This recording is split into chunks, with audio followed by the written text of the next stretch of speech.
Here we are. It is Finals Friday in Kiel. First time in 4 years that we'll give away a trophy on this beautiful Kiel cricket ground. 10 teams started this journey. 4 teams are in Finals Friday action, starting with a big eliminator coming up. Huge day for European cricket. I'm Mr. Maximo. This is the European Cricket Series Germany Kiel Finals Day, and it starts right now.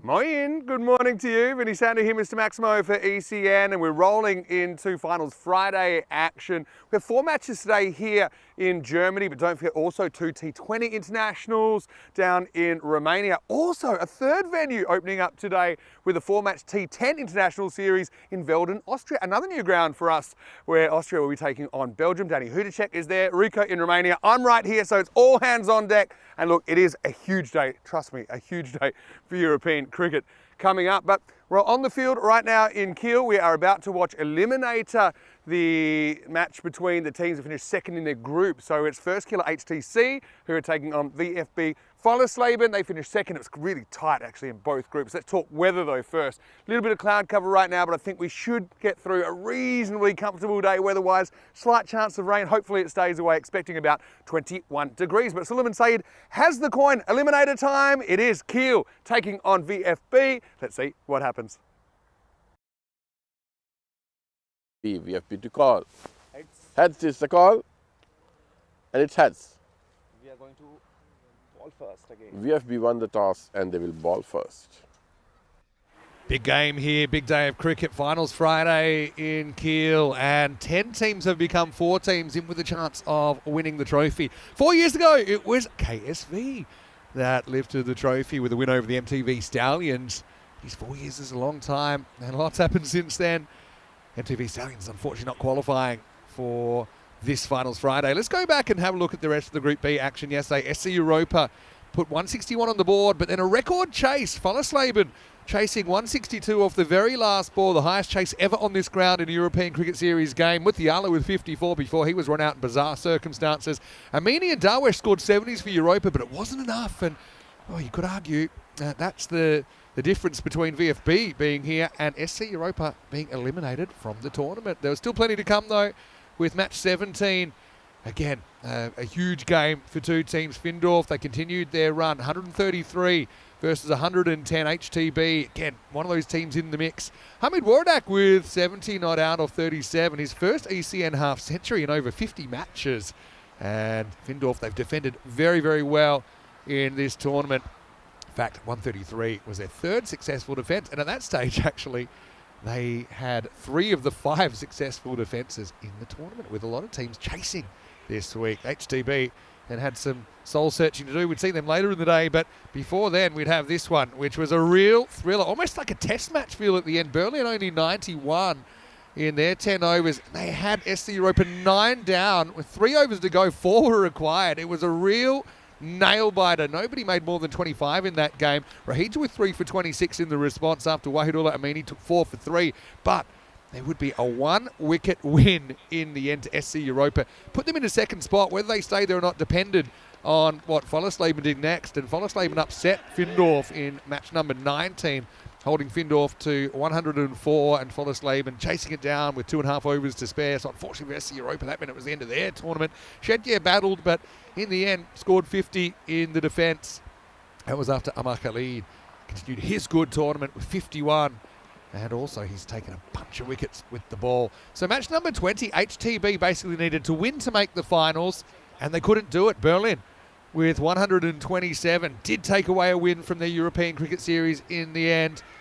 HTB just needed that 128 to survive. They weren't able to do it despite the efforts of Man Singh, who scored 29 off 11. But Rahija continued his brilliant tournament with the ball, 4 for 21 for Berlin CC. And unfortunately for Berlin, because that was their only win, they were out of the tournament. This is how we ended up looking. And again, we had a straight to the 10. If you look at the points, SG Findorf finished 3-1 with 10 points, one ahead of Fallersleben. SC Europa, H2B and Berlin just out of the money. But you can see that it was a very, very even group. And similar to Group A, actually, with all teams being competitive against each other. So it's a pretty exciting day ahead of us, no doubt about that. As we have an aerial view of this Kiel cricket ground, currently about 14 degrees, so a little bit chilly.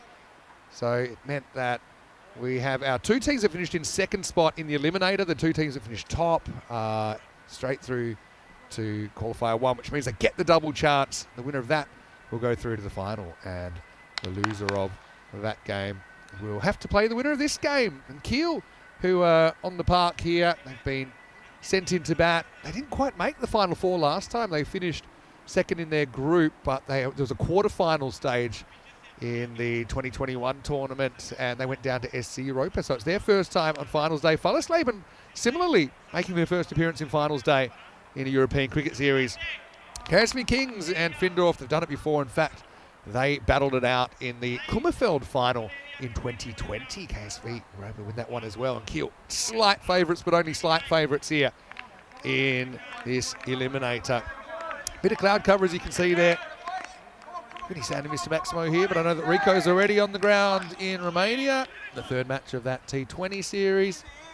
And Danny Hudacek will be getting going in about an hour's time. So 3 venues on the network today. And of course, a few bits of news that I'll cover shortly, but I want to say hello to everyone in the chat. But anyway, in the air, should be a wicket first up, it will be. Oh, what a start for VFB Fallersleben.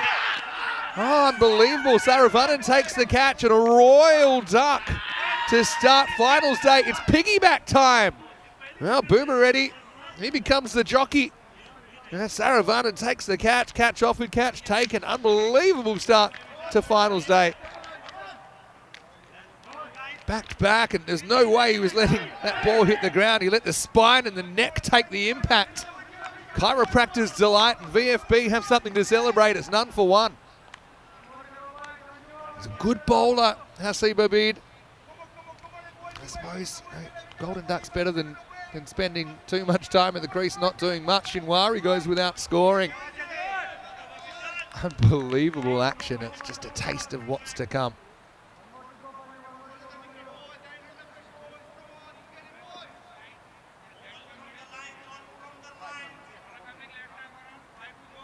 Very clever bowler is Hasib Abid.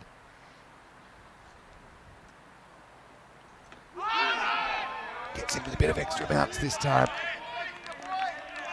So Kiel, you always wonder, a couple of days off, is it good, is it bad?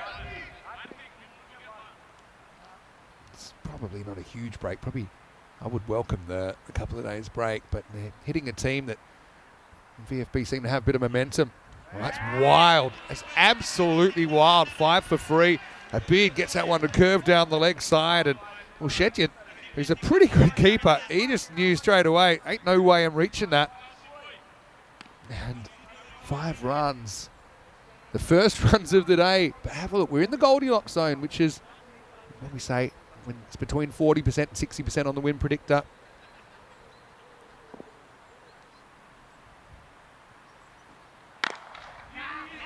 Cut away this time. We're going to run here. First one off the bat. Do have a special guest commentator today. I'm really looking forward to introducing you here pretty shortly.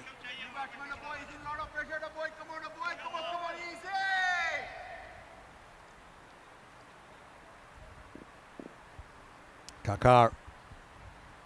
It's his chance.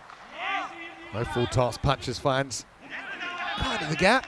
The VFB jumping out of their skins just to be here. They had a really nervous wait last night. They became huge Berlin CC supporters because they needed Berlin to beat HDB cricket to even make the finals. VFB, they have survived. They have had 2 last ball chases as well. successful chases for VFB. Oh, I wonder if there's an edge on that as well. Tough one for the keeper if there was.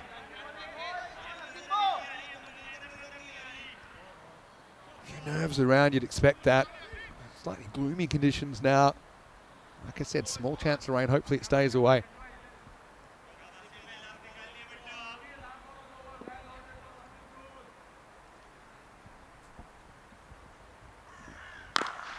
On the charge this time, and he nails it. Maximo straight into the rocket tent, and Kiel finish the first over on a high, 13 for 1.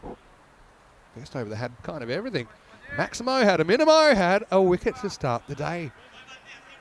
So, mini sounder here, Mr. Maximo, and I'd like to invite you into the igloo. And I do have some news, which is, it's big news actually, that due to a ruling in the Indian courts yesterday, it meant that our source of funding essentially is no longer possible, and that means that things will have to change, and they need to change for us to survive. Unfortunately, it's been a big shock to everyone. It's all just happened over the last 2 days or so, and I will say that today we'll talk a bit more about it, but we are live and free on YouTube in India.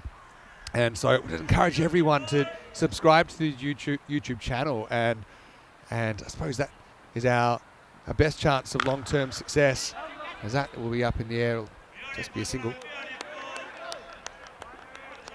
So I just do want to say to everyone, yes, it's a big shock that this potentially could mean that we might not be able to continue for too long unless some of these changes are implemented and are successful. I'll come back to you in a minute because here's the next ball. That's in the air. But I do want to say to all of our viewers out there that life goes on as well, no matter what happens. And so, stick together as a community. We've built something really, really special here, and we really hope it is able to continue. We'll do everything possible to do that. But just, let's stick together and try and stay positive. This is a pretty positive shot from Kakara, goes over the top. Bit of a teaser for the fielder, but he won't get there. Good effort from Saravanan. But he will make it to the boundary, but he'll go over with the ball, 4 runs. So, like I said, it's a very big time of uncertainty because of this court ruling yesterday that essentially outlaws the fantasy cricket market, which have allowed us to put these games on. That's gone. And so Kaka, he gets the slower ball, and it's Yogesh that will pick up the wicket. Second wicket now. And very good start for VFB continuing. Over goes the castle, and 19 for 2. So yeah, it's a tough time. Like I said, there's been no way to plan for this. It's come completely out of the blue. And so, it's one of those things we're going to have to try and adapt. And obviously, we want to do everything we can to keep the cricket on the park. Kakara's off the park right now. It's 19 for 2. So, yeah, I suppose the way that we would be planning to continue is to follow a subscriber model. Again, it's really, I think the tough thing for the ECS and management in particular is that really had no notice that this was coming, and literally during this week things have developed very quickly to the point that the fantasy gaming has been stopped essentially in the subcontinent. Oh, Edson gone. How about that? Latif goes first ball, piles on a hat-trick, and Kiel, they are all over the place right now. It's 19 for 3. 5, maybe left him a little bit. Genuine edge, and Checha does the rest. High drama to start the day. In more ways than one. It's 19 for 3.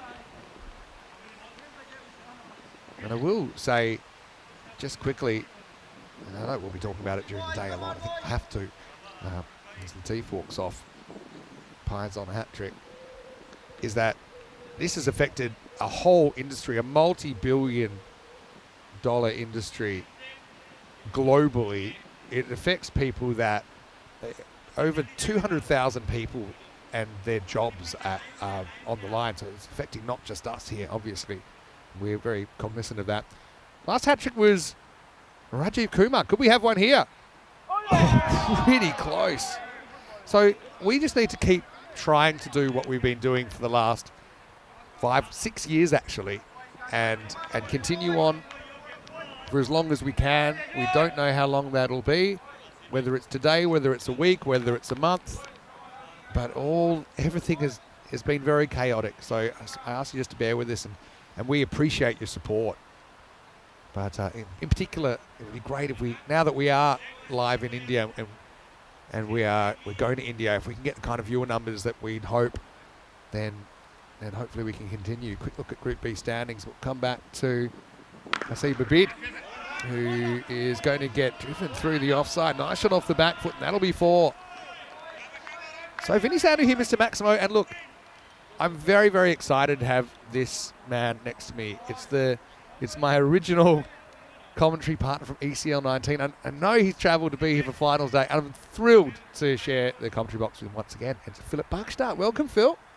Thank you very much, Vinny. It's such a pleasure and such an honor to be here with you after 6 years. Yeah, hard to believe.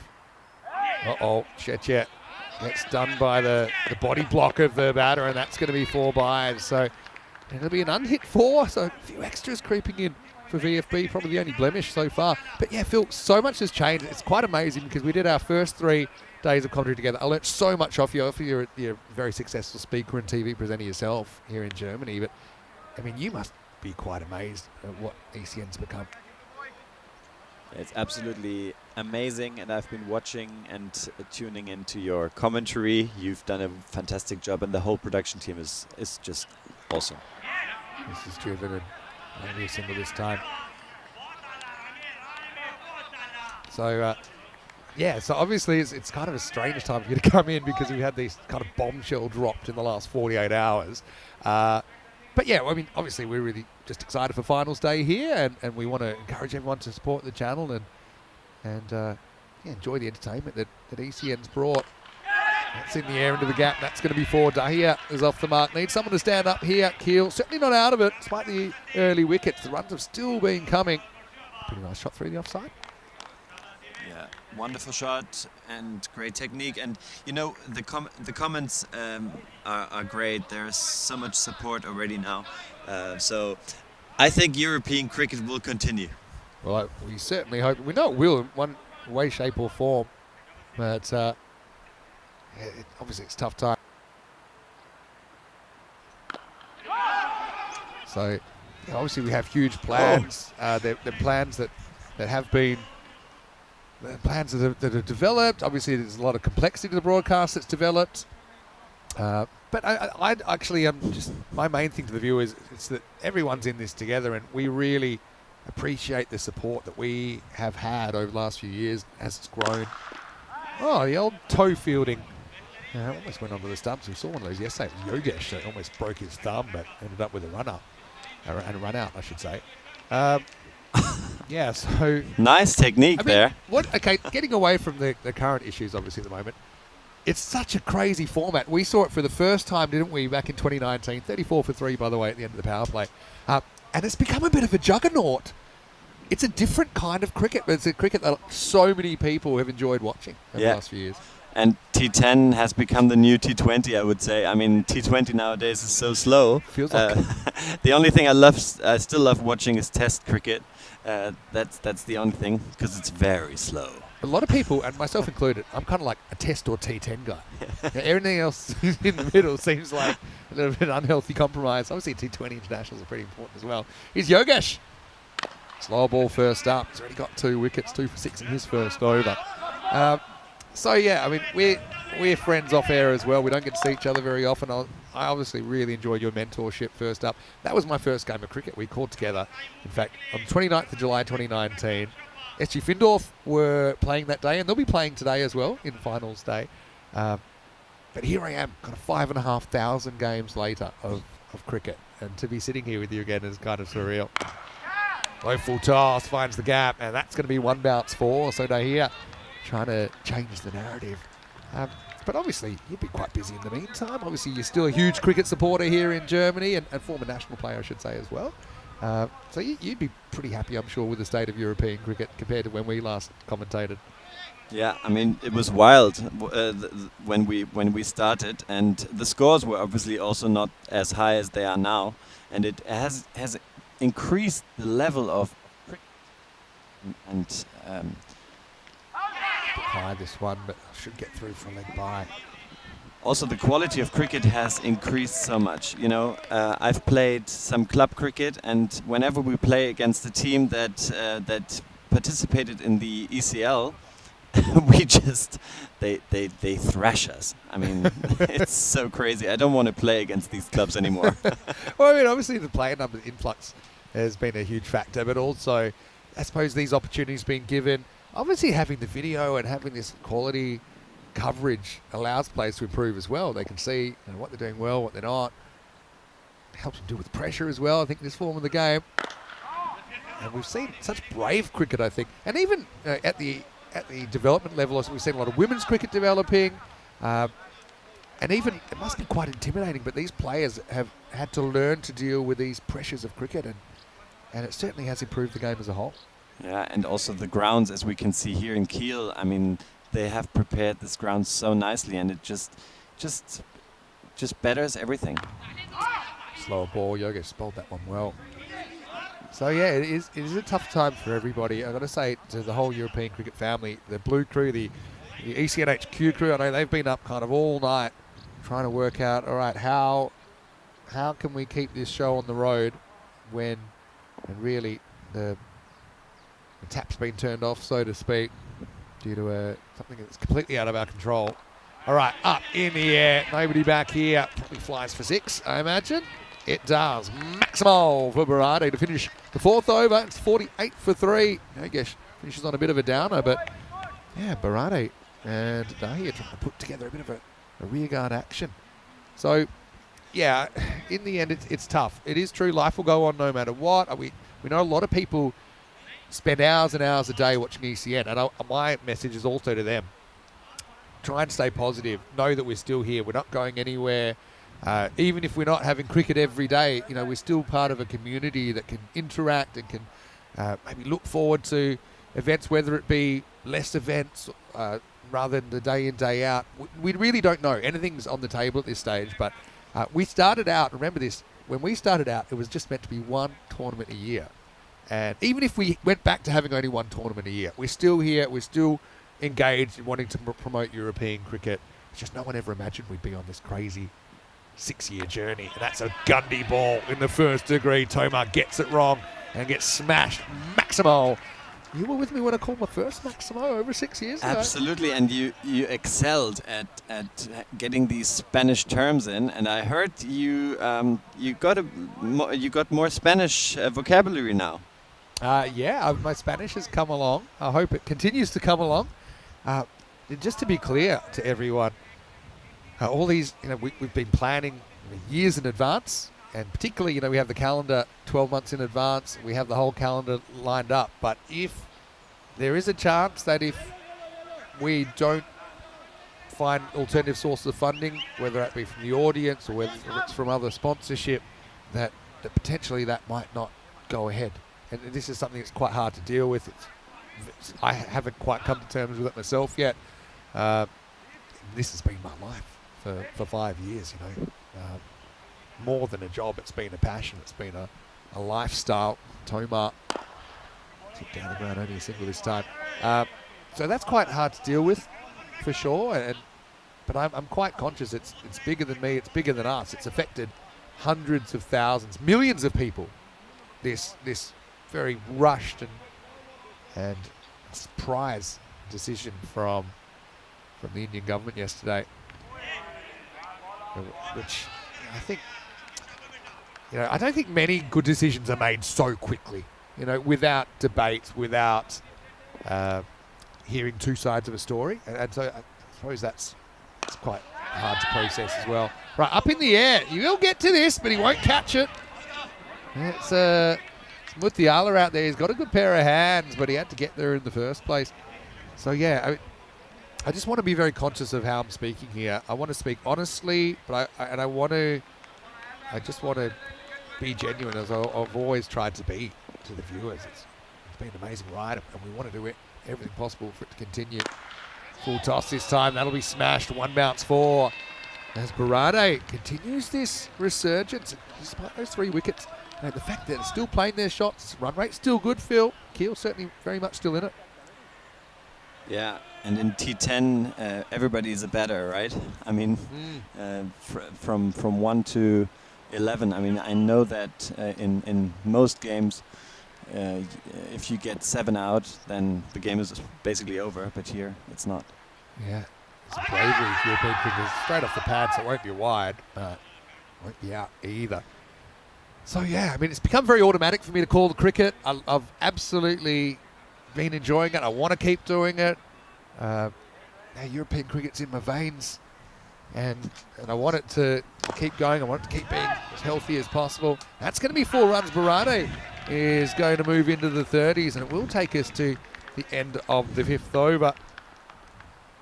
And gives us an opportunity to welcome you into the commentary box. And I'm very, very excited to have this man next to me, Philip Barkstadt. Philip, it's so good to see you. Honestly, we commentated together the very first day in the ECN era, 29th of July 2019. I'll never forget that date. 3 days of magic in Spain that led, I suppose, to within 12 months, day in, day out cricket. You're a huge part of that, and we're very excited to have you here. Not really as a guest, you're a part of the family, an original part of the family. Welcome. Thank you very much, Vinny, and it's such a pleasure and honor to be here. And we will make a very nice finals day now. We will concentrate on this, and I hope you're all watching on YouTube, and tell everyone this is finals day in Kiel. So here's Saravanan, who's the hero we were about the other day. So yeah, it's something that we don't want to kind of overemphasize it. We want to continue with respect to the tournament. But if you are in India, it's live and free. And because of the one, I suppose, positive is that now it's free to everyone, no matter where you are around the world, even in the subcontinent. Spread the word. Right now, this is going to be carved away, and that's going to be 4 runs. And yeah, Kiel just swinging from the bootlaces, and this is turning into a pretty good partnership for them. So, as I wasn't here yesterday and the days before, what is a good score here in Kiel? Average score here is around about 120 over the first 4 days. And it's a little bit lower maybe than the average across all venues is about 130 now, which is quite crazy considering. Oh, in the air, caught. Well, there's the end of that partnership. Daya flicks it away nicely, but he can't pick out the fielder any better than this. And the catch is taken. VFB, they had to wait for the 4th, but they've got it now. In the 6th over, it's 70 for 4. Saravanan with the wicket. And it's Tanbir Khan into the side that takes the catch. Yeah, straight down his throat. So, but they had a good partnership, those two, and yeah, they kind of got things back on track, and I suppose it has them in a position where the wickets aren't as much of a factor now as they were when they came together at 19 for 3 in the 2nd over. Saravanan's had a very good tournament. So, yeah, thanks for all the positive messages, by the way. There's probably too many for me to even talk about. Hello to Karthik, who's watching. Yeah, like I said, it's the positivity there is noted, and I want to say a big thank you to everyone. And yeah, the robot's in there as well. Great to see the robot back in the chat. It's an emotional time for everyone, but like I said, cricket is life. Life is cricket. If you're a cricket lover, we want it to continue. Hey, you're asking what's a good score. There you go. Run rate 12.1 and over is the average run rate, so 121 per 10 overs. Today we should reach 5,000 runs. We've had over 200 wickets. Today we'll reach 400 maximos, and that's all in a 5-day tournament. It's absolutely crazy. Big discrepancy. 14 teams winning chasing. That's a no ball. That's trouble. And anything waist or high is a no-y. I think this is one. That This should have been a no ball. I think it's going to stick as a wide. And doesn't matter because the next ball is nailed into the car park. Maximal. Oh, and Magage is not wasting any time, batting 6. And like you said, everyone's a batter in T10 cricket. And one thing I love about the dynamics, you have lots of players down the order just coming out fearlessly and hitting big sixes. How many Maximos did you shout out? Oh. Tens of thousands, that's for sure. Last ball, the over. Missed it. It stays just good, and it'll be the end of the 6th over. It's 77 for 4 walking sticks. So, yeah, again, I want to thank everyone for your positive messages. We're hoping, that there's maybe some court challenges to the rulings that allows us to continue. And yeah, I mean, you can explain that to everyone as they're coming in. And yeah, I mean, we don't want to go anywhere. Obviously, it's my job, it's my life, it's not just me, it's everybody. It was a strange one. I still am excited to be here next year, Philip. But I know, obviously, coming. It's been probably the strangest day to wake up to ever. But anyway, we're going to move on, and it's going to be Tanvir Khan, who's into the side for the first time. He's going to bowl over number 7. Looks like we've got some spin here.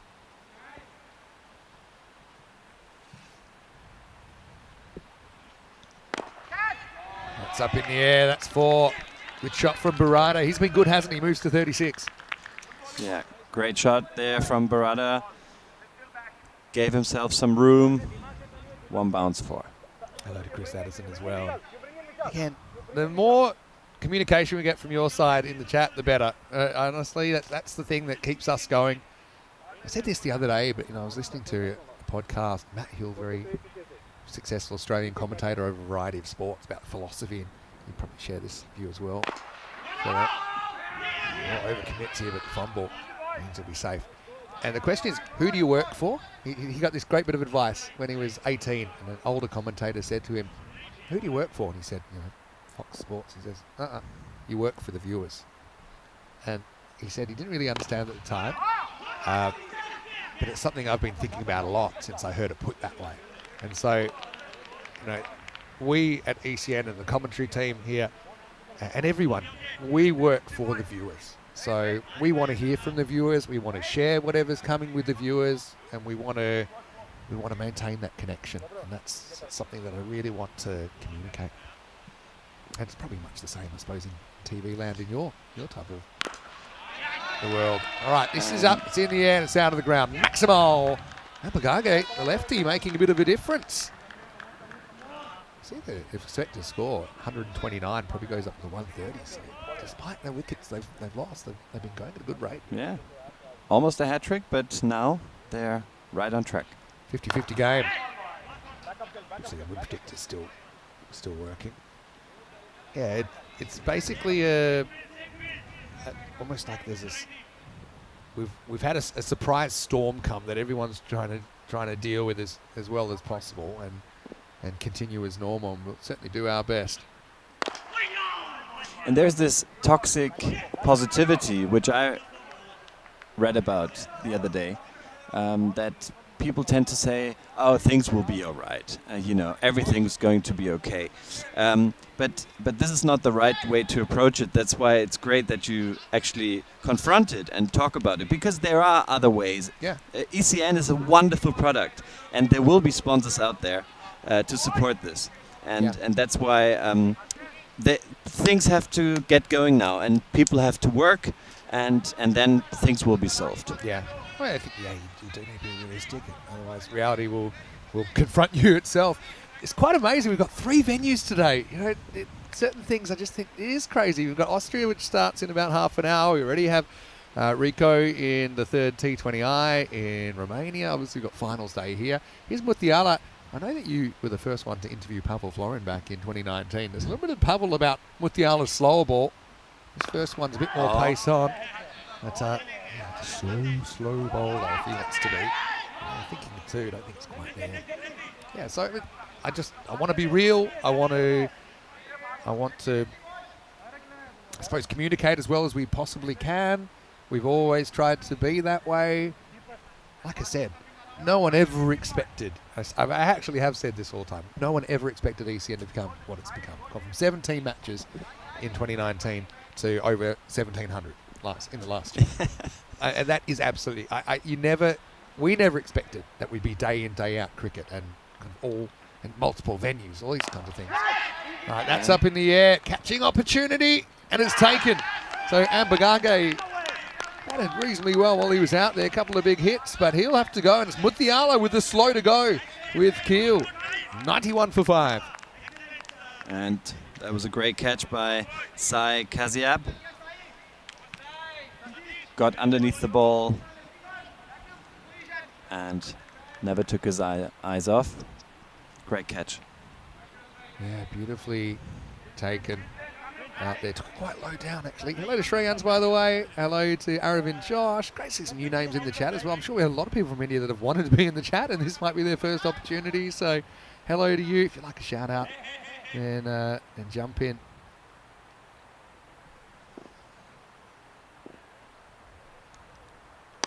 There's a slow ball first up. Fielder comes around. Yogesh almost with a miracle save, but it will be 6 runs maximal, as that's the captain, Azim Azam, coming out there, taking on the bowling head on, and he walks away with 6. Yeah, it was close, but at the end a few centimeters were missing, and his shoelaces are open. Down the leg side, this one will be called. But I mean, for you to walk into this operation today, 6 years after it's first started, you just must be like, wow. I mean, everything is wow about this here. It's so organized. You know, when we started, we had paper around us with all the names, and now it's all set up with computers. Remember my folder? my team sheet once blew off the table when we were at the first ECL and got stuck. Oh, it takes it on again. This will go all the way. Barado to 45, brings up the 100. And yeah, Kiel just continuing this trend, even though they've lost wickets. They're hitting a fair few sixes as well. That was a good strike over the long off. Maximo. And that has actually become such a legendary word. Even in the cricket scene, I've heard other commentators now using it. It's really I funny. don't mind, you know. What we've done, the golden ball obviously becoming so huge as well. Last ball the over here from Muthiala. It's called wide. It was a tight one. But the line belongs to the bowler, but it was outside the line. It will be called a wide. But hello to Pankaj. Like I said, hello to Niraj. Hello to Office Tech Videos. Hello to Julian Dawson as well. Simu has got a question. Are we closing? I don't think we'll be closing. It's obviously, there's going to have to be some big changes. We don't really know the impact of those changes yet. Into the over this. Oof. What's going on there? Maybe my eyes are. Yeah, that's not a wide. That's either on the line or inside. And Muthiala saying, hey, what are you doing? He's got a point. Murata on 45. A bit of justice maybe, because no further run in the over. And Kiel are 107 for 5 after 8. So yeah, I don't think we will be closing in any way, shape or form. But we just don't really know what the impacts are going to be a day, a week, a month, a year from here, because this has all happened so suddenly. And I know everyone's working really, really hard to find alternative sources of funding, so that we can keep up the quality of coverage and the style of coverage that everyone's come to enjoy. So again, I don't want this to dominate the day, but it kind of is, and we do have to talk about it. As you said, Phil, we have to confront it, and we will, and we want to answer questions as honestly as possible. But like I said, it's not just us that have been affected by this. We're talking hundreds of thousands, if not millions of people have been affected in an instant. It's a multi-billion-dollar industry. I've never heard of anything like this, a multi-billion-dollar industry basically being outlawed overnight. It looks like a no ball. Have to check it. But the bowler apologising is always a sign that probably is a bit high. Let's have a look at it.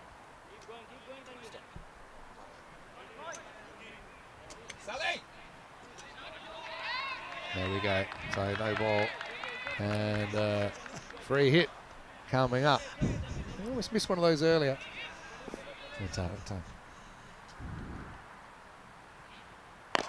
Lower full toss this time and hits it into the gap. And in fact, it goes all the way. Maximal 50 for Berardi. What a good innings from him. A 24-ball half century. Brings it up with his fourth six. 4 fours in there. He came out, one down, came down after just one ball. But he's been a real difference maker. He really has nursed this innings to good health.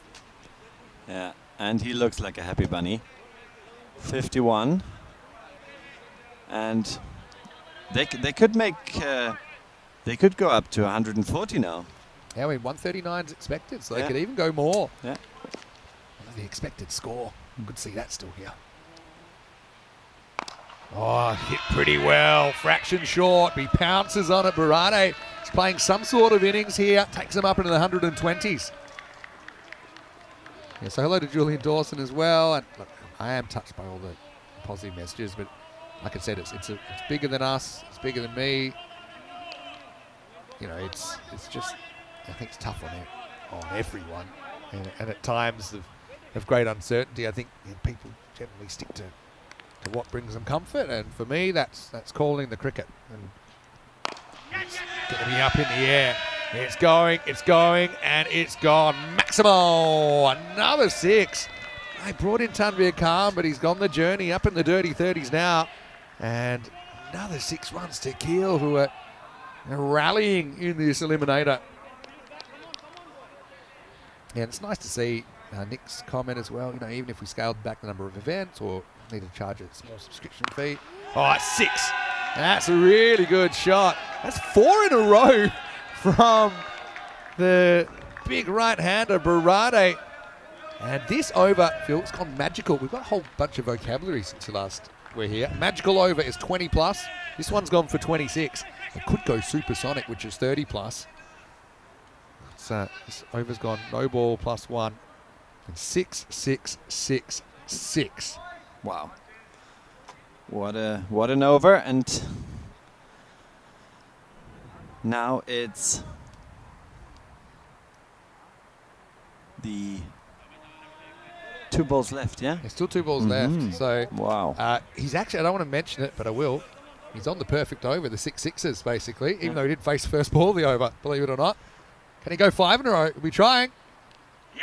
This is some hesitation, but I don't think there's a run there. So, yeah, I mean, it's such a hectic day. I'll try and get to the messages whenever I can. But Nick's saying, yeah, I think most people would be happy with a small subscription fee if it keeps us going.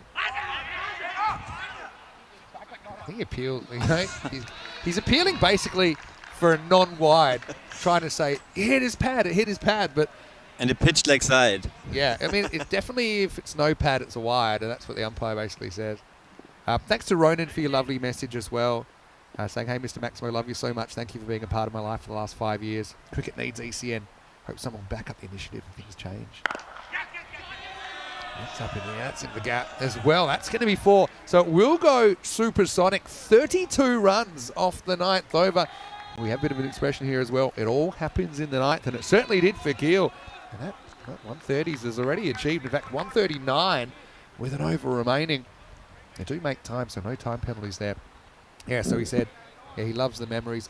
I don't want to be talking either like this is it, but it is definitely the end of an era and the start of a new era that we don't really know how much cricket there will be, how it will be supported. And so there is that uncertainty. So it is a difficult day for that reason. But I do want to, I suppose, I do want to reflect as well and be proud of what we've achieved, and it deserves a place in the world. There's no doubt about that. All right, well, that's going to be 4 as Saravanan comes back to bowl the 10th. And the 140s now. Yeah. Kiel, hard to believe that they're the same team that were 19 for 3 after 11 balls. Incredible. I was expecting it to be 140, and now it's 143 already. And let's see what these last 5 balls will get them up to. they have a boundary rope here. You know, this would have never existed. A boundary Something as rope simple as without that, right? European cricket. Yeah, I do remember actually. That boundary rope's pretty hard to come by. It used to be. Hey, if you are watching from India, drop us a message in the chat, and also we'll say we've got a lot of Hindi speakers. There's the Hindi Telegram channel that you can interact on as well. So if you are new to the chat and maybe chatting for the first time, now's the time to get in and to say hello. And I'm so happy to see a few new names in there. So like I said, in life, I know I'm always looking for positives, and the positive is I'm getting to interact kind of a bit more directly with a lot of our viewership that have probably quietly been enjoying the ECN over the years.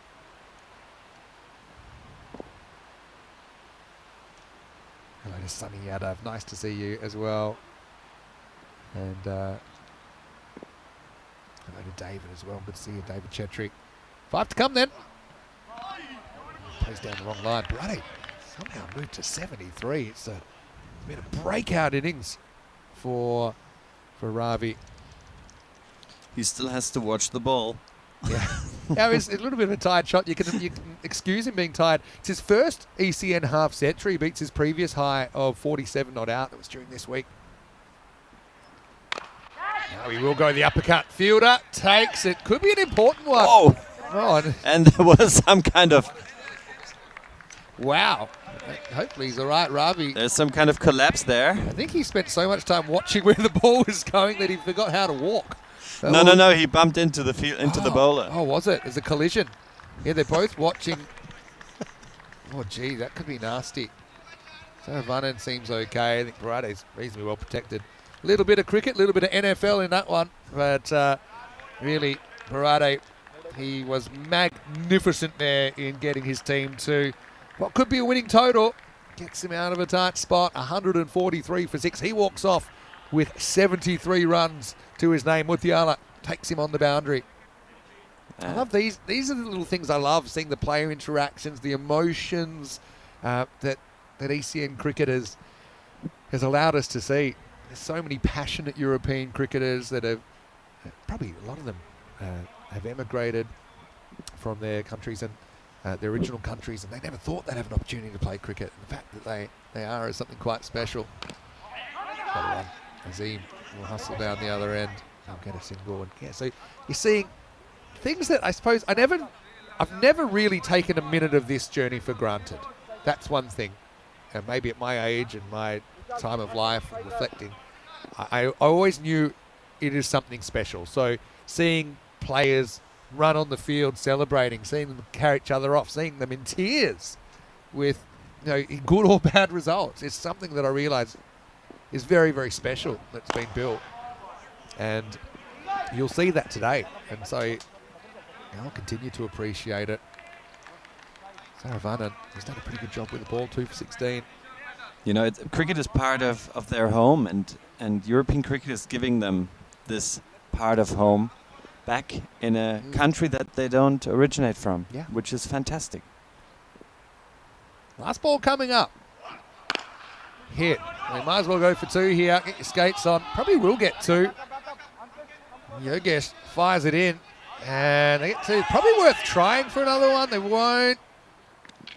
Oh, he's probably out actually at the end. And so it will be 2 regardless. I've just got a feeling he's out. Maybe I'm wrong.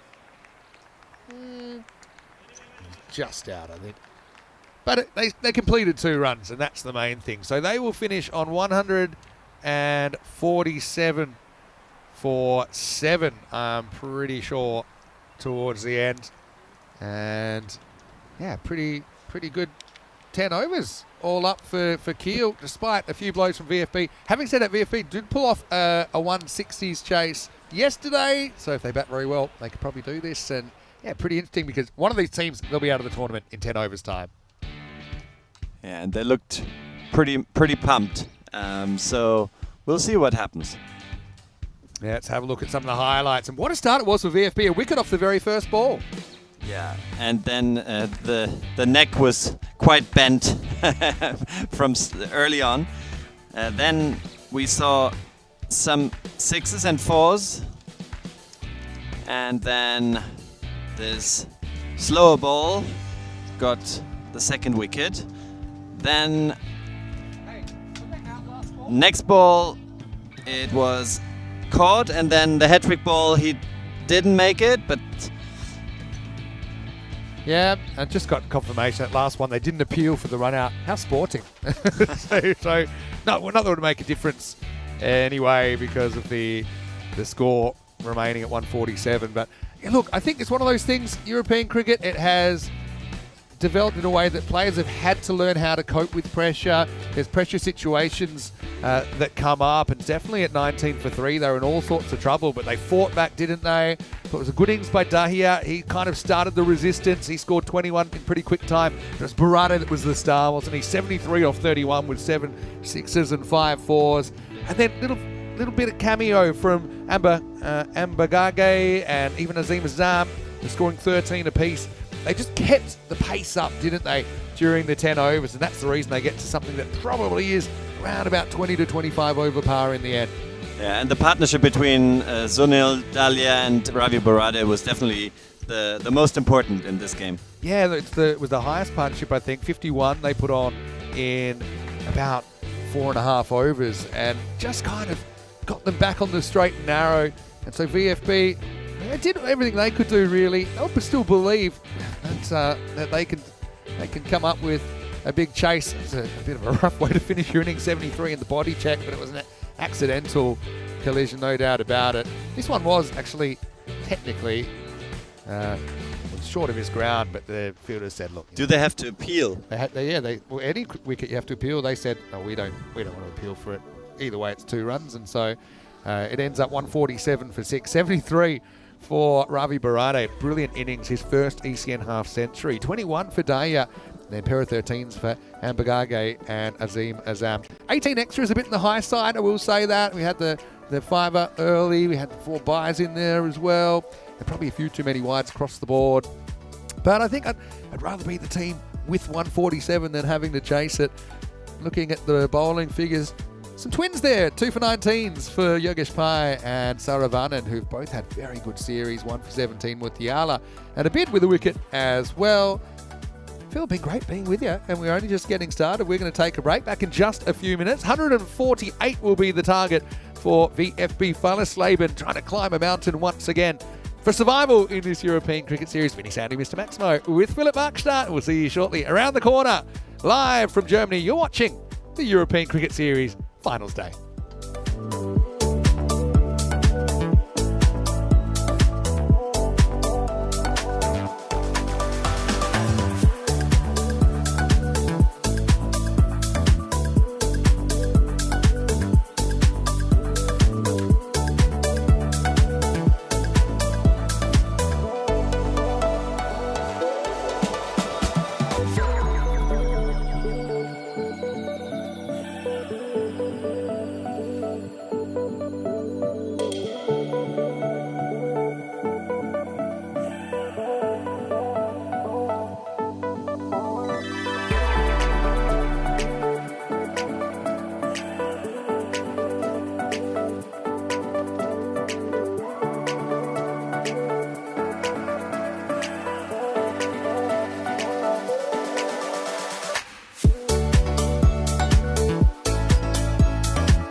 we are so divine. Blue water and yellow sand, just you and me. Summertime, get ready, we are so divine. Blue water and yellow sand, let's live our dream. Summertime, get ready, we are so divine. Blue water and yellow sand, just you and me. Summertime, get ready, we are so divine. Blue water and yellow sand, let's live our dream. Summertime.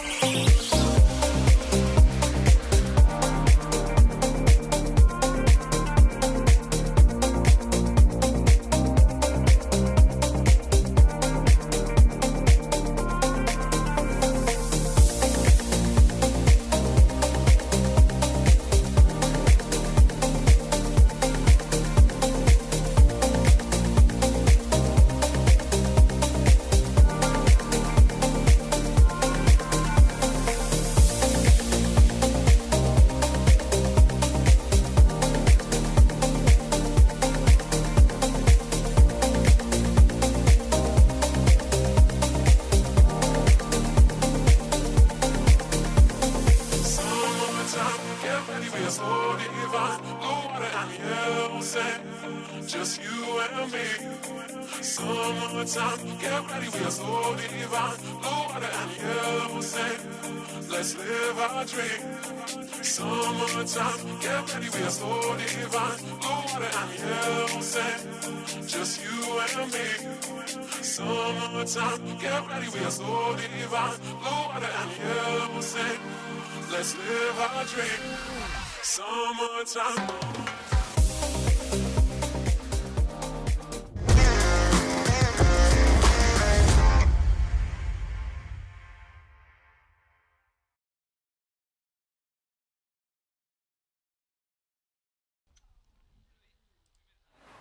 Hello and welcome back to Kiel, where we are halfway through the Eliminator. It's the hosts, First Killer HTC, who have scored 147. VfB Fallersleben coming out to chase the target of 148. Really sound to hear, Mr. Maximo. Great to be back with you, and we will roll into the second half. And as John Gray said in the chat, Fallersleben chased 162 yesterday off the last ball against SC Europa. So this is less than that, but I suppose just as much at stake. We knew that the chase yesterday was to keep them in the running for a berth here on finals day. Remember VfB in the very first game, they didn't take a single point out of their game against HTB.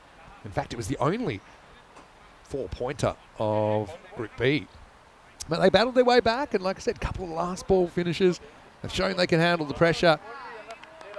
And they've had an interesting kind of time with their batting order. Vedat Chetya has sometimes been a little bit slow to get going. Actually faced a maiden yesterday in the second over, but was able to rebound to get a half century and see them to a pretty important victory. So, all to play for. Two teams show, but one will have to go at the end of this innings. Two teams that have never made it to a finals day. One of them will continue to the top three. Two very good sides still to see on finals day. KSV Kings and SG Findorf. Two teams that went head-to-head in a previous European Cricket Series final. Not here, but nearby in Kummerfeld in 2020. There's Aziz Khalil, who's going to open things up.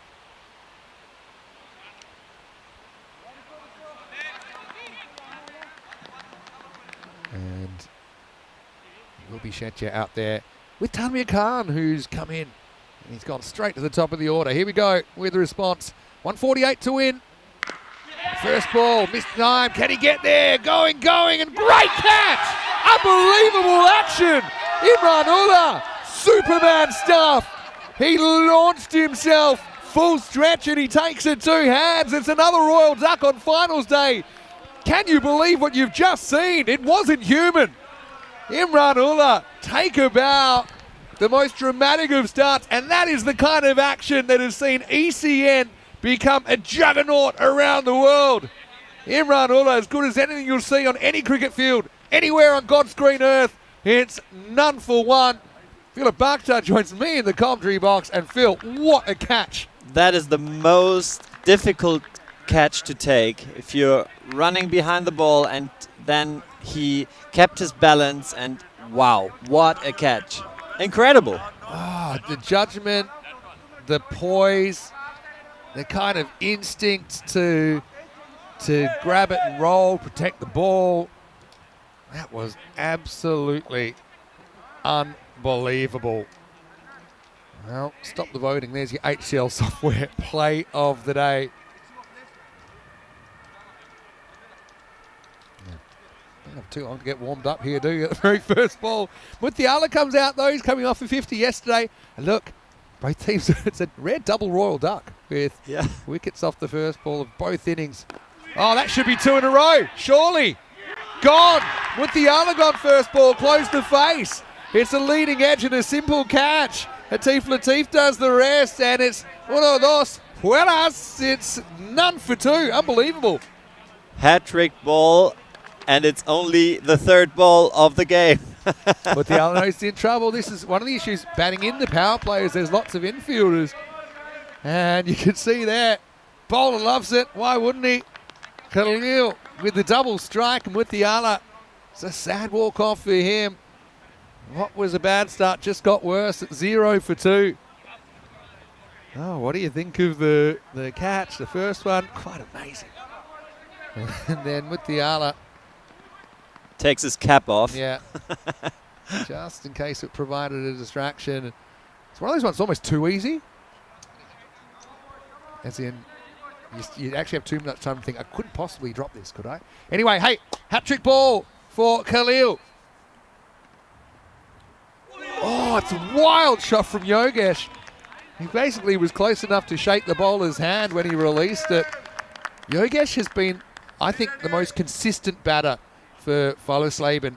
And he's edged his way up the order. He's up to number 4 now. But that was a probably more nervous swipe than anything else. Phil, imagine coming out 0 for 2. Incredible. Great start from... Oh, full toss. How did that miss? The other thing is they haven't got any runs yet. That's an issue. How close is this? Oh, missed by a stump and a half. Yogesh just needs to kind of get back to basics here. Thing is, you don't need to get 150 in one over. You can knock them over in small chunks. He's trying to hit every ball for 6 right now.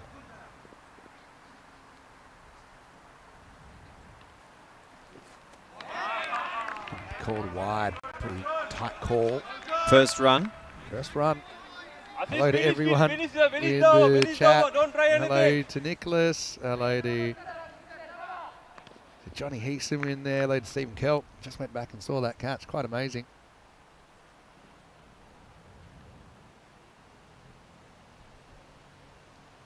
Kiel. That's what Yogesh was thinking, and now he's doing. Maximo gets the scoring started in earnest.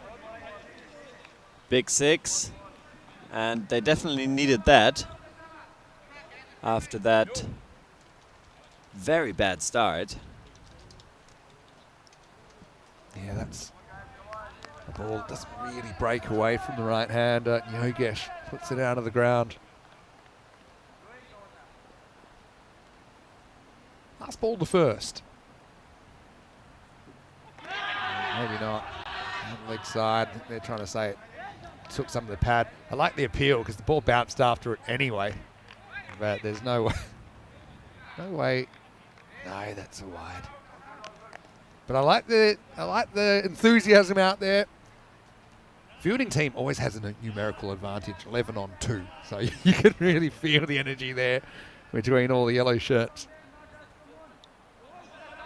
Hello to Egan, by the way. Nice to see you watching from Spain. Hello to James EM. Takes it on, and that one will be 4 more. So a little bit like the Kiel innings. We've seen wickets, but we've also seen runs in that first over. It's 12 for 2 after 1. Yeah, it turned out to be quite a good over. Yeah, it did, afterwards. didn't it?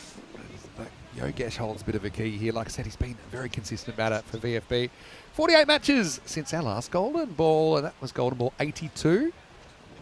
They've generally been coming pretty regularly this year. Only a couple of times it's gone over 100 matches since the Golden Ball. The Golden Ball roughly once every 90 matches, you know. We've never had one in Kiel. I'd love to have Golden Ball in finals. I'd love to have Golden Ball with you. Yeah, I'd love to have my first Golden Ball. Yeah, didn't have one well, actually, we wouldn't have had one anyway at ECL 19 when we commentated together. I just love Golden Balls. Yeah, you and me both. You're not the only one. 82 times we've seen ties broken with a Golden Ball on ECN. Okay, here's Imran Ullah. Oh, they like this one. I think he nicked it, didn't he? I mean, could be a number of things. I think there was a little noise, but did the bat hit the pad? Certainly, the batter didn't give too much of an impression that he hit it. Just never know with those. Looked like it might have flicked the top of the pad. Yeah.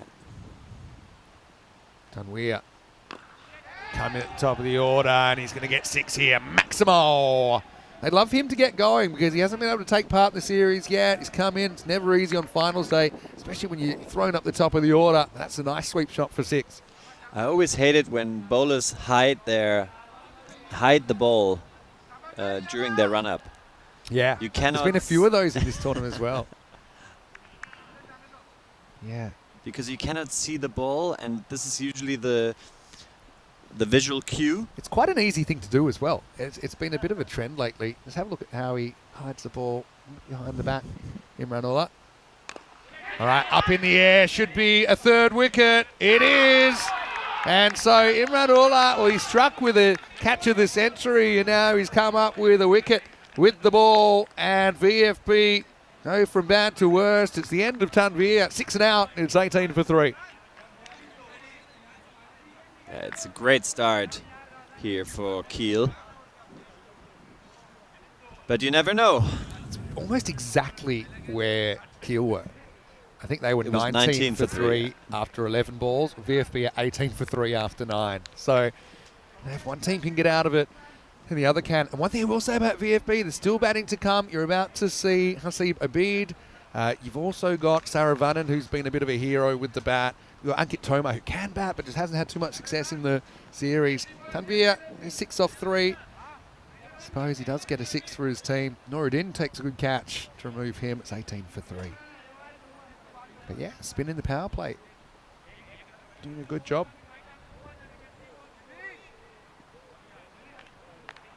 Morning to Tom Riley. Let us know where you're watching from as well in the chat. It's great to have a few new viewers. Of course, we're live globally today on YouTube.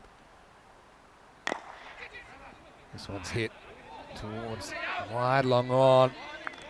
Slight fall and fumble from Khalil. Got to say, with this start, you would be tending to keep the same bowlers on. I think that Khalil, even though he did get whacked for a couple of boundaries towards the end of the over, it just seemed like he was on fire. A couple more wickets, he can really kill the game here. From 20-something for 5. Just missing the mark there. And so, yeah, it's been a strange morning for sure, but it's great to be here with Philip Buckstad, who I commentated my first ever ECN cricket with back in July 2019. If you've got any questions for Phil, put them in the chat. Oh, very close indeed. Yeah, not handled by the keeper. We'll get through for a bye. Tell everyone a little bit about what you're doing generally, because I know you're still doing a bit of TV in Germany, and you've been doing a few other things, haven't you? Yeah, I mean, I've been a TV journalist since now 21 years. Whoa. And I used to present a car show on German national television, and now I have... Like a Top Gear, is it? Yeah. That's a nice shot. Will he stop it? Yes. That'll be the end of the over as well, by the way. And a pretty good one for Kiel with the 3rd wicket in there. So 22 for 3 after 2. Yeah, so I still have a news show on... it's broadcasted on RTL, which is a huge European TV network. Yeah. But I also do coachings for executives and some CEOs. Really? How to speak and how to give interviews and this sort of thing. Yeah, and one thing I love listening to you in German as well, because you are fluent in German, you're fluent in English, and you speak both beautifully. So after this ball, maybe one thing I wish I could do is maybe say something in German to all our German viewers today. Of course. Maybe you can think up a message welcoming them to the broadcast and etc. etc. Don't need to coach you. And Julian Dawson appreciates you asking that question because he actually wanted to know about my day job. Yeah. As they say, don't quit your day job. But tell us a little bit. Say something in German for us. I know it's hard to talk German, but maybe you can have a message for our German viewers. Ja, an alle da draußen einen wunderschönen guten Morgen hier aus Kiel. Veni Sandu ist hier und mein Name ist Philipp Bechstedt und wir freuen uns total hier zu sein in Kiel, um mal wieder European Cricket auf deutschem Boden zu haben. Oh, well. Wunderbar. Eine 6. Ja, eine 6. 6. Yeah. Doesn't that sound strange to you? 6? Can do. I quite like, the German is something, typically I can order a beer, I can order food. You can order 6 Yeah, beer. yeah, if you need to. I had a banana Weizen last night, had a couple. All right, that's up in the air. No one is reaching this. Tough one to stop. Oh, well, the old back heel does the job. Won't find that one in the coaching manual. Dahia with the back heeler. Foot fielding has split the viewers for many years. This is a good example. It's bad if you break your ankle. It's good if you stop the boundary. How about the field positions? Do you because usually you have to stay on the boundary or on the one? Yeah, I mean, is it if you're okay on the to stand in the middle here? No, not really. The field is so small in ECS cricket. If you're on the boundary, you're on the boundary. Yeah.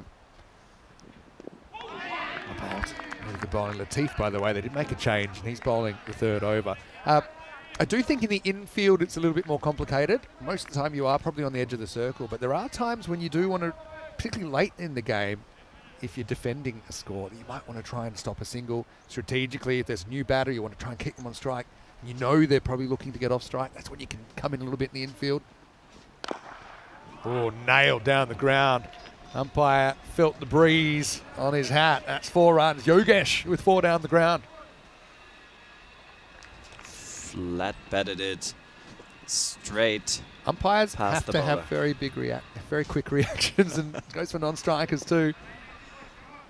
It's a crazy format of the game, isn't it? Like I said, it's something that started kind of by accident in 2019. That's the size of the field is the size of the field, and we only had a certain amount of time, so we had to go 10 overs. That's in there, and that's 6 as well. So Yogesh, after a slightly nervy start, starting to open his shoulders. Maximal takes him to 28. But I was just going to say, in the beginning, it was 10 overs only because we only had the field for 3 days, and so we didn't have time for 20 over games. It was always meant to be T20 after that, but once the T10 was seen and it was kind of gobbled up by the viewers, there was no going back. Yeah, absolutely. We were quite skeptical at the beginning, but then once we had it, this was it. I mean, this format was born, basically. Yeah. And now it's such a big scale, and you've been part of it from the very beginning. Yeah, it's true. Look at that 32 run over in the 9th. We say it all happens in the 9th. It certainly did for Kiel in their innings. They are going to go back to Imran Ullah, so he will get to bowl his second over straight away. I've got another question for you, though. You're German. True or false? That is true. And John Gray, I live in Munich, in the south of Germany. Ah, that's true. I visited, actually, that part of the country with you. But my question is, how'd you get into cricket in the first place? Well, I come from a little town south of Munich, Tegernsee, and there was a PE teacher, English teacher and PE teacher, who went to Manchester Grammar School for an exchange year. And he loved the game. He saw Thorpe and Atherton play cricket, and this one will be 6 as well. Abid getting into the action. Almost a knock-knock onto the tent, but it will be 6 runs. Okay, so it was a teacher that got you yeah, a into it. teacher, and funny enough, he only bought a book like how to play cricket, and he taught himself. Really? And then he said, I need players. So he approached the kids and said, do you want to play cricket with me? And this is how I ended up training 8 hours a day and coming into the national team, etc., etc. Yeah, it's quite an amazing story. Everyone's got their own story. That one's hit, and it's just wide of the field. That's going to go for a bid. Is certainly a good striker of the ball. Maybe haven't seen him back for an extended period. Also provides a left-hander, which always makes it a bit more difficult for the bowlers to keep adjusting. 50's up as well for VFB Feierleben. Okay, and that's cricket journey that started there while you're at school, and then have you played outside Germany or outside I Switzerland? played in the UK. I played in Switzerland. I went to a cricketing school in Switzerland. Then I played in Lausanne, which is in the French part of Switzerland. Yeah. I played in England for a little bit at Lord's for the MCC Young Cricketers. So playing at Lord's, something. What a great experience that must have been. Yeah, it was wonderful. And I played around 50 games for the MCC, Middlesex seconds. Then I went to university at Canterbury, played there at the university. I mean, cricket has never really left my life, and now I'm trying to also build it up even more here in Germany. Straight up in the air, big moment. They can kill the partnership here. Keeper wants it, keeper leaves it, ball goes down. And the teapot from the keeper in the end. It was a steepler, went up into the clouds. And that is a big moment. As Yogesh has been the mainstay of this Feierleben middle order. He gets put down. And he injured himself a little bit there. I think it just clipped his finger. I think it did. He should have left it to the keeper though. Yeah, I think the keeper wanted it, but then keeper seemed happy to step aside, I think, in the end. It was one of those ones that keeper had more difficult angle, but he has the gloves, so those two things kind of cancel out. But he was looking kind of skeptical. Yeah. And I always hated when other fielders look at you very skeptically and you're like, oh, don't drop this, don't drop this. But I think it was one of those ones. I always say the keeper should call for it and go for it if they can reach it comfortably. Could he have reached this comfortably? I feel it was only 3-4 more steps. It was a crocodile catch. Yeah, crocodiles eat fingers. So, well, hopefully it's not super serious. They do have a bench of about 6 Kiel, so that's the good thing about being the home team. So they'll have a subfield to be able to come on. Yeah, so hello to Kenneth Burridge as well. Good to see you. Yeah, pretty entertaining game here. We've seen wickets, we've seen runs. I know you're talking about developing cricket in Germany. It's a passion of yours. Obviously, after your playing career and your life in cricket, your relationship with cricket. Huge swing and a miss, and another miss from the keeper. Runs away and almost 4 byes. And, oh, geez, probably think about an overthrow. It's a live wire, isn't he, Manula? Yeah, it was very close, huh? I mean, that was very close. That? Yeah, almost touches the rope, but I think he just stays inside. And so they'll just get the 1 bye in the end. It'll be the end of the 4th over, 54 for 3. So tell us a little bit about what you've done, particularly lately. I know that you had a tournament that you organised recently. Yeah, I mean, players that also play here in Kiel that you can just see. They've come from all over the world to study, work, live in Germany. And they need some kind of place where they have a feeling of home. And that is cricket, definitely, to them. Yeah. And I think this is what we have to give to them. This is very important.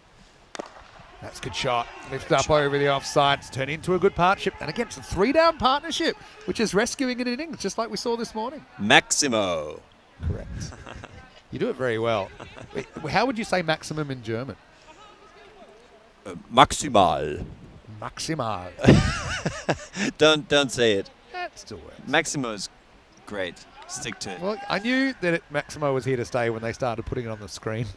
No, but you see, now once they have their game in Germany, then we need to develop German kids in schools. And then that's real integration. When German kids play with people from all over the world in one team, this is where integration happens. Yeah. Integration doesn't happen when Afghanistan 1 plays Afghanistan 2 in Kiel or Pakistan 1 against Pakistan 2. It only happens when you really develop the German kids and get a good quality of German cricket. And you're a good example of that working, of being a German kid that's learnt the game to a very good level. So it's pulled away, that'll be 4, so Pi into the 30s. Look at the percentages, they're behind, but they're still certainly in with a fighting chance. Fowler Slaven, who have, let's just say they've turned the tables from just a couple of % chance in the previous games. This is a very important partnership now. No doubt. No, but you just said that I'm a good cricketer. I played, there's a game parallel to this in Velden, Austria against Belgium. Today. And I played in Velden last weekend, and I did some leg spin bowling, which... You don't have to say how it went, because I know how it went, and you probably don't want to. That was a good stop. They won't get any run there. Yeah, but you're right. In fact, that's probably just gotten underway 15 minutes ago with Austria taking on Belgium. Our first ever ECN cricket from Velden in the south of Austria. And you were just there. I was just there playing against Velden Cricket Club with my German cricket club. It was fantastic. Wonderful ground, just as the ground here in Kiel. Just very picturesque. Oh, geez, they almost ran into each other. That's not the way you want a partnership to end, with a double knockout. Yikes. Yeah, I always got taught you have to run on your right. Yeah, well, you have to run on this side that the other guy isn't. Yeah, that's a good one. But if both of them run to their right, then they will never collapse. They will never collide. Yeah. Well, this is where it gets a bit complicated, I suppose. That's going to be 4, I think. Gets away. Can he pick it up? No, he can. Keep forgetting that it's a little bit slow here with the type of grass. Well, that's going to be an awkward one. Could get an overthrow. Should get an overthrow. Will get an overthrow. So, yeah, a rare 3 to finish the over. So it'll be 69 for 3 after 5. So if the bowler's bowling right arm over, then obviously non-strikers on one side. You should be running the other. Just a reminder, though, while we're here, is that we have 2 other venues that are all happening right now. So it's a rare triple play on ECN. So match 3, Romania, Czechia, and that series is locked at 1-1. So that'll be the decisive game in match 3, happening right now. Austria, Belgium has just gotten underway. Danny Hudacek's there in Velden, where you were playing last week, Philip. And just 1 day of T10 action there. And a reminder that we are live and free for the first time in India on YouTube. So I'd like to encourage everyone, and tell your family, tell your friends, watch on YouTube. Let's see if we can really gauge how much people want ECN cricket. Hopefully the answer is that they want it a lot. Anyway, up in the air, fielder won't be able to get there. Maximal 75 now for VFB. You look at the actual run rate. After that shot, they're probably bang on the required rate. Yeah. And Wayne's saying everyone keep to their right, which that is the international boating rules. I know that. But I suppose what I'm saying is you should be looking to run on the side. You shouldn't be anywhere near your partner, is my point. You shouldn't be. All right, straight up in the air. Who wants it? Bowler's called it himself. Sajani drops it. Didn't get too close to it. A bid has a life now. He cannot hold a high ball at the moment. Quite amazing after Kiel put off potentially the catch of the century of the first ball of the innings. It's always tough, the ones that go straight up in the air. You have to think about these catches for such a long time, and then you tend to drop them. Yeah, can happen. But yeah, I was going to say you should be running on the opposite side of the pitch to your partner. So you should have to be close enough that you... But it is true, most of the time, that is to your right as a batter. Yeah. 6 runs. So Pi had a life. He's certainly a big hope. VFB, I think with that 6, they're back in the Goldilocks zone in the 40%, Phil. We got a game on here. Yes. And This is exactly what makes cricket so interesting, and this T10 format, it can change so quickly, you know. So quick. That's probably one thing when we started together in 2019, the first ever ECN tournament. I was surprised how many momentum shifts you could get in such a short game. That's the first and still the most amazing thing to me, and you're seeing it right here. 46% now, VFB. Thank you for the lovely comments, by the way. Yeah. And thank you, Wayne, for confirming that I was right about running to your right. Yeah, true. I suppose if you are going to have a collision, it's probably a good thing. But then it all happens so quickly. My right or your right? Where's right? High on 39 and quicker one pushed through from Sajan. But, yeah, we've got a Right great is game. the new left. Right, yeah. It's like, I've got a strategy when I'm in the street, and people, I just stand still because I feel like that way they'll go around me. You're not doing that weird, which way are we going, which way are we going? Well, that one's in the air. That one goes as well. Maximal seis carreras masters. Yogesh Pai moves to 45. He's been such a thorn in the side of opposition bowlers in this tournament. Finds the gap and finds the distance to go all the way. And he's been very consistent. 50-50 game. We call this the Super Goldilocks zone. Wow. Because it's a coin flip right now, the supercomputer.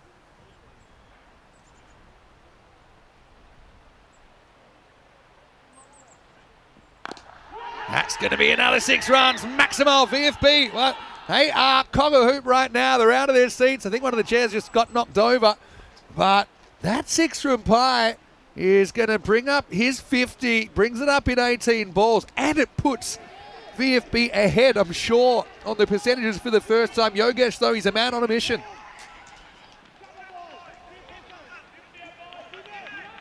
Yeah, 59% chance of a win now. So Yeah, I think with that, probably goes up a little bit. 51 off 18. Again, at the top, you lose wickets, but it doesn't really matter as long as they haven't used up a lot of balls. And that's the case here. And the thing is, you probably got Saravanan to come in next. He's been very, very good.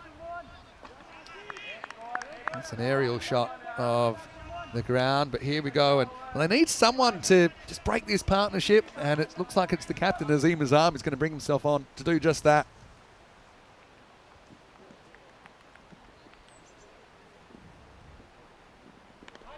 Swing and a miss. First up, small win. But yeah, I know there's still a lot of chat. I'm sure as people come in, they'll be filled in the situation. In case you missed it earlier, because of an Indian court ruling yesterday, our principal source of funding is no longer possible. And that means, the future is very uncertain. I know that everyone in ECN HQ is looking into alternatives to keep us going. We don't genuinely, we don't know the situation one day from now, 1 week, 1 month.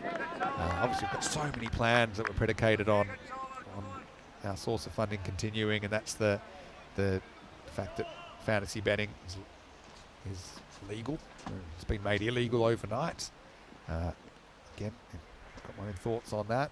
It makes sense to regulate rather than... That's going to be up in the air. That's going to be 6. It's a bid. Now, Maximal brings up 100 for VFB. This is a topsy-turvy game. Yeah, so it is so surprising how quickly this has happened, literally in the last 2 days. It's been rushed through without really any debate or any thought, I think. But anyway, we're doing our best just to keep going, and we'll see what the future holds. But we want to remain optimistic. We want to keep bringing you the product that we've developed to such a high standard, and that's because of the team effort, including the viewers. That's going to be 6 more. Let's go over the top. Maximal, a bid. Coming good at the right time, and they're well ahead in this game now, VFB. he's also in his 40s now, 43. So this partnership needs to be broken if Kiel still wants to stand a chance. Yeah, true. Kind of a slot length there, easy to pick up with the angle around the wicket to the left-hander. The FB Farlesleben, it's their game to lose really now. They're 72% favourites. They've just got the confidence of pulling off a big chase yesterday, and the confidence that they've gotten through in really tight games. They've had 2 last ball finishes with the bat, and they've won them both. So, yeah, it's it's one of those things, we'll try and be as open as possible, and that's the way we've always conducted ourselves, really. Just seems strange to think there could be a world where we're not doing this every day, where we're not continuing to promote the game the way that we've been able to promote, with the support that we've had from our partners all around the world. 51 to Pai faces up, and he's going to get 6 more. He's in such good form, and VFB, their bench, they're on springs, aren't they? Every time there's a 6, they're jumping to their feet, and they know that's one step closer to the top 3 in this tournament. Well, they had like a batting collapse, you know, at the very beginning, and now batsman number 4 and 5 have such a great partnership. Of course, they're cheering. I mean, they probably couldn't believe it. Let's have a look at what's happening today here in Kiel, with one of these 2 teams to survive to Qualifier 2.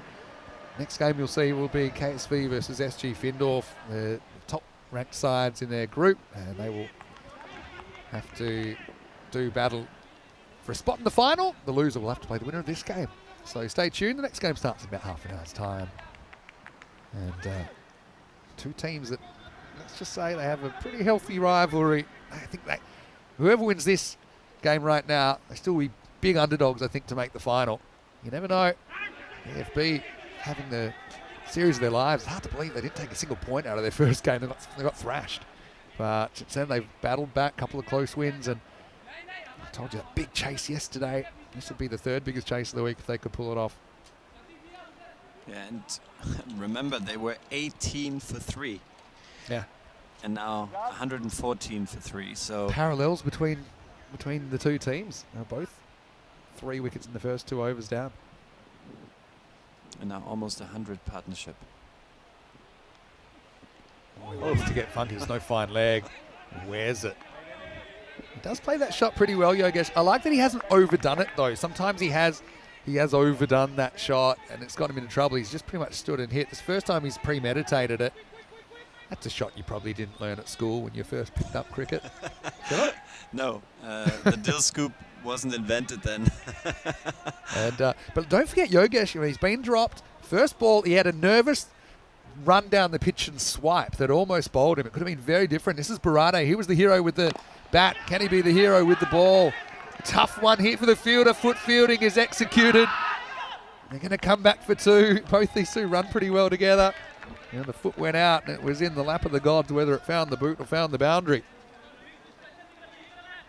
Yeah, so I don't want to go on and on, but it certainly is on everyone's minds. I can see all the discussions in the chat today as well. But yeah, obviously, when you've got a multi-billion-dollar industry, it would make sense, I think, to regulate it. I mean, the operators, they're paying tax, they're doing a lot of good for the community as well. I know it's a complicated issue, but I think trying to operate it responsibly makes more sense than driving it underground. Right, in the air. Here's a chance. It's gone. Game changer potentially. A bid goes for 46. Didn't get the elevation. Barade does come up with a big wicket. He changed the game earlier.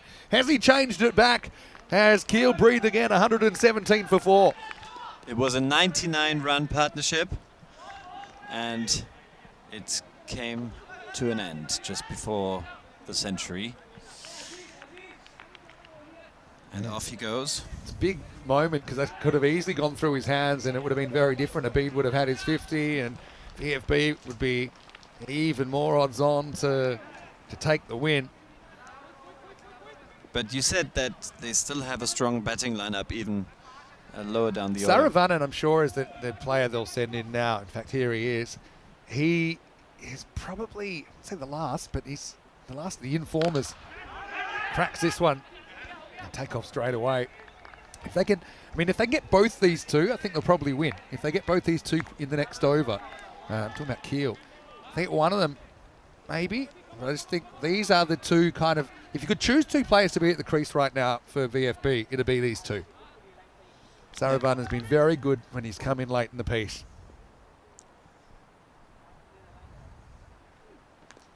Edged and away from the keeper, that's 4. Game of inches. Didn't really have a play on that one. Kakar behind the stumps. And a bit of luck for VFB, it's 4 runs. It was just a little too far off his gloves, yeah. Just if you just joined us as well, the other thing is, obviously, it's the beginning of a new era, and we don't really know what it holds.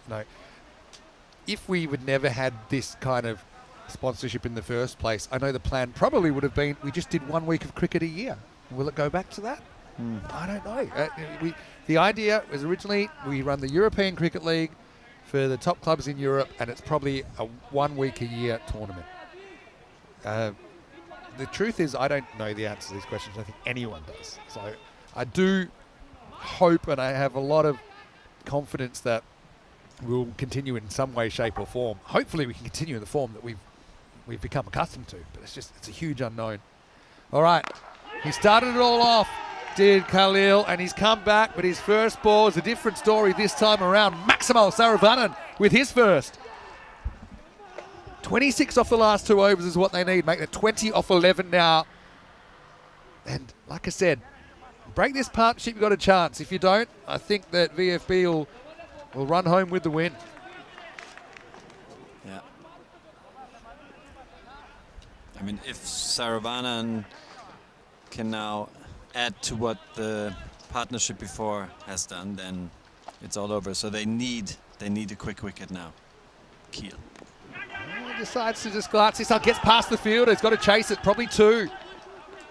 It will be 2. At least doesn't go to the boundary for Kiel. Seem okay with the clock as well. Every ball's an event right now. One of these 2 teams will be finished very, very shortly. This is the kind of stress that I'm used to. I know there's a lot of stress I'm not used to this week, but this is the kind of stress that we live on in ECS cricket. 18 runs of 10 balls. Big swing and a miss and a win for Khalil. So, again, just want to say, I know a lot of our viewers, they'll be feeling all kinds of emotions today as well, but I just urge everyone to stay positive, spread the loves.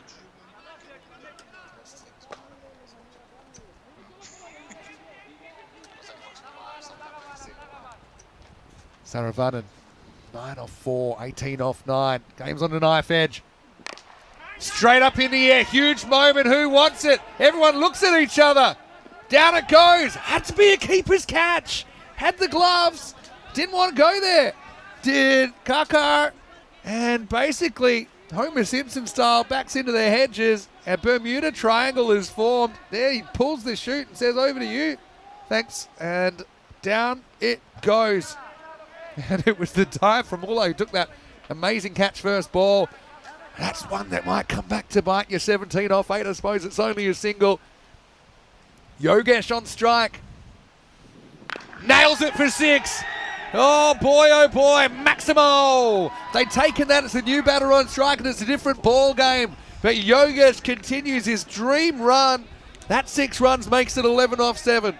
Yeah, and I mean, if you have 3 people willing to catch or not willing to catch a ball, they were basically disputing, then it's always very tough one. But Kakar, the keeper, he should have got it. Communication is key. Last ball, the 9th. Edge, that's going to run away to the boundary as well. It'll be 7 off the last over. Pye to 71. He just continues to lift his team out of the depths of despair. And there's no bigger game than this for survival in this European Cricket Series. VFB, they're in the 140s, 141 for 4 after 9. 7 runs required, and Kiel need a minor miracle to restrict to 6 or less and keep this game alive, or potentially pull off a big win. Yes, 7 off the last over. In other formats of the game, that's quite a lot.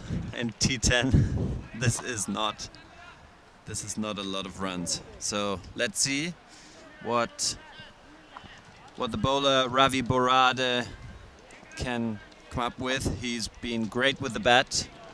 Will he be able to save the game? Yeah, well, here's the thing. He's been brilliant with the bat, obviously, and he did come up with that wicket. He changed the game earlier, kind of changed it again when he bowled his first over 1 for 8. Here we go, though. Maximo ties the game. Oh, it's going to be French cut. Can it be stopped? It won't be. Oh, that's the cricket gods looking after VFB. They have so often in this series. This could have easily crashed into the stumps. Instead, it gets past the keeper and it rolls away. Just 3 runs required. Now, you probably got to think about bringing fielders up. But the thing is, you've got 2 genuine hitters at the crease. That was so close to the stumps. Shoelace. And again, it would have changed. Again, it would have changed the game. Oh, for Kiel, is it another heartbreak story? Knocked out at the quarterfinals last time. 3 to win. Hit straight. Game over. And it's going to be Saravanan that hits the winning run. Here come VFB. It's heartbreak for the hosts. But VFB have pulled off a big chase once again. And they will chase down this target with 4 balls to spare and survive to the second half of the day. Congratulations to VfB Fallersleben. What a great game and what a great recovery, especially after they were 18 for 3. And this is a fantastic recovery and deserved win. Although, of course, I feel very sad and very bad for Kiel on their home ground. That's true. I mean, they're such great hosts, Kiel, and they're a bit numb after that, I think. They had that brilliant start. I mean, can't wait for this highlights package because that first catch was quite unbelievable. But despite the 3 wickets, they found the rearguard action. This is where we're out on finals day. VFB Fallersleben have survived to the second half of it. And unfortunately for Kiel, it's the end of the road this time around. Hopefully we have them again. Hopefully we can come here again and there could be another tilt. But yeah, the next game, KSV versus Findorf, coming up in 20 minutes. Roll the highlights. And look, stop what you're doing right now. Look at this screen, because this first catch was one of the best catches that I have ever seen. Unbelievable running back with the flight, and that was Imran Ullah. But if you thought that was a bad start for Fallersleben, it was going to get even worse, because the very next ball, a second wicket went down with Diala going first ball. Off came the hat. In went the Grizzly ball. And then a third wicket would fall soon after. It would be a real get-out-of-jail job from VFB, but their reliable middle order once again held up. Yeah, hat-trick ball didn't work out. Then they hit a few runs, and then they were suddenly 18 for 3. Yeah, and 18 for 3 would kick off this partnership at 99 that turned the game around. Yogesh lived dangerously at times, probably lost his mind a couple of times when he first came out there, but soon he turned all that nervous energy into 6-hitting energy. I will say the Kiel had their chances, didn't they? And they messed up a few of those high balls. I think it probably comes back to bite them in the end. Yeah, catches win matches.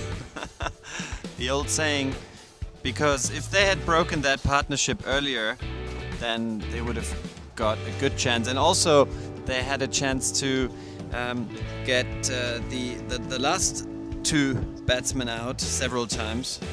Yeah, it all comes down to catches, and because the bowling was quite decent, I must say. Yeah, I think so.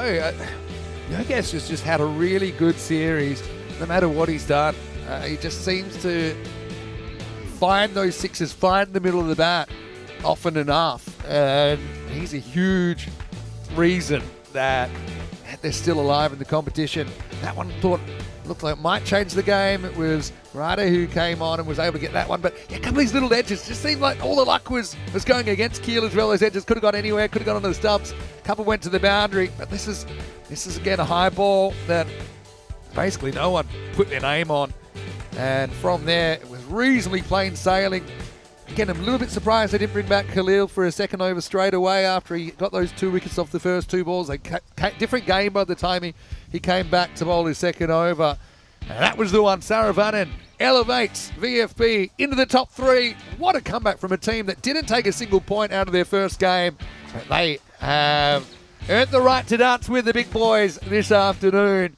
And for Kiel, it's heartbreak once again on home turf as they are eliminated from their own European Cricket Series. Yogesh Pai, we came out after there'd been 2 golden ducks and he swung at the first one, missed, almost lost his stumps, but he survived and he thrived. 71 of 23 with 8 big sixes and 5 fours. 46 for a beat was part of that 99-run partnership got them back on track. In fact, well ahead in the game. Saravanan came out and finished it off.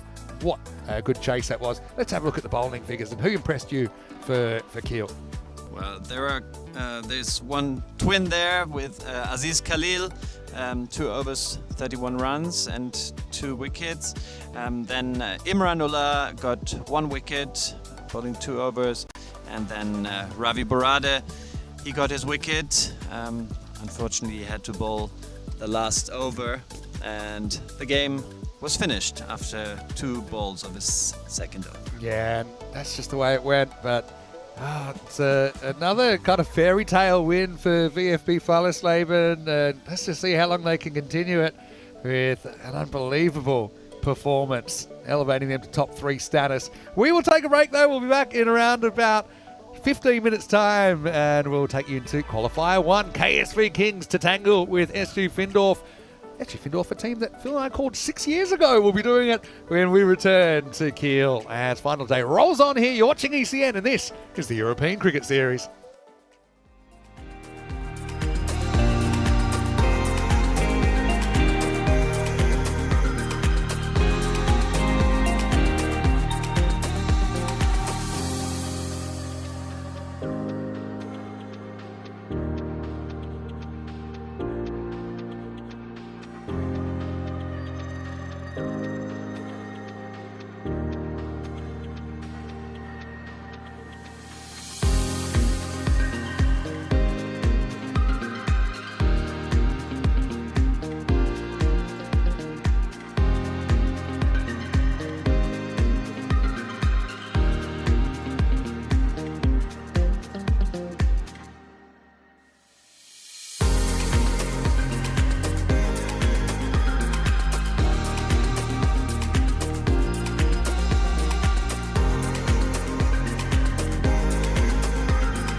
And welcome back. Well, now 4 has become 3 and we roll into the second game of the day. And the first spot in the final is up for grabs. The two teams that top their groups.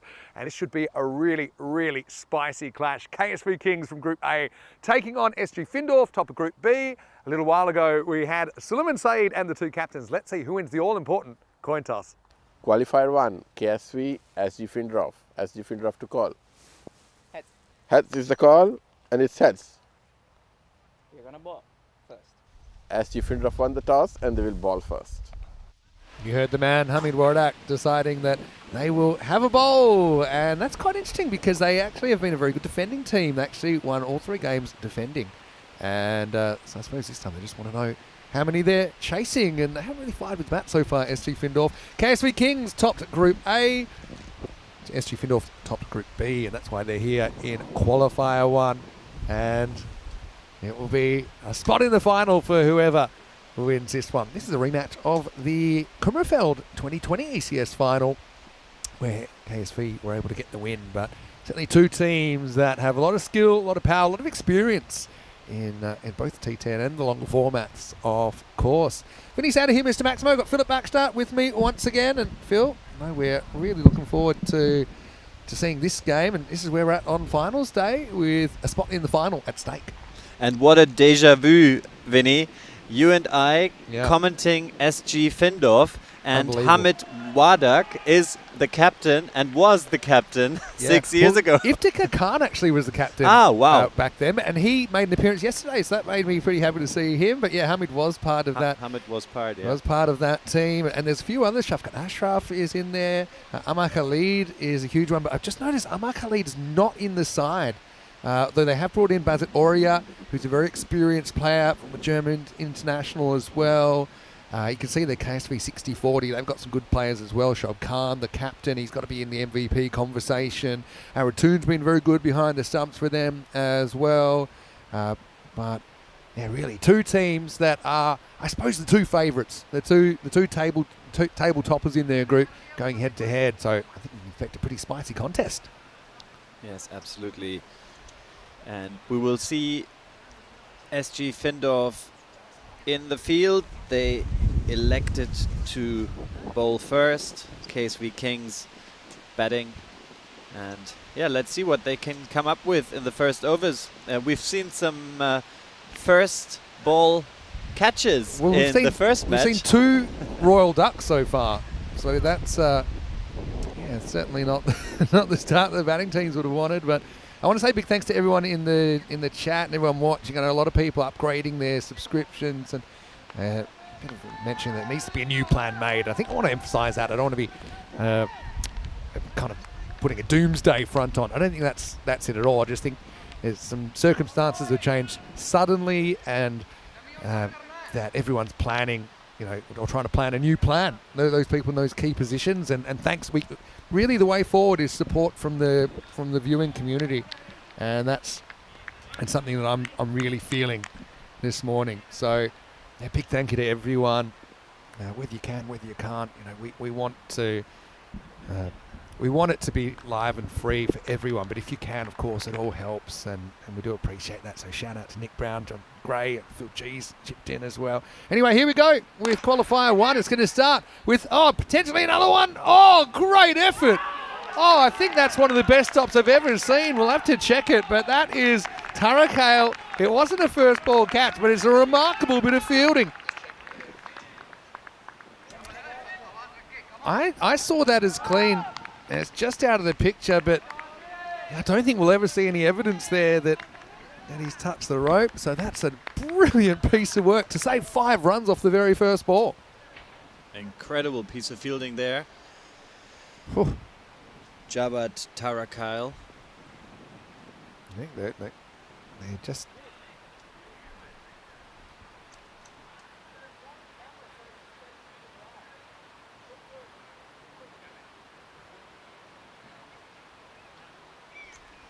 Wow, so amazing stuff.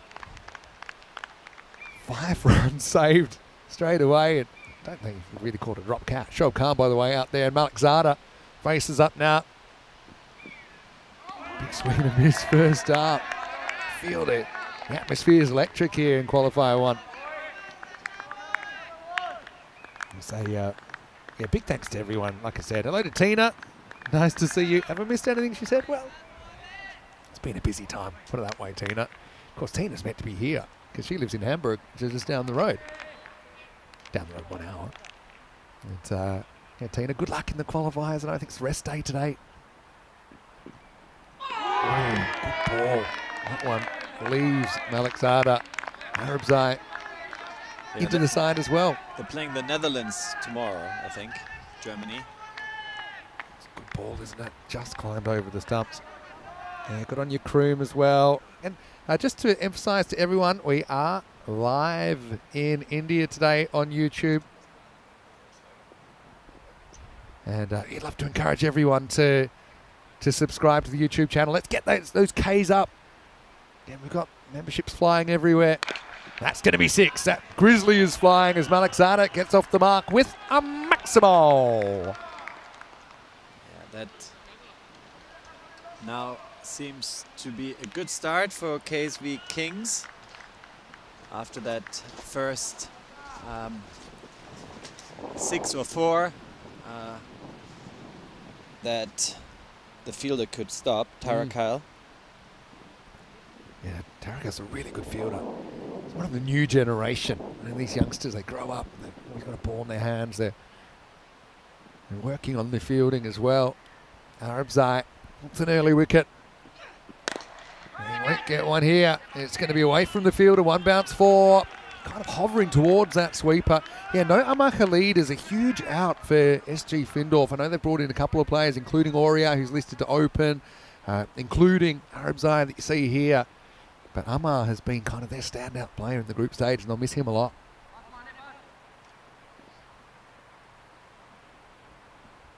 So last ball of the over. Should we show it on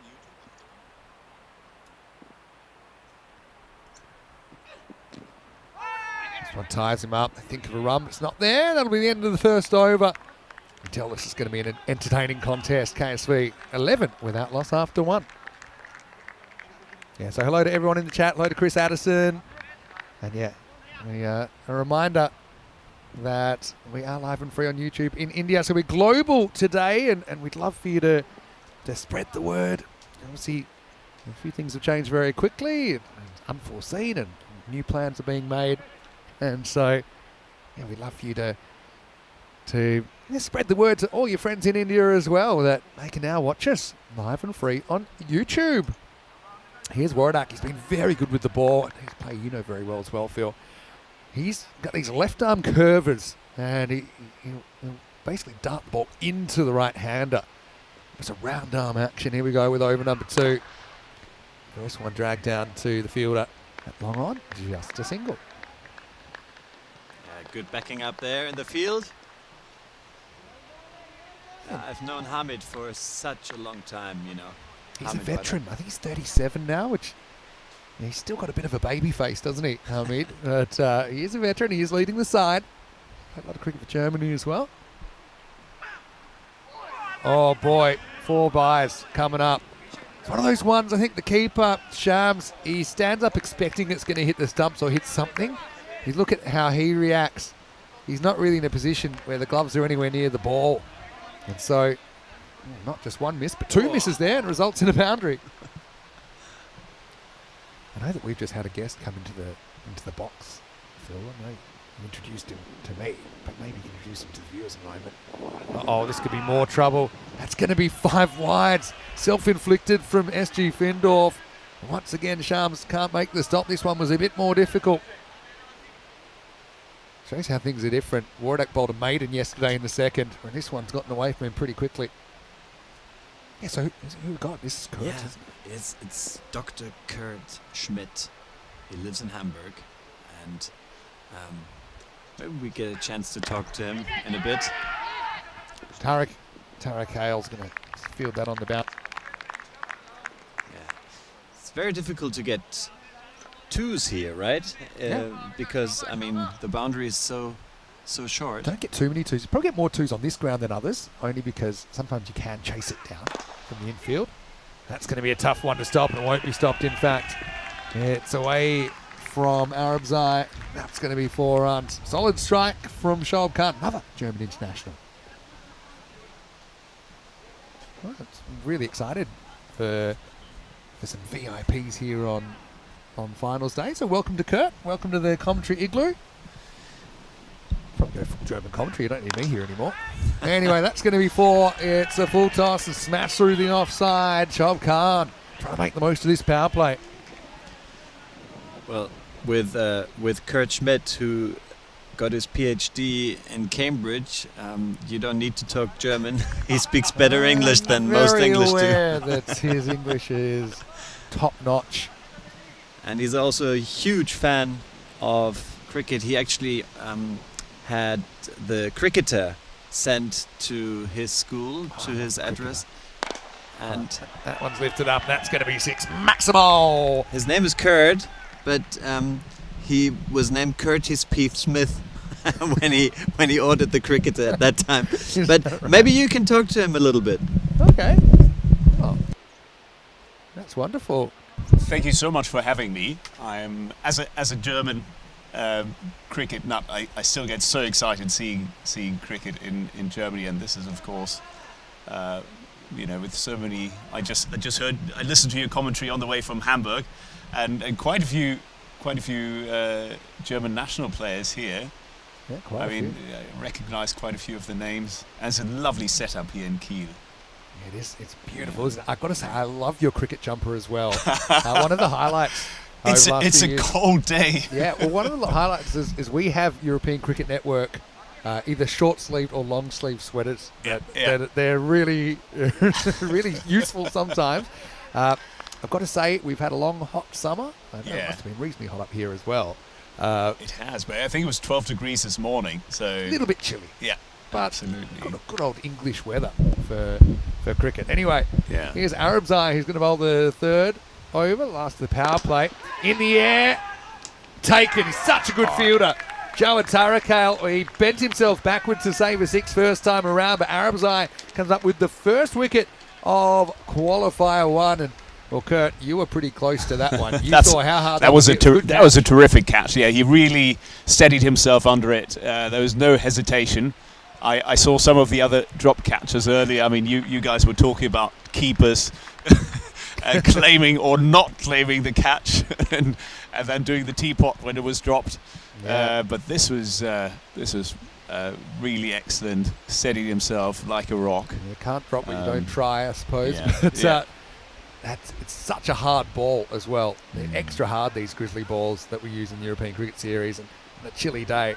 Yeah. That's brilliant technique from Tarakale. He shakes it like a Polaroid picture after that. You can understand why. I'm interested about your education. Phil was just telling us about it. That you've got a PhD. Tell us a little bit about what you studied and kind of what got you into cricket in the first place.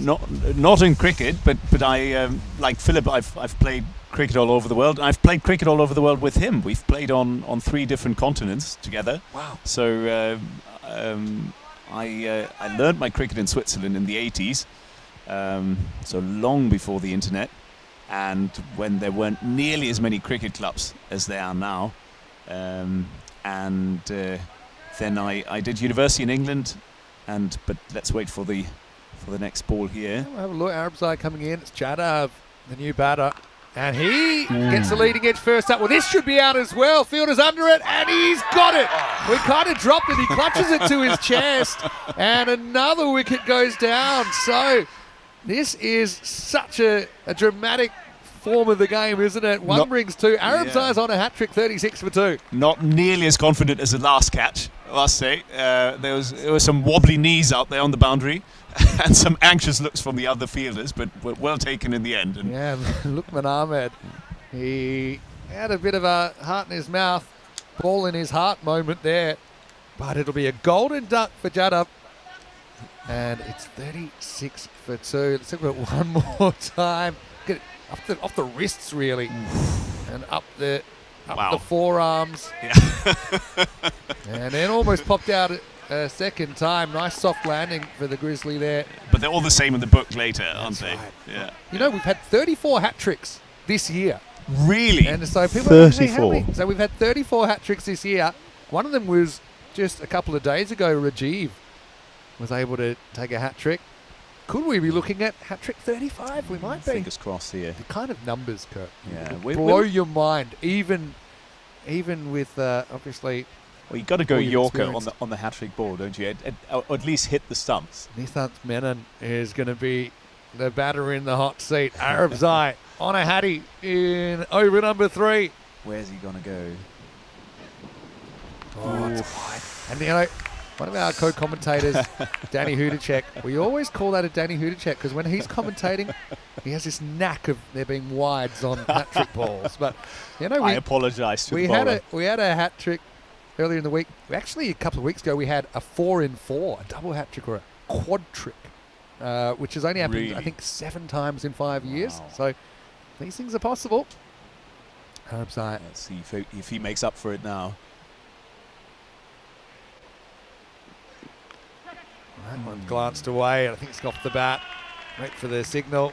Yeah, 4 runs, beautifully worked away by Menon. Arab Zai gets it slightly wrong. Okay, I want to go back to you, Kurt, because you said you played on 3 continents, and so what kind of sparked your love for cricket in the first place? I mean, my father actually he learned to play cricket as a German in the 1950s, and he was a decent bowler. There wasn't much cricket at all back then. I mean, there's this famous story. There's a book about it too, about the last English cricket team touring Germany in 1938.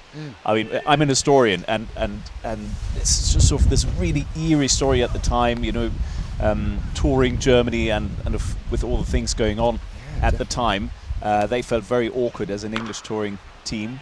That one's lifted away, and we'll see how far this one flies. It's gone all the way. Maximal 6 for men and goes 4 and 6 and changes the face of the over. It started with 2 wickets. Yeah, what a time to be touring Germany. So, but there used to be a lot of, well, not a lot, but there were certainly quite a few German cricket teams. You know, German-born, German-bred cricketers at the time. But then that was suppressed by the Nazis, and yeah, if only those cricketers could see how cricket is thriving now. Yeah, it's a different world in so many different ways. Good ball. Yeah, pretty well bowled. Pitches up that time. And we'll get Well one. back That's down all they'll too. get. And so... And it's then, like, then I started playing cricket at, when I was 12. When I was 16, I did my, with a Finnish friend of mine, as one of my best mates at the time, and who turned into a very good cricketer. We did a cricket camp at Northampton when Curtly Ambrose and Alan Lamb still played for them. oh, wow. Many viewers won't remember them. Well, they will remember Curtly, won't they? Oh, it's a good shot. Yeah, that was kind of Alan Lambish. I still remember him hitting 17 off the last over against Bruce Reid, someone I used to play against, actually. All right. At the end of a one-day international, back when 17 seemed like a lot off an over. Yeah. End of the 3rd over, and the 50's up for KSV, 52 for 2. Pretty entertaining power play. Good run rate, but also a couple of wickets falling in quick succession. Yeah, I mean, you were talking about shifting momentums, and it's crazy how that happened in the last match, and now it's happening here. You think you're pegging them back with a few wickets, but then, just one big over, and the weight is right on the fielding side again, isn't it? Yeah, no, it is, and that's one thing I said. I mean, I commentated with Philip 6 years ago in our first ever ECN tournament, and that was the thing that struck me, that things can change so quickly for such a short game. Yeah. It's almost like you get as much action as a 20 or a 50 over game or a full day of Test cricket, but it's just compressed into basically an hour and a half. Okay, so Showcutter Deal is in a bowl. He's a very impressive left armour. Turned 18 during the week. Let's see what he's got. Now, might have a wicket first up. Fielder takes it. Oh, sticks terrific. the landing. Brilliant Wow. work. Excellent work there by Farooq Very Arab well Zai. judged. And would you believe it, a wicket to start the 4th over. KSV, 52 for 3. Yeah, talk about shifting momentums. That was terrific. I mean, he turned his eyes to the boundary. I think we got to see it here. Very smooth run-up, by the way. He's a very rhythmic bowler, Adil, and he's been sort of very good. checking the boundary. Wow, lands on one foot. brilliant. Brilliant take. Had a good sense that if he landed, it didn't skip forward too much. He was going to stay in the field of play, so he didn't have to get funky and throw it away or anything like that. And so Manon has an interesting time in his 4-ball stay. He's out for 11 and it's 52 for 3. So here's the last few balls. Here's the last 13 balls. 1, 4 byes, 5 wides, 1, 4, 4, 4. Wicket, wicket wide, 4, 6, 1, 4, wicket. Wow. Yeah, no, that's... Now, we haven't had a dot ball in recent history. It's terrific cricket. Well, let's see what happens here now. Well, new batter comes in. It's Aratoon, the keeper. Nicely bowled. He's got a very, what's the word? He's left-handed, but he reminds a lot of Dennis Lilly, the way he runs in, and he really gathers momentum, but in a real smooth way. Very smooth. Rather than, there's also Tarakale, number 31 in front of you, who's also a left-armer, but he's more of a Showa Bhaktar style sprint in. Right. Whereas there's something kind of a bit more graceful about the run-up of a deal. Ooh, nothing too graceful about the delivery, though. That was a bit wayward there. So you mentioned you played on 3 continents with Philip. Yeah, so I used to work at a school in Switzerland, and I ran the cricket there for many years. It's sort of bizarre how cricket came to that school. In the 1920s, an Englishman was employed as a PE teacher, and he brought cricket to the school, and it's been there ever since. So there's been 100 years. Oh, lovely ball again. 9 in length. And we've gone on tours to, and the first tour that we took Philip along, both as a player and as an entertainer, of course, was to Dubai and Abu Dhabi. Explain more about the entertainer. Yeah. For viewers that might not know, wait for this ball though from a deal. Gets it outside the off stump again. Aratoon struggling with the spice so far in the over. There's a bit of drizzle now in the air. Hopefully not. Yeah, I hope it's just passing by. There's nothing on the forecast, so I hope this is going to pass by quickly. It's very English. Yeah, we're so close to the sea. I mean, it's just what we. It is very changeable, but so we went to Dubai, Abu Dhabi, 2004. That was, and we're completely outmatched. For the ball here. Oh, lovely line length again. Tries a different tactic there. Aratoon got on the chart, still couldn't catch up with it. And the first match we played, which was still at the old Dubai Stadium. I mean, Dubai has changed so much in those 21 years. We played against UAE under-18 team, and I think they were about 5th or 6th in the world at the time. And we came with a lousy Swiss school team. Now he takes his time, the batter. Slight improvement in that he does hit that one. He retains the strike, and a brilliant over from Adil. 1 for 2 in this format. It's quite amazing. It's the end of the 4th over. It's 54 for 3. And so you said you brought Philip not only as a cricketer but as an entertainer? Yes, absolutely. In what capacity? Is he tap dancing? What was he doing? Well, what wasn't he doing? What wasn't he doing? I mean, he like you, he plays the piano. He loves to sing. And just on and off the field, if you have 15, 16-year-old schoolboys who haven't quite gelled as a team, having somebody like Phil there with you, singing and constantly chatting on the field, and that was terrific to have. And he does all the accents as well, which was hilarious. And also as a cricketer, it was very helpful having him there. Yeah, he's a bit of a jack of all trades, is our Philip. Anyway, here we go with Iftikhar Khan, who's going to get lit up first ball. Maximal. Iftikhar led the side in 2019. He's only ever played 2 games in European Cricket Series. He played 1 in 2020, played 1 yesterday.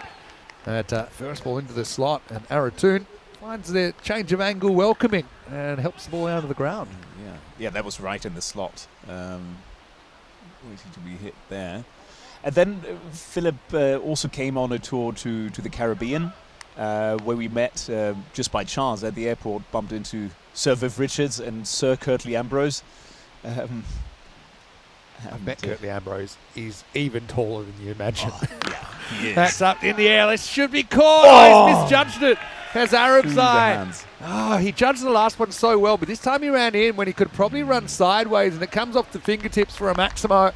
And a life for Aratoon. Yes, funny how when you drop a catch, you instinctively always look at your fingers as if to blame them. What did you do? But there's a step there where he realises that he's out of Yeah. position and that he didn't need to come in at all. Just needed to go sideways. Aratun gets a bit of luck. Iftikhar could have had a wicket. Instead, he's gone for 2 sixes. And maybe it's more after that. This is carved away. Pitch is just inside. It will be another boundary. It's a good shot. Aratun's found his mojo in the 5th over. He has, hasn't he? Yeah, that looks... So, how has cricket in Germany then transformed over your time? I mean, demographically, it's changed so much, and Philip for decades really, he's been trying to helping, as he mentioned earlier. Let's wait for that ball. Well, it's up in the air, top edge. This is potentially catchable. That's just out of the grasp of Bazat Oria, and that'll be 6 as well. So, Wow. yeah, welcome back to the big dance. Iftikhar Khan getting a couple of teasers for the fielders. Suddenly looking like a big score there, if these two stay in. One thing about SG Findorf, their batting hasn't quite clicked yet. I think the top score is 133 in the series, which is not too much more than average, but they've been really good defending. That's why it surprised me actually that they wanted to bowl first. They defended even 93 earlier in the week, and then 107 after that. All right, well this one is going to fly as well with the pace. Adios Pelota, off Wiedersehen, whatever you like. That's a maximal 6 more. Yeah, I mean, 25 years ago there were not many cricket teams at all, and now in all the major cities in Germany, there's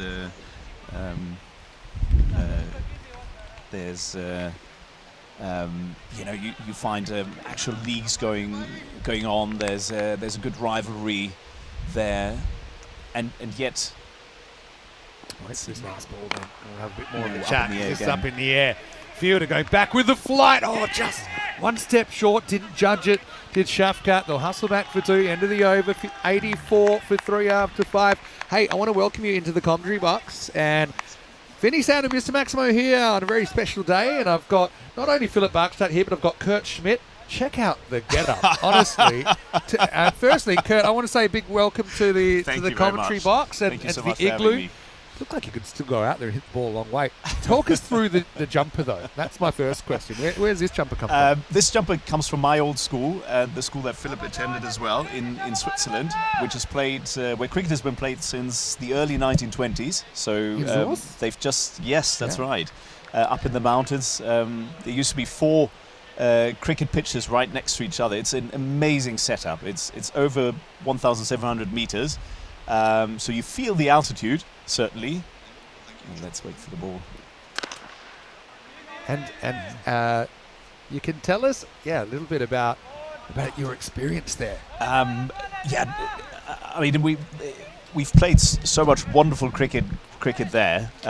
It's with the alpine backdrop, it's very similar to Felden, where Philip mentioned that we played last week. And we've got cricket on there now, by the way, from Felden. I saw the setup. It's fantastic there. You've got, was it Austria and Belgium playing each other, I think. That's true. And we're best of 4 today. It's a good pull shot, isn't it? That's going to go all the way. Maximal. Aratun, I couldn't hit a beach ball in the last over to the left armour, but he's found his timing. That's a well-executed shot. Turned on at just the right moment. Absolutely. Short, pitched a bit too short there. I've actually played cricket on ice a couple of times. Oh, have you? I have, with varying degrees of success. That is a very different format of the game. Yeah. But you've got to come in the summer. I mean, it's glorious up there, and cricket on ice, I mean, we've got so many stories. The Finnish friend of mine that I mentioned, he made a Daily Telegraph headline once when we were still schoolboys because he was given out and he complained because the ball had only touched his glove. And, of course, the Daily Telegraph jumped on that. I've seen that. Finnish batsman complains given out. It touched my hand. But, sir... Comeback ball. All right, this is up in the air, curving away from the fielder. Wardak's after it.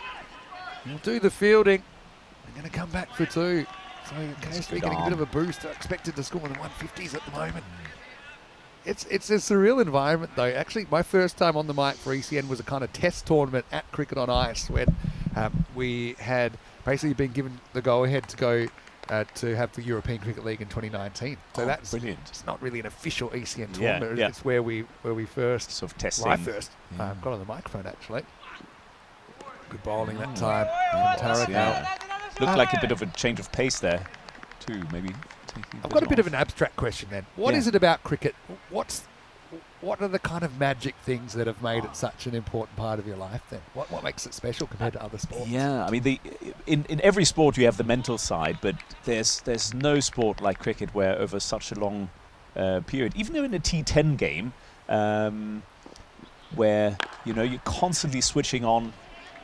And let's see, no, he can't get to that. Slow ball that time from Tarek up. He picks it well to Araturn. He's just exploded into this innings now. He's 43. Yeah. And I suppose in a different form of cricket, it takes you a morning to score to get to 43. Yeah, But he's done it very, very absolutely. quickly. Yeah.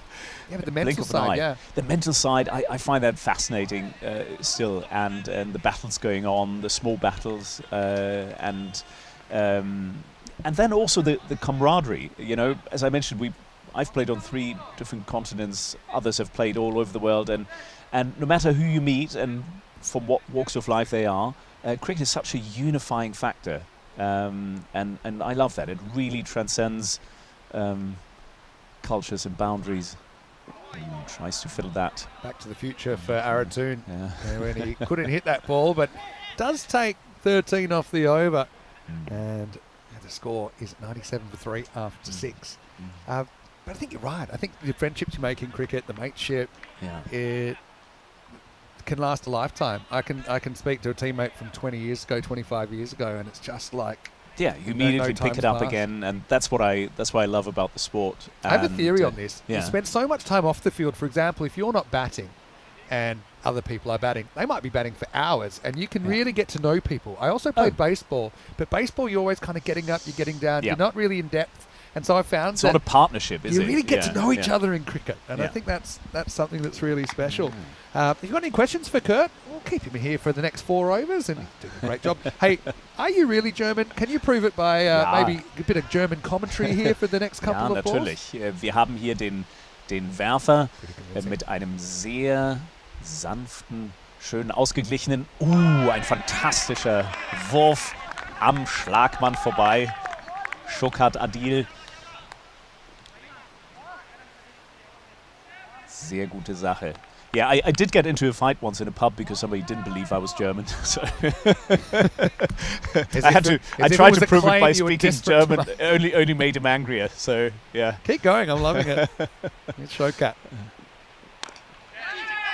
Ooh, is that? Oh no! That looked so safe for a while. Oh. Yeah, that would have been an important wicket at this stage. Yeah, close his hands just too quickly. And it is a cool day. It's not a week ago or so we had over 30 degrees, hands warm, everything loose.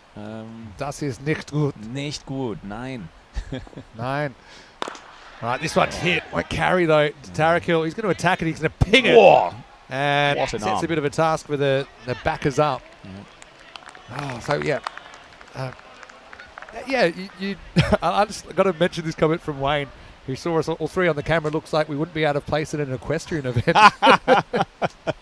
Well, I feel like if I'm looking not out of place next to you two, then I'm feeling like I'm doing something good. I've got my German-inspired outfit on today, of course. We're trying to get got the yellow shoes, got the red jacket, the kind of black shirt. So that's inspired by the German flag. Hit straight, hit very well. Maximal. That Very is straight, that one. a pure strike from Shoaib Khan. It's hardly faced, actually.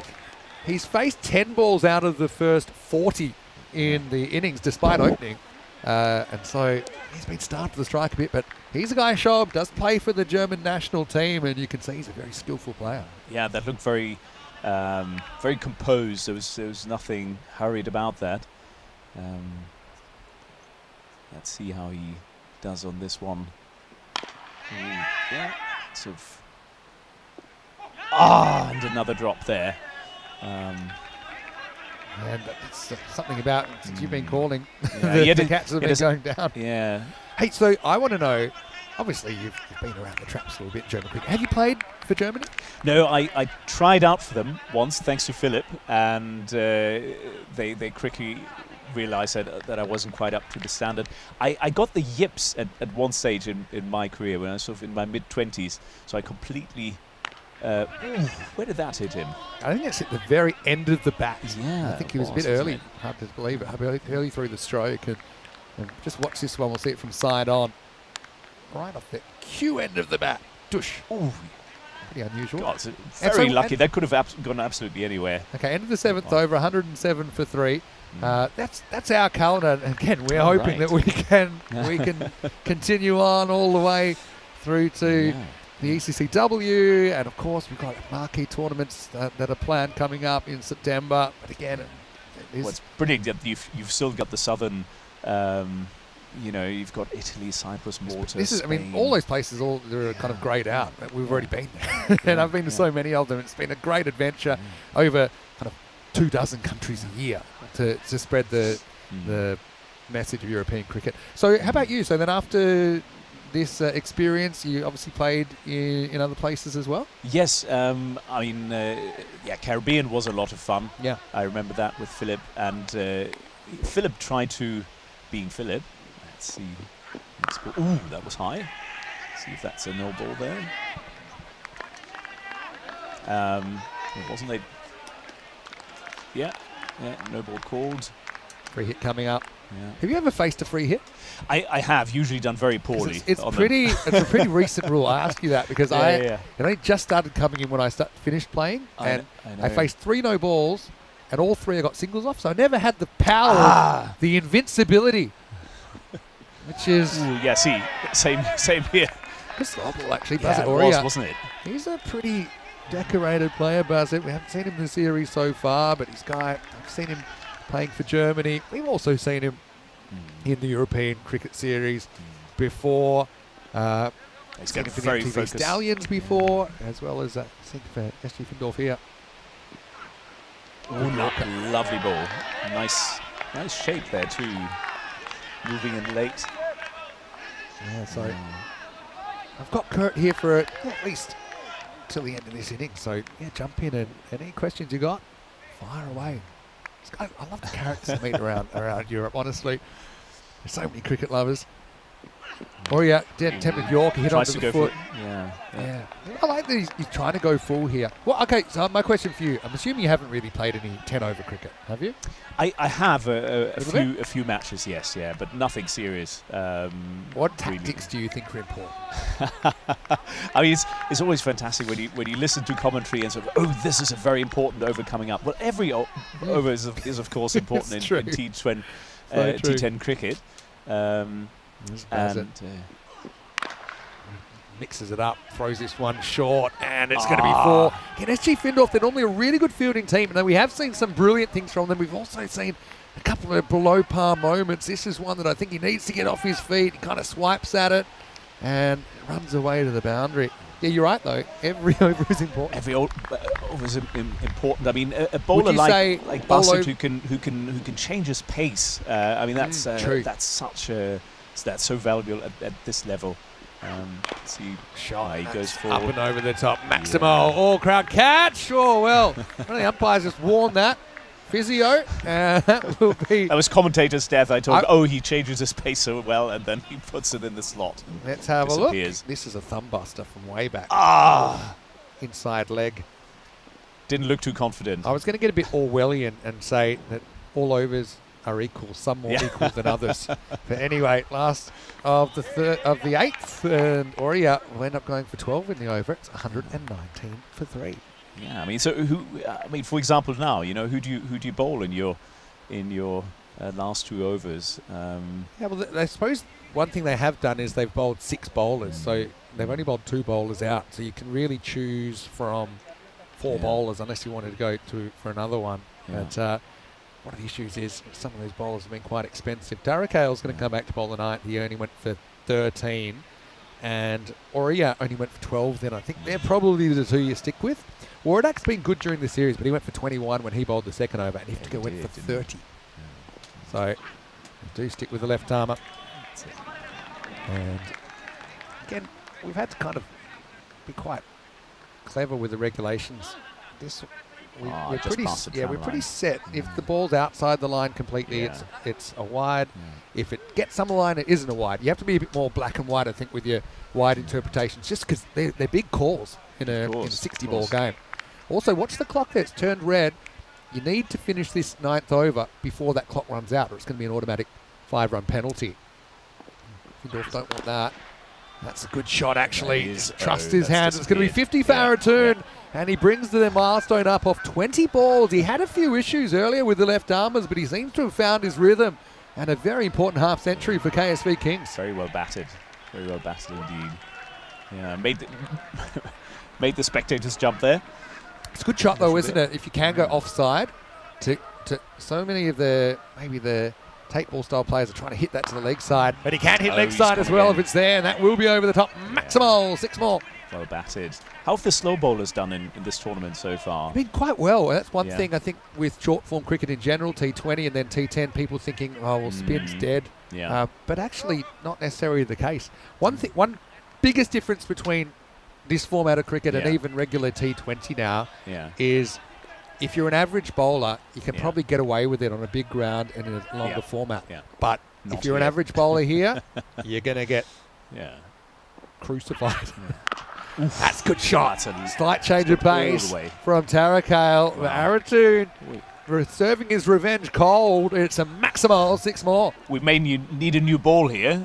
That's really gone into the trees. Rattled the local farmers. The other thing is, okay, they might add a minute on for the ball search. Okay, but that's at the referee's discretion. Yeah, that'd be only fair, I think. And so that's the thing. The clock is managed in real time, but I've got some worries about it. It goes under a minute. If they don't add any time on, literally you need to release the last ball this over before that clock runs out. So there's this famous world record of most runs scored off one ball. Where there was a tree on the pitch. 287 or something like that. And eventually they took it down with a shotgun. Yeah. That's another 4. It's going to be 4 runs. Minutes gone on the clock, by the way, but it's not going to be much comfort because that next ball's been drilled for 4 down the ground. Yeah, there's always debate about whether that story is true. I think it probably isn't. That story apparently... Because there's no video footage. Well, yeah, it's from the 1800s. It was the first ball innings, and apparently they declared straight away. Oh, right. And I always wondered, did he signal for his 100? Did he raise his bat? Because they said it couldn't be a lost ball because you could see the ball. Exactly. All right, that's going to be more runs. How many? Oh, right into the gap. Well fielded by Bazit to his left. This has been an incredibly good partnership. It's now worth 89 for the 4th wicket. And it's often been for the 4th wicket, hasn't it? I mean, I followed the last match. That today, yeah, that's true. Maybe fielding side becoming too confident. Oh, we've got them. This will be the last ball of the night. Lovely shot. Waradak's got some work to do. Went well stopped well. there. He had the yips in the field, Hamid, yesterday, but that was a good piece of work. And a good arm. End of the 9th over, 143 for 3. Oh, well stopped, yeah. So, I mean, it's been great to have you in here as a special guest, Kurt. Maybe I'll finish with a question. What are your hopes for cricket in the future in Germany and Europe as a whole? I mean, the key is to get not just expats playing, but have, as Philip has done for so many years, really start grassroots cricket in primary schools, in other clubs, in other sports clubs, and just popularise it. I mean, it is an Olympic sport in Los Angeles, and it'd be so terrific if you had more, more Germans join this wonderful sport. I think these things take time, though. Oh, how about that for a shot? That's unbelievable. It's reverse dig. I might have even... Did it go for 6? It's definitely worth a look. He's just lit that up. Where does this bounce? Glorious. Oh, it has gone for 6. That's a reverse Abaximo, and that's a pretty rare one. What a shot from Aratun. Again, that one's not in the textbook you picked up at school. I'm telling you about not at all. That one's out of the sealed section. my cricket was still modelled on boycott, you know. He'd be turning his grave if he was dead. Thankfully he's Ooh, not. Oh, he and tries it another one. What a shot! Has that gone all the way as Has well? it as well? This No, one's that's bounced cool. before, but it does bring up the 150. Wow. Oh, amazing stuff. 4 carreras más. It's a new world. Well, that's a tough second innings score to chase. Warriors Certainly. really just missed the Yorker, but only missed it fractionally. Very well played. Very well watched onto the bat too. They forces the field change, so they've put the deep third back now. Aratun is 77. Let's see what he does now. He's going to go straight. He's going to get 6. Maximo. I'm just going to put it out there. If he hits all 6s from here, he'll bring up 100. He's 83 with 3 balls to go. What an innings, especially when you consider that he had some issues early. He missed a few balls, He did. particularly from the left armour, but he has completely turned it on. Yeah, that looked. I mean, his follow through. He was very, very happy with himself there. That won't be off his 6, hip. but it will be 4. He's still on Very for a quick onto 99, and this is out of control now. Findorf haven't scored more than 133 in the series. They're chasing 160s and maybe more. They really have to turn their batting around if they're going to chase this. It's been a bit of swing too, so let's see if you have that kind of score in the bank, you're going to bowl differently, of course. It'll be interesting to see how they go about it in the second innings. Well, we have seen a 160s chase. We might need to see one even higher than that, the way things are going. You see the body language in the field. There's Shell-shocked here. This partnership is now worth 111, and Aratun with 87 of them. He's dominated. Funny thing is, Shoaib Khan, he hasn't batted badly. He's just hardly faced. He's faced 18 balls out of the 58 in the innings. And he's going at a fine strike rate, but Aratun, he's striking at 310 runs per 100 balls. 2 to come. Curtain call time. Smash. shot. He's absolutely in the zone. Aratun, Maximo, 93 not out in a critical game here on finals day. Hold the pose. Amazing batting. but he needs the bowler's help now to get to 100. Exactly. No ball. Make it would possible. be to his name, would it? This over's gone 6-4-6-4-6. Sounds like a Wimbledon final more than a cricket match. Aratun, well, he'll be pretty satisfied with a 99. Normally he'd be frustrated, but I just think in this game it'll be a huge effort. Oh, it will be. Can he go one more? Buzzit's in the dirty 30s, might be in the naughty 40s. Last ball coming up. And it will be 4. Finished 97 not out. What a great effort it is. And Brilliant. it's almost like you're celebrating 100 there. He'd love one more ball, Aratun, but he won't get one. I think Shoaib, he thought that was his 100. So still a brilliant effort from Aratun personally, coming in at number 5 to score 97 not out of 30 balls. Faces half the balls in the innings in the end. And KSV, a pretty imposing 173 off the 10 overs. Yeah, brilliant batting display here, and that'll be extremely hard to chase. But yeah, let's see. We'll see. And what I will say, SG Findorf, no strangers to getting hit for a few on finals day in the ECL in 2019. They got hit for 222 in the final. That's against VSC Rotterdam, another red shirt wearing rampaging outfit. But it's a completely different story early, wasn't it? Because it's 3 early wickets for the 3rd game in a row. We saw 3 wickets in more or less the first 3 overs, and KSV had to battle back. They certainly did, but before that was a great catch, I thought, from Tarakale. It was absolutely smacked at him. We saw that brilliant stop first ball where a 6 got turned into a single. That one was grasped, but I suppose SG Findorf probably a little bit disappointed how they fell away in the second half. Yeah, they did, but just brilliant batting, very difficult to counter.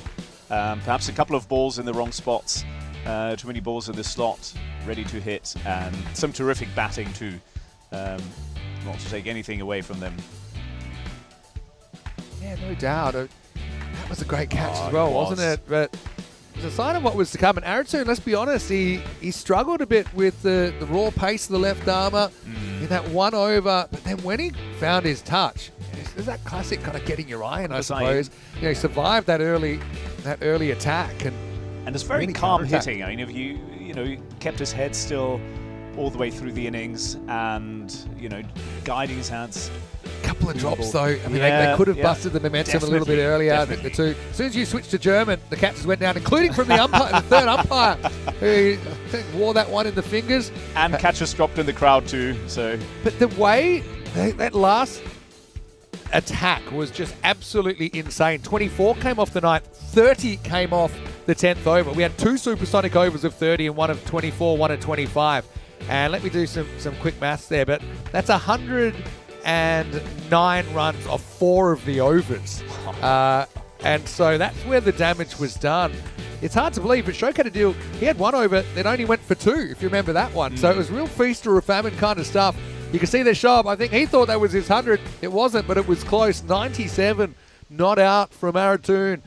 Innings, one of the innings of the tournament, if not the innings of the tournament so far, in such a big game. 10 sixes, 7 fours, and every single ball in the last over went to the boundary or over. Quite crazy stuff. Kurt, take us through the scorecard. yes, I mean, very, very solid start there from Shoaib at the top. And then, yes, we have this, these 3 wickets fall very quickly. But as in the matches before, we thought fielding side suddenly looking very confident. But as you even see at international level, you must maintain your focus. And we talked about the mental side of the game. Even if you have 3 quick wickets in the bag, there is strong batting to come. And with all these sides, there are a lot of all-rounders. And even if you come to numbers 7, 8, or 9, you're never quite safe. So even if you've taken these wickets, there will be change of bowlers and therefore a change of momentum. And KSV really putting up an imposing total there, 173 of 10 overs against, on paper, a very strong bowling side. Definitely. But hey, we've seen a big chase before. SG Findorf, they've got some destructive players as well, and they certainly have a dip at this. Nothing to lose. They've still got the second chance, I suppose, if they don't chase this down. Kurt, I want to say a big thank you to you. It's been Thank you really so nice much to for have having you me. as a guest It's commentator. lovely being and here. I'd love for you to just stay around. I don't want you to just sit, enjoy the cricket. It's a beautiful will. day for it. But watch out, because very the balls are flying all around this ground. It's Kurt All the Schmidt, best. my special Have a guest lovely day. commentator. Thanks, Kurt. And Spinny Sounder here, and Phil Buckstadt will be back with me for the chase. 174 will be the target for SG Findorf if they want to rampage their way into the final. Or KSV, certainly with the upper hand. 173 to defend when we return to Kiel in just a few moments' time. You're watching ECN, and this is the European Cricket Series.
Hello and welcome back to Kiel, where we're getting ready for the second half of Qualifier 1 as finals day here in the European Cricket Series at Germany, Kiel. And coming up, it's SG Findorf chasing a pretty imposing target of 174. KSV Kings with 173 off their 10 overs. Jacob Aratoon with an absolute masterclass. It was funky, it was fine from the keeper bat, 97 on out of 30. Supported by Shoaib Khan, who hit 41 runs of his own, but there's no doubt who the star was. Jacob batting 5, and there he is. And he's just taking it all in his stride. The 2 reverses towards the end were absolutely dirty shots, for the fielding side at least. It was cheeky, it was nice, it was an innings that has defined this contest. And so SG Findorf, they do have the right of reply. Often what I say in these circumstances, okay, 174, it is a lot, seems a lot, but break it down. You're 17 and over. Can you get 17 over? You sure can. And I want to have a good power play. Wardak faces up. Here we go with the response. Let's start with a wide. Vinny Sander here, Mr. Maximo, and Philip Barkstadt joins me. And it was great to have Kurt and get a different perspective as well of German cricket. I know someone that you've spent a lot of time with, but welcome back to the Commentary Box. Thank you very much, Vinny. And he's a very humble guy because he actually is the only German who ever played for the London University side and also for Cambridge University. So it's always special if a German guy comes to England and plays professional, almost professional cricket. It's the highlight. Chases this one outside the off stump, be a wide now. Buzzett hasn't played in the series as yet. Remember, teams only had 2 days, only had 4 games to qualify for this finals day. And Buzzett, he's a guy with national team experience, and I know that they've sent him out there to open. They want a big impact, but it can't be easy coming into the tournament at this stage. No, and of course now in a T10 they have to start hitting the balls from the first over onwards. Otherwise, the 17 per over will not be possible. So any over that is like goes for 2, 4, 6 runs, it's just a perfect over for this is KSV. That was going down like yeah, you're right. I mean, what you see with these chases is basically if you're not getting at that rate required, it can balloon out of control very, very quickly. Suddenly you're at 29 per over. I'll show you something that you will love, though, because it was in a final, actually. Our highest chase was actually achieved earlier in the year in Jersey. And you wouldn't believe how many. I'll show you in a minute. But first, here's Shoaib Khan. Buzzett Oria. 2 stars colliding. Again, just a little bit late on it there, Buzzett, and no run. So, yeah, I remember the highest chase record last year was in the 150s. But Central Commanders in Jersey chased 208 to win. So 207 Southern Spitfires in the final. And they ended up going down with the ball to spare. But even last weekend we had 199 chased in Norway, with Sweden defeating Hungary in that series. So it's quite amazing. This is right up there, but it wouldn't quite even be in the top 10. So it is very much possible, but Findorf going to have to bat very, very well. Crazy numbers. Incredible numbers, and impossible to think about these numbers like 10 years ago. You know, it was the cricketers weren't much better, but probably the whole technique, fitness, everything has improved so much. Yeah, it's been a strange era. All right, Wardak goes up and over the top. That'll be 1 bounce 4. So trying to get after Shoaib Khan here. 7 off the over still. It's going to be a good over no matter what for KSV. Of course, you've only got 3 overs with the 2 outfielders. Limited to 2 outfielders, and got to make the most of it.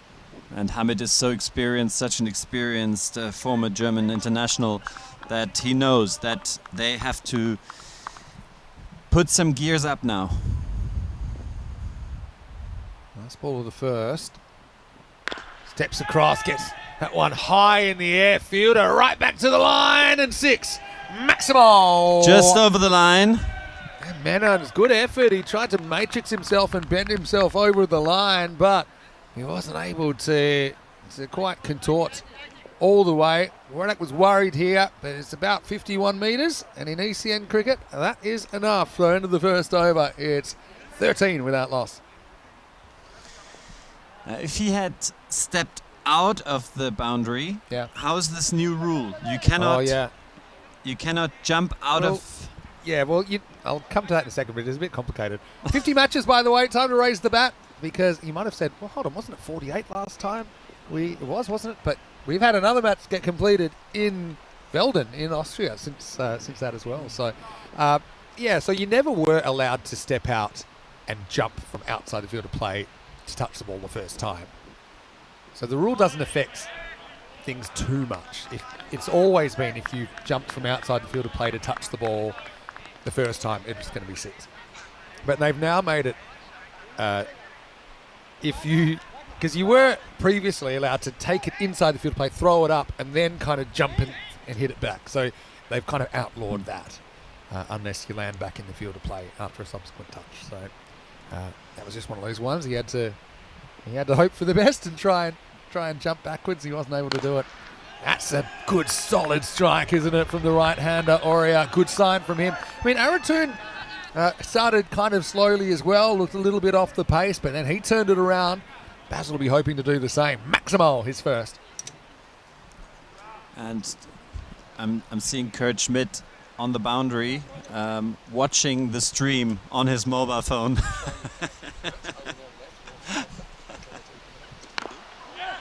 This one's not going too far, but they will get the single. Yeah, Kurt, I think straight away, he might be looking at his commentary highlights over there. And this is Kurt, who was just in the commentary box moments ago. And, there he is. What a character, though. You can tell he absolutely loves his cricket. I think you're right, he's a bit humble about the level he played. For him to go to England and play at that very high university level. Well, look, he's definitely going back, I think, and checking out some of the highlights. You better be watch out, though, because he's right in the hitting zone. And Warnock. And it's going to go in that general direction. In the end, it's going to be hooked over the boundary for 6. Maximal stays mass. Yeah, Hamid knows the urgency is there, and he masters that. What a lovely pull shot. 27 for no loss.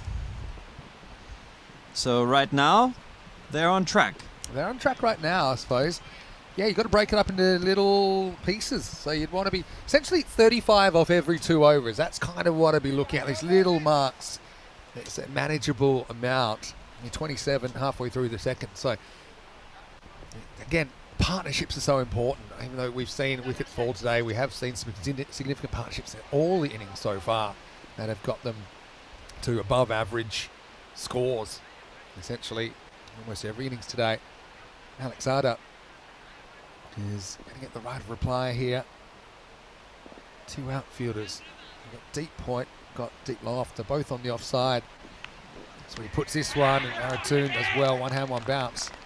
Well kept as well. He must be feeling pretty good about himself, Aratoon. It's some amazing innings. Here he comes. And what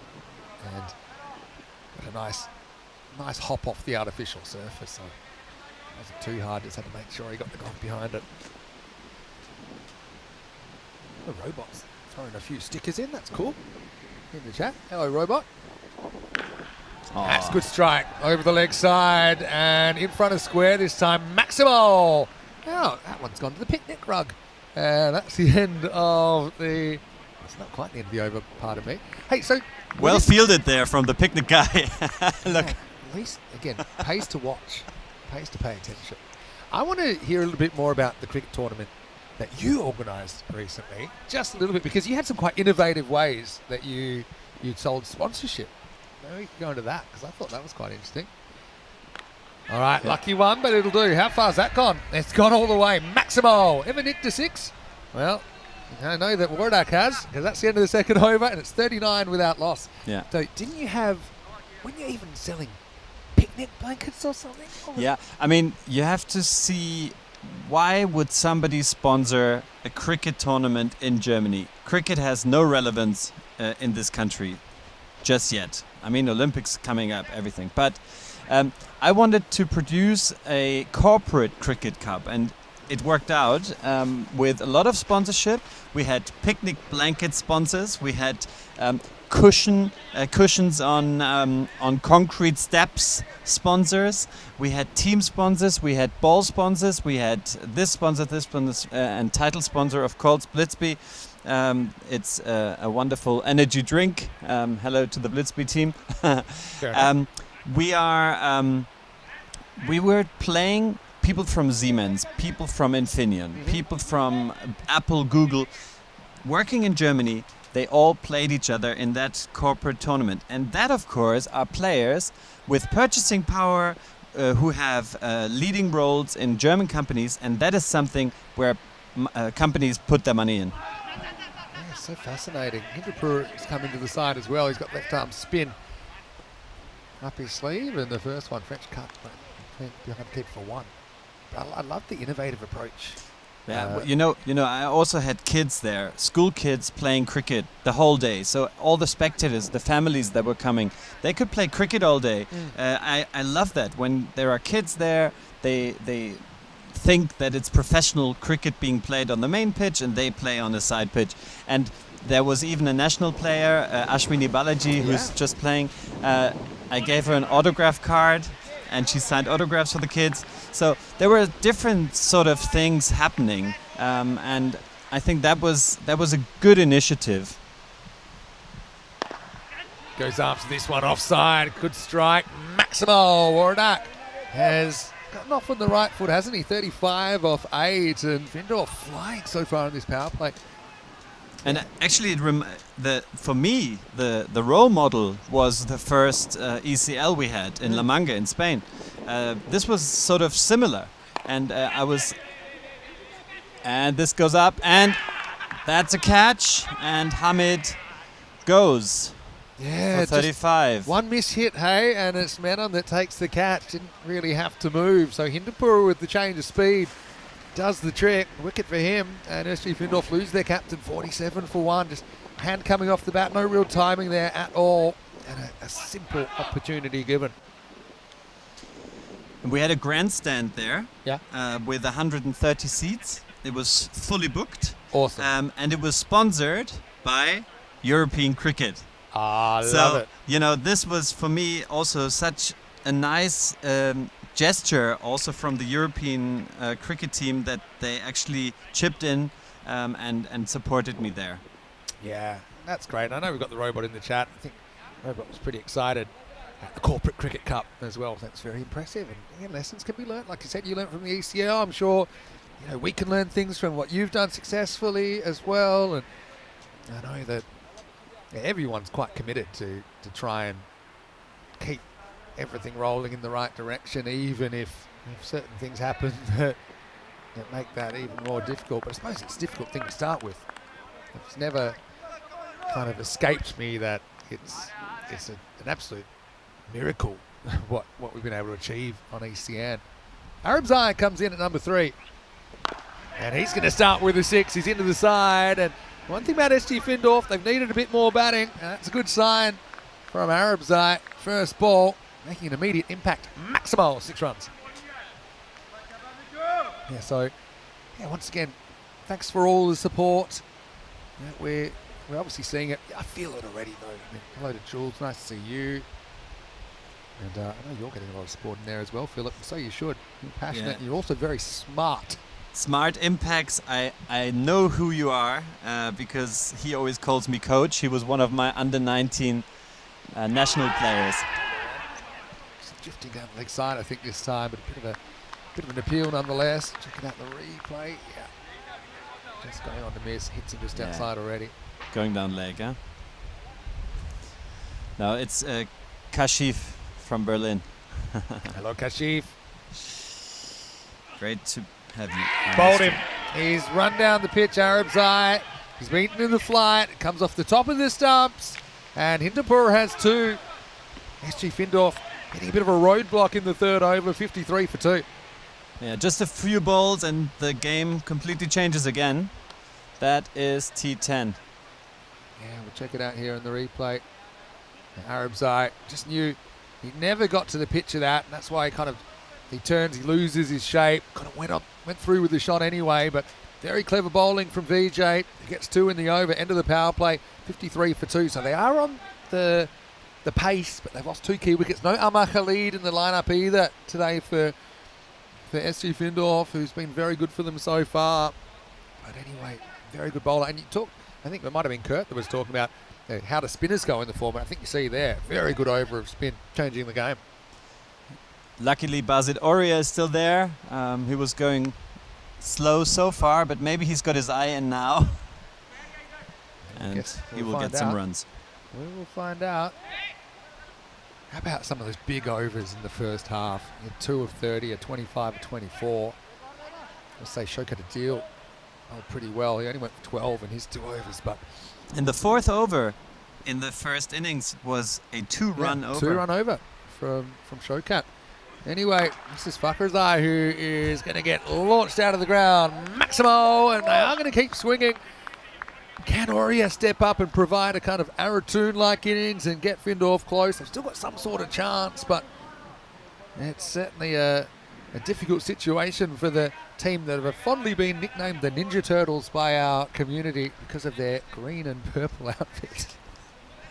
Yeah, but they're ahead in terms of what KSV had in the first innings. So there's still a chance there. Yeah, it's true. Doesn't quite get under this one, and maybe a single. Yeah, hello to everyone that's tuning in. Of course, got plenty of choice today. We've got 3 concurrent venues. We're here in Germany. There's also Austria. There's also Romania. When we started 6 years ago, of course, we did the first ECL together. This is the first time we've commentated since then together. Pretty good bowling. Oh, it's going to be called a wide. Thing is, the line belongs to the bowler. I feel like the umpires, they don't have too much sympathy. For me, I thought this came back. See, straight over the line for me, but umpire calls it anyway. Good keeping by Aratoon. But the idea that we'd be doing multiple venues at once on the same channel is just insane. Not just 2, but 3. Now, it's not regular that we'd have 3. It's probably only a couple of days a year. Today happens to be one of those days. Edged and taken. That's a brilliant catch. Oh, running to his left. The hoodie made for a soft landing, but that's an amazing bit of fielding. That's Reswan Afzal down there who takes it. And half chance at most, really. But Tarakale's going to have to go very first ball, 61 for 3. What a piece of fielding. Yeah, I mean, as good as it gets, he gets underneath the ball and then balances it out. Wonderful catch. Yeah, it's not Arabzai, actually. It'll be Tarakale who will go. I'm sure we'll see that in a moment, but that's a fantastic catch. We've seen some great catches today. Something about this ground. I was here 4 years ago, and we were here for a couple of weeks, and we had some amazing highlights, including probably maybe the best catch I've ever seen, because I didn't really understand it. I might try and bring it up, actually, because you won't believe this catch. Yeah, do you have it? Right now, they'll concentrate on what's happening out in the middle. It's Askar who comes out at number 5. So kind of slightly new look for both these sides. I think they've really tried to find the best players for the occasion here. But yeah, you just wait, and I'm going to show you some things that will blow your mind. I think the reason I think this is the best catch I've ever seen is because I don't really understand it.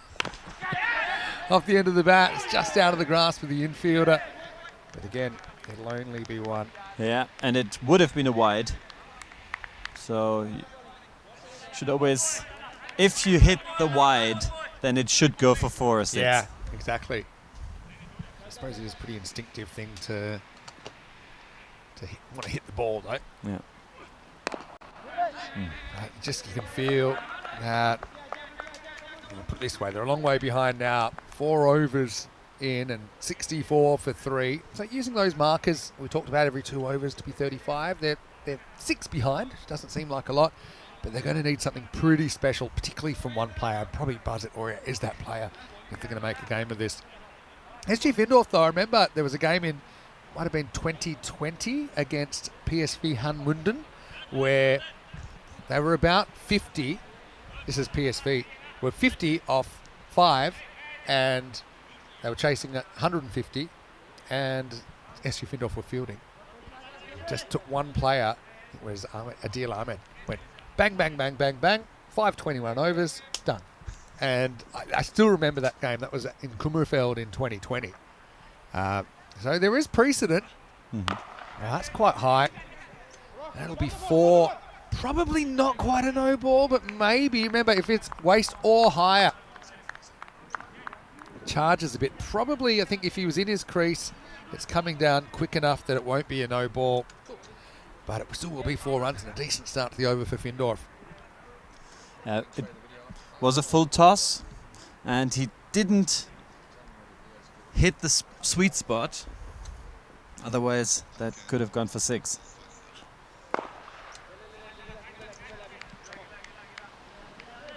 Just a single this time around. It's, yeah, again, spin bowling. This format of the game, you can get, as we've seen today, because it's easier to hit boundaries. You do get one player kind of hitting multiple boundaries in a row. Bigger boundaries, you might hit one boundary, you might hit a single next. So it allows one player to really get on a hot streak, although, this time we'll have to settle for 1. Yeah, so much has happened over the last few years. It brings back great memories being here in Kiel, and remember that catch. I remember even, for example, we saw that great catch from Kiel earlier on, and they probably in that mid-off position had one player drop the easiest catch ever, and the very next ball take an unbelievable one.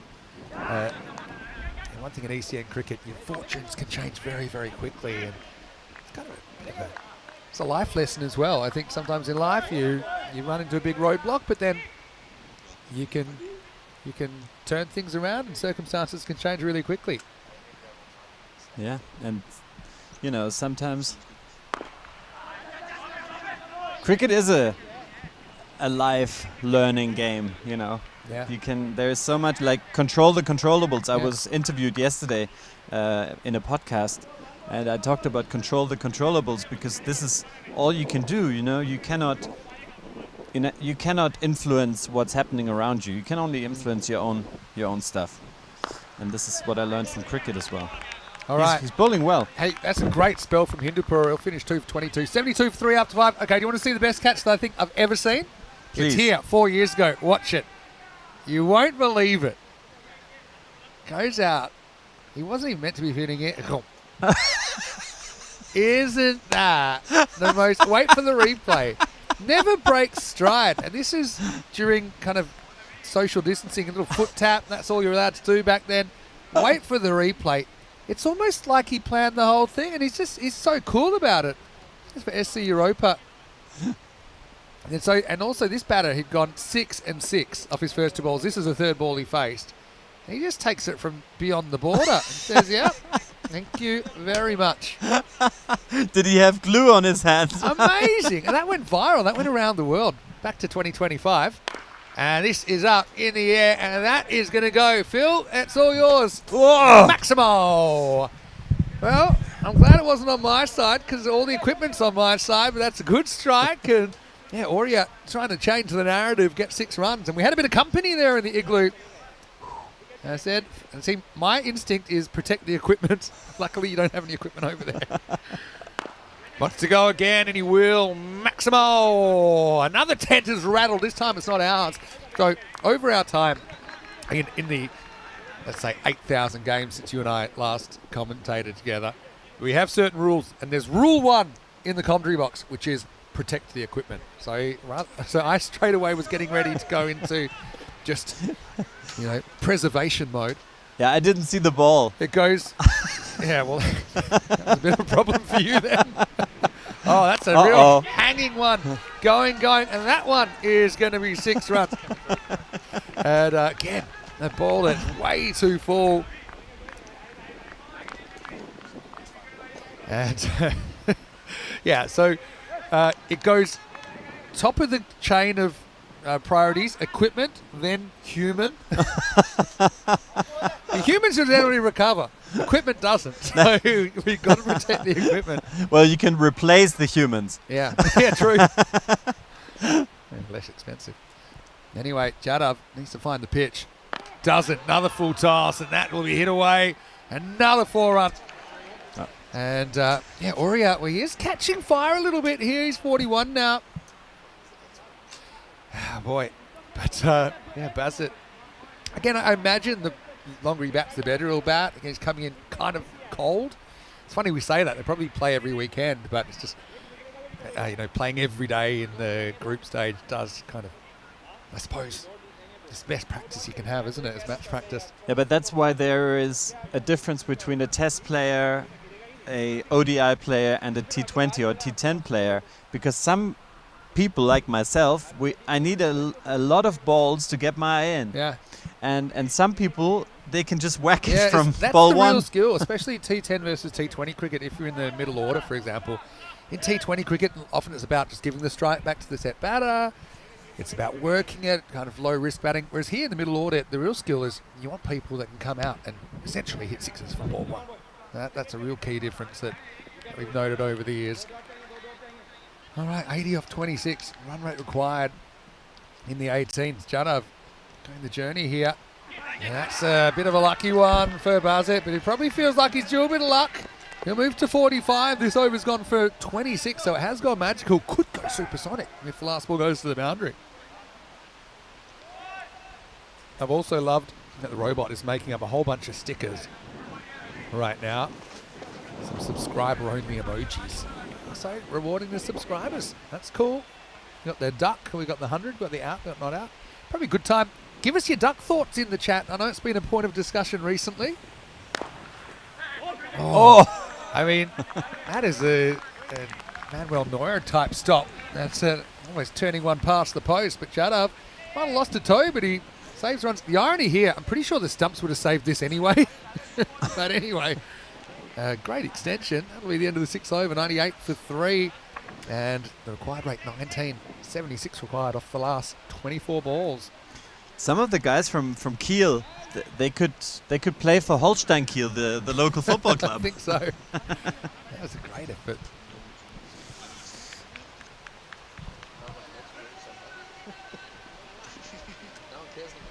$45 for Bassett Aurea, trying to keep the dream alive.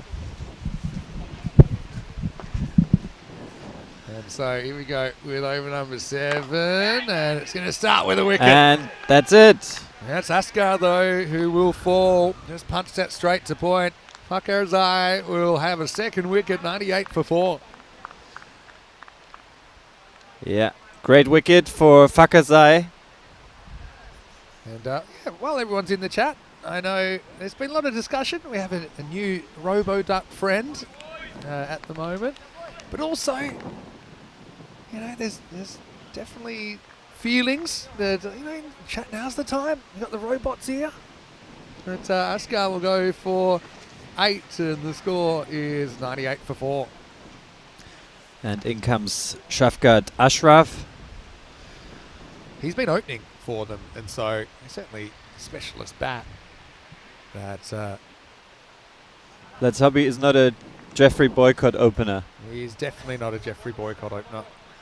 And Shafqat comes in, and yeah, you've got the actual opener, Aurea, out there, and Ashraf, who has filled that role throughout the series.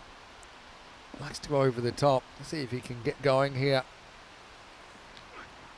Yeah, he gets going pretty well. Uppercut and over the top. Not quite all the way, but it will go for 4. And a good start for Shafqat. Very good start. And, you know, I had this biology teacher. His name is Chris Tavery. Oh, yeah. And he used to open for England. If he saw this, you wouldn't believe it. An opener hitting a 6 first ball, he's like, oh, my God. Yeah, true. He's involved in a famous finish in Australia, where England won by 3 runs. Going down the leg side, but get through for a leg by. He knocked, with 9 out, he knocked up the Tavares knocked it up. Miller took the catch to get Chef Thompson, a very famous test in Australia. I'm sure he reminded you of that, except for the fact he dropped the catch.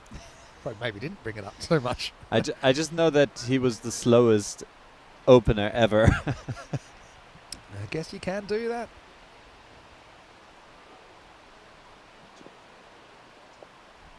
Bit of rain coming down now. Yeah, a bit of rain.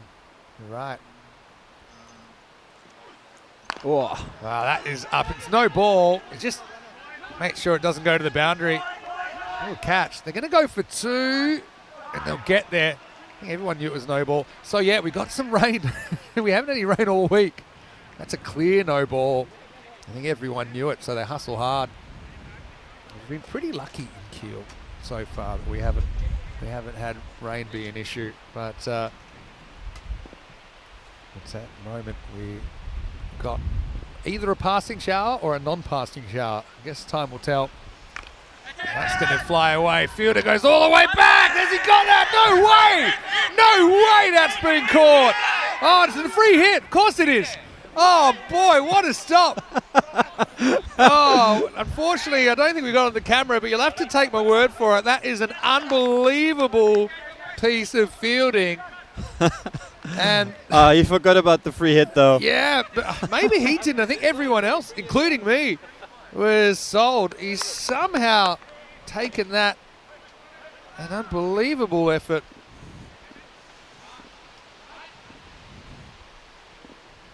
And so, Oria moves to 47.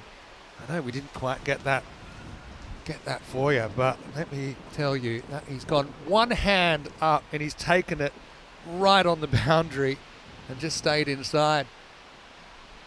Ashraf gets a strike back and get a single here. And so, Phil's laughing at me because this is very ECN. I'm trying to protect the equipment from the rain, which we hoped wouldn't come in because we're slightly unprotected. But these are things. He's putting out the towels and everything, and still commenting on the game. Still can. I've learnt to I'm at a level of multitasking, which is, let's just say, not really understood by many. But anyway, look. Meanwhile, this run rate required has gone up to about 21 and over.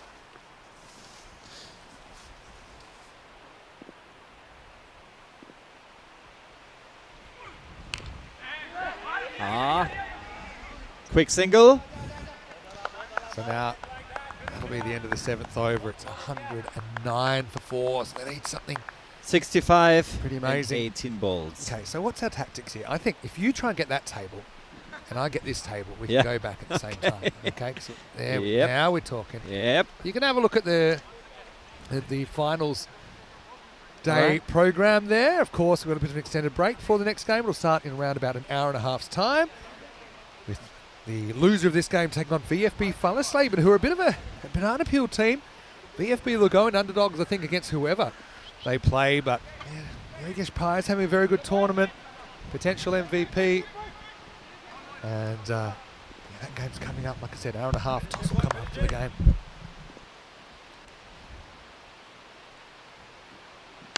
Oh, it's a good start to the over. It's 50 for Oria. He's been brought in to do a job, and right now he's doing it. Maximo!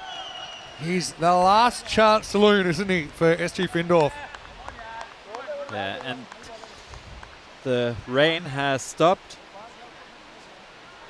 So 17 balls remaining, hopefully with no rain. It's always better to bat when it's dry. True. I mean, let's have a think here. If you can half the balls for 6, there's 48.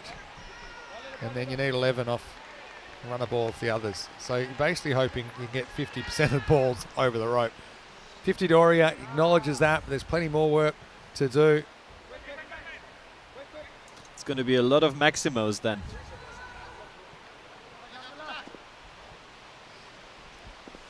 So Oria faces Malik Sada, and he goes. Does it get all the way? It does. Maximo, well taken off the field. SG Findorf, do not count them out. There's still life in them yet, especially with Oria at the crease.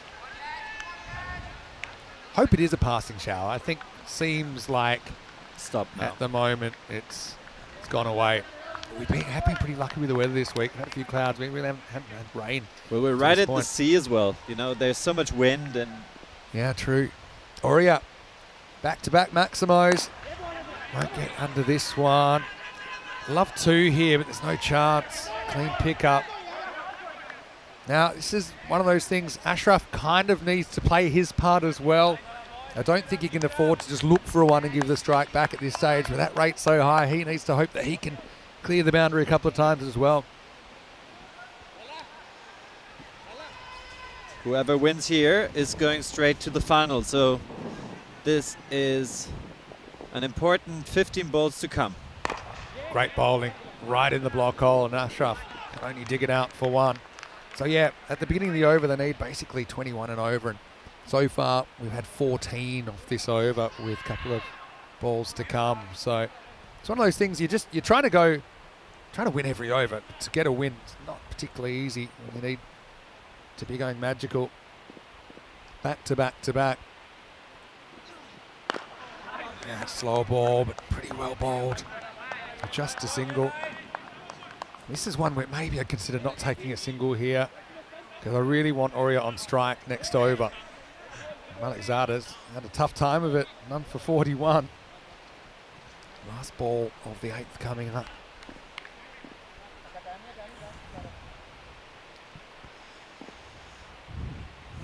Malik Zada. Pretty good overall, things considered. When he needed to find the block hole, he did. They do decide to take the run. It's a leg by, and it's 125 for 4 after 8. Very good ball, though. Very good ball. I mean, I always talk about that Yorker. Even if you knew it was coming, if I walked up to you and said, hey, I'm going to bowl your Yorker, still not so much you can do with it. It's very hard to hit for 6. So 125 for 4 after 8. The biggest over of the game coming up. Say that as Kurt comes back into the igloo for a bit of shelter, I think. But look, you need a huge over here, basically 24.5 and over is a big rate, and won't be easy. Shoaib Khan looks like he's coming back to bowl the 9th. And what do you think Ashraf should do now? Get the single, or should he try and hit 6s? I wouldn't have taken that single if I'm honest. I think I'd rather have had Ori on strike. I think you don't really have a ball you can afford to only be looking for 1. I mean, he's a genuine bat himself. He'll be hoping to get it out of the ground. And he will get it in the air, and it's up, it's in the air, it's dropped. I think they're happy with just the 1. And even if they were offered a second, I don't think they'll take it. So now it's basically KSV versus Bassett for me at this point. They need 48 off 11. 8 sixes. You think of it that way. We have seen 8 sixes in a row before, so it's not impossible. It's Shoaib with his magnificent mane of hair, I think is pretty happy with how his team's travelling. Again, he can bowl that. Very difficult to get away. Excellent stuff from the KFC skipper. Yeah, if you bowl it right into your legs on a good length, it's so hard to play. See, there's a bit of an acknowledgement there from Bassett's well bowled. I think really Aratoon's been the difference between the two teams. I think he was able to catch fire for an extended period. Deserved 100 really, finished 97 not out in the first innings. Nice hit onto the leg. Try a fancy run out, but again, the single doesn't hurt KSV at all. No, they can take singles all day now.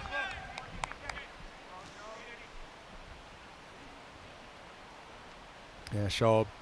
The player, hopefully, that we see for Germany in the European Cricket Championship, the Euros of Cricket. You know, we've seen him several times in a German shirt.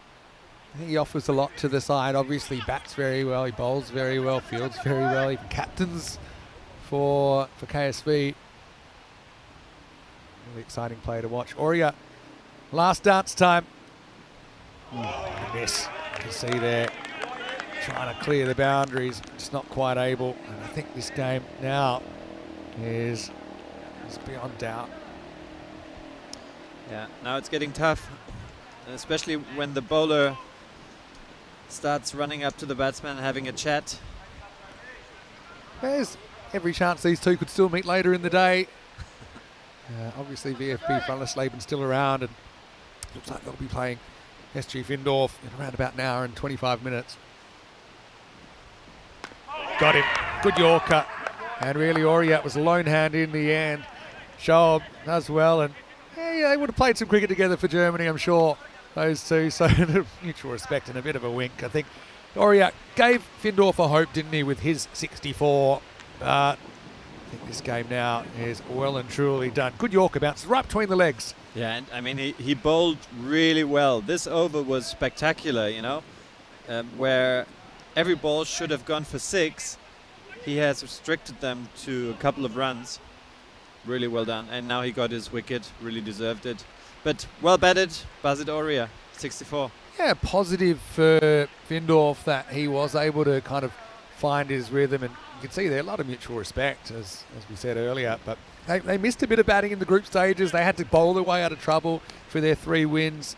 And of course, he'll get at least one more hit, won't he? Because they'll be playing in Qualifier 2 against VfB Fallersleben. Imran Khan, famous name. He will swing a miss at the last ball of the 9th, and we'll have to complete the formalities. Good news is the rain seems to have eased off, so hopefully no more interruptions there. Right now, 128 for 5 off 9, and with 46 required. I will say it'll be a record. We have seen 45 off and over 5 times, but we've never seen 46. For some reason, 46 is a bogey. But Ashraf will have the strike. Well, Findorf still has a 1% chance of winning, apparently. Yeah. Maybe KSV get disqualified for playing an ineligible player. Might be their best chance.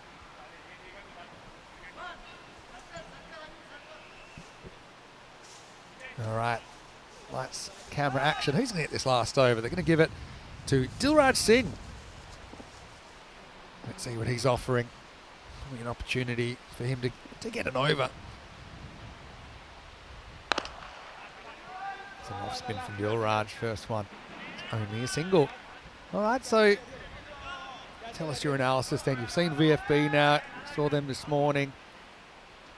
Would have said on paper they're a fair bit behind these 2 teams, but do you give them... Well, it's give them hope in the next game? Fallersleben are a little bit like the German football national team, that once they come into a tournament, they need a bit of time to really gear up, and I think Fallersleben is up for it. I think they stand a good chance against Findorf. All right, it's up in the air. Schob will settle under it, and he'll take the catch. And Ashraf was thrown into the boiling pot, so to speak, wasn't he? In kind of out of position. But in the end, he will go, and Dilraj, he will pick up a wicket. It'll be that of Ashraf for 9, 130 for 6. And the very comfortable catch there. We'll say we've got a little bit of an extended break coming up here, but don't forget, we've got the matches in Austria going on. We've got Romania. Romania might be in the break right now. I'll have to check. All over the place with timing today with the three venues. But anyway, make sure you get around and spread the word, remembering that we are live and free on India today for the first time. This is a deal. Will come out, and again, it's a slightly hopeless situation for him, but he'll have a big role to play, I'm sure, in the next game. Yeah, they're halfway through the second T10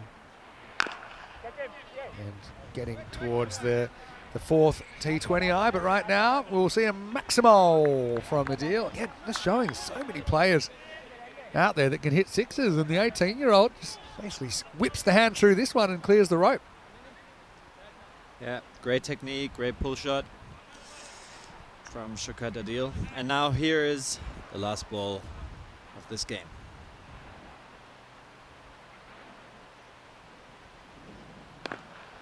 He gets a piece of it, but not the whole thing. They will run through for 1, and so that will do it. 36 runs the margin between these 2 teams, and KSV are now the first team through to the final later on in the day. KSV Kings are there.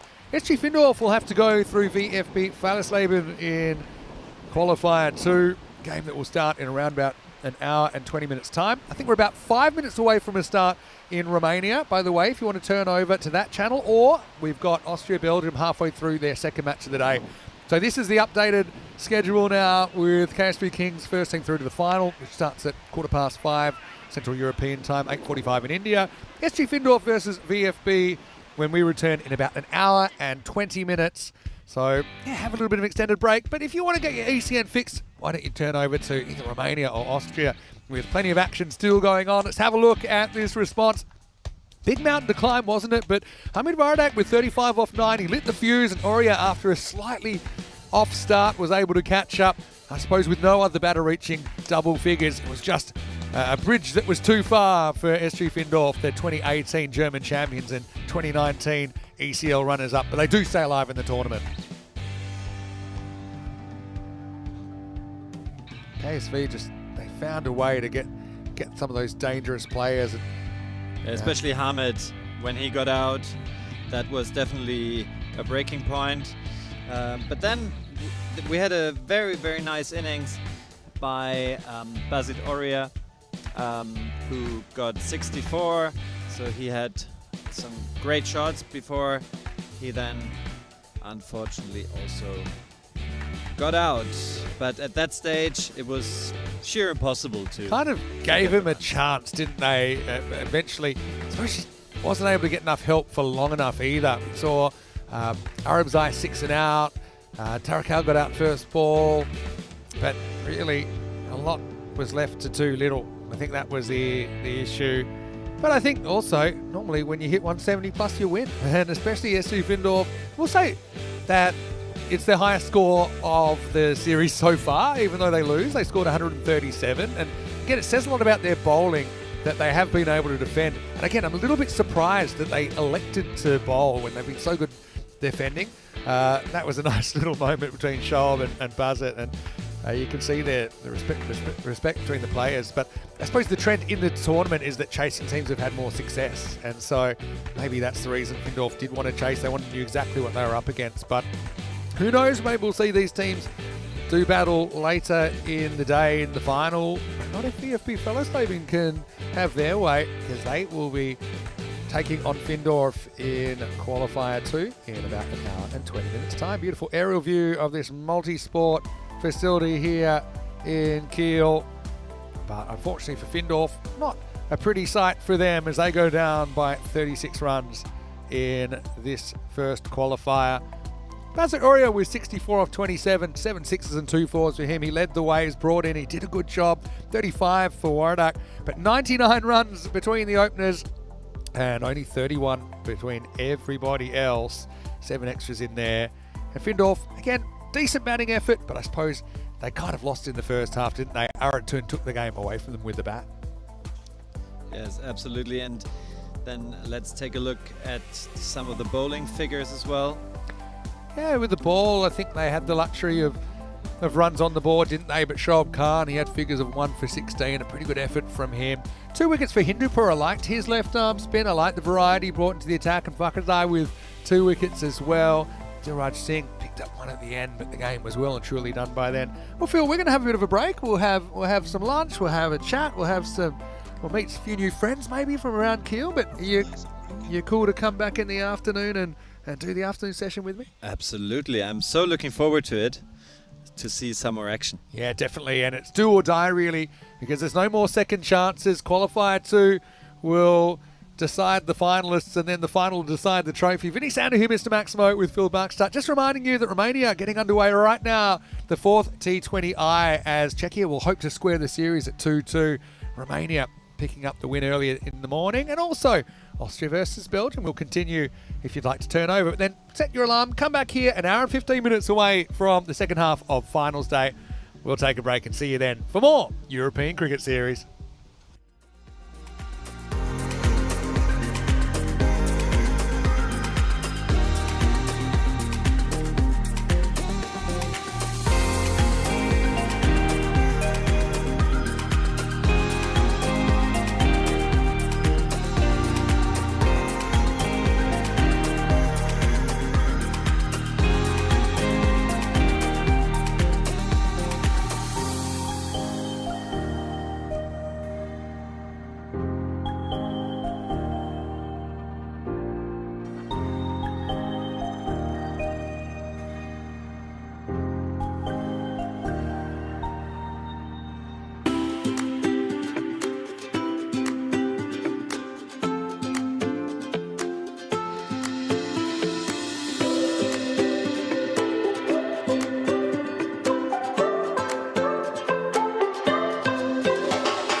Hello and welcome back as we get ready for the second half of finals day here at this European Cricket Series in the beautiful port city of Kiel in the north of Germany. Just 3 teams remain in the hunt for this European Cricket Series trophy. We already know KSV, they're in the final, they're waiting to see who they play, and that's winner of this match, Qualifier 2. We've got SG Findorf, who topped Group B, but they did lose Qualifier 1. That's the reason they're here. Against a bit of a renegade team, it's VfB Fallersleben, who have qualified into the top 3. Can they pull off an upset here in qualifier number 2? Plenty of players to watch on both sides. Basit Oria's come in, he scored immediate runs for SG Findorf. And for VfB, I've got to say that Yogesh Pai has had an outstanding tournament, lifting his side to a win earlier in the day. Of course, they knocked out Kiel, the hosts, in the Eliminator. Let's see what happens at the coin toss now with Suleiman Saeed and the 2 captains. Big coin toss coming up in Qualifier 2. Qualifier 2, SG Findorf against VFB. VFB to call. Heads. Heads is the call and it's heads. We are going to ball first. VFB won the toss and they will ball first. Big game coming up then, second half of finals day with SG Findorf going down in Qualifier 1. That's why they're here, and they have been sent in by VfB Fallersleben. Interesting, because I think that SG Findorf, they've been probably the one team that have been good batting first. They seem to be very good at defending. But VFB, though, they've been quite the story of the tournament so far. This is a look at finals day and how these 2 teams got here. Fallersleben, they were no certainty to make the finals. In fact, they had to play their way in yesterday. Actually lost their first game without taking a point of the series, but they've battled back and find themselves in the top 3. Interesting, very close on the win predictor. 52% to SG Findorf and 48% at VFB Fallersleben. I will say SG Findorf, slightly different looking side for them today compared to the one we saw in the group stage. That's it will be a real ding-dong battle here for the right to play KSV Kings in the finals. And so, slight cloud cover over the ground. We had a tiny shower, like a micro shower in the in the extended break. Hope you had a good extended break as well. I did notice that Romania 2-1 up in the series and batting first in the fourth T20. I also noticed Belgium 2-0 up in the T10 internationals. Yes, 3 locations. You heard me right. 3 locations today on ECN. So I hope everyone's enjoying it. I've got to say I've been lucky to have some company in the igloo today for the first time in a couple of days, and it's no different here because Phil Buckstart is going to come back in for the second half. Philip, how was your lunch, and are you ready for some more action? I had a very good lunch. It was pizza with a kebab with a döner on top. Pretty heavy though. You said it, but the action's going to be heavy as well. Vorodak's going to knock the first ball away, and Bassett Oria, wasn't he good coming into the series for the first time with a half century? It wasn't enough to get Findorf over the line though in Qualifier 1. I had the pepperoni pizza, although maybe the definition of pepperoni is different in this part of Germany because I didn't see any big slices of it. Was it salami? It was actually, I don't know what it was. But I ate it because I was hungry. Thanks to all our friends from Kiel. I actually think it was a whole car full of pizzas that arrived just about 20 minutes ago. But that's all done and dusted, and we're back into the action. Interesting, the opening with Yogesh Pai for the first time in the series, I think. Slower ball, and Oria will flat bat it for a single. Also want to say a big thank you to Kurt, who I think is on the way back to Hamburg now. I think he really enjoyed his morning at the European Cricket Series. Absolutely. Spectators always enjoy it when they come, and you're very close to a famous celebrity called Vinny Sandu, Mr. Maximo, and you can just enter the commentary box, talk to him. You're the celebrity here in Germany, not me. Down the leg side, Vorak likes to bat out of his crease and sometimes hops back. Umpires have been very good, I've got to say. I often say regarding the umpires, a week in the European Cricket Series is like a year of experience in regular cricket. They're really put through the ringer, they're put under scrutiny. There's technology that's involved and all these different bells and whistles. I think they've done a really good job. It's Yogesh. It's a good ball. Bounces straight over middle stump. It's cut right through him.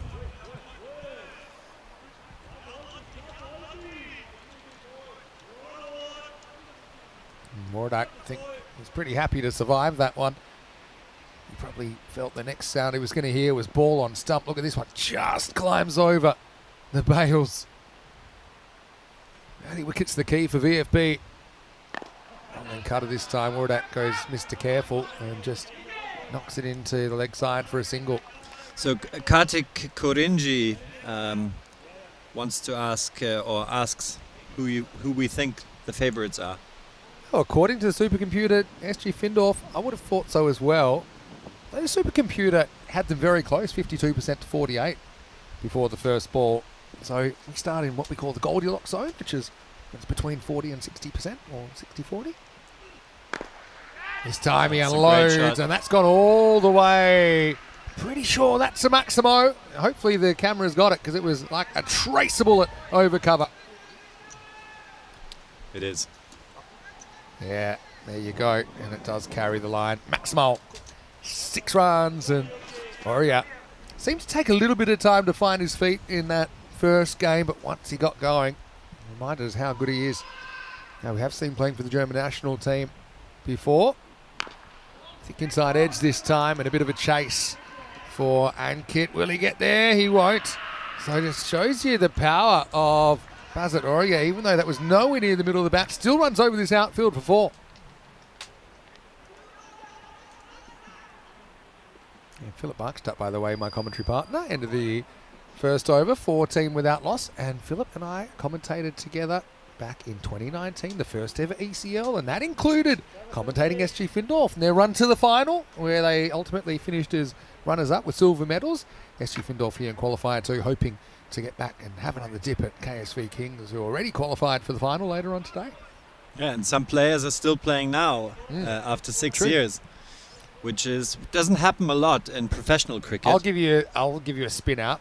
So Fahim Shinwari, who is young right armour playing for SG Findorf, bowled really well over the group stage. He was 12 when we commentated Findorf together.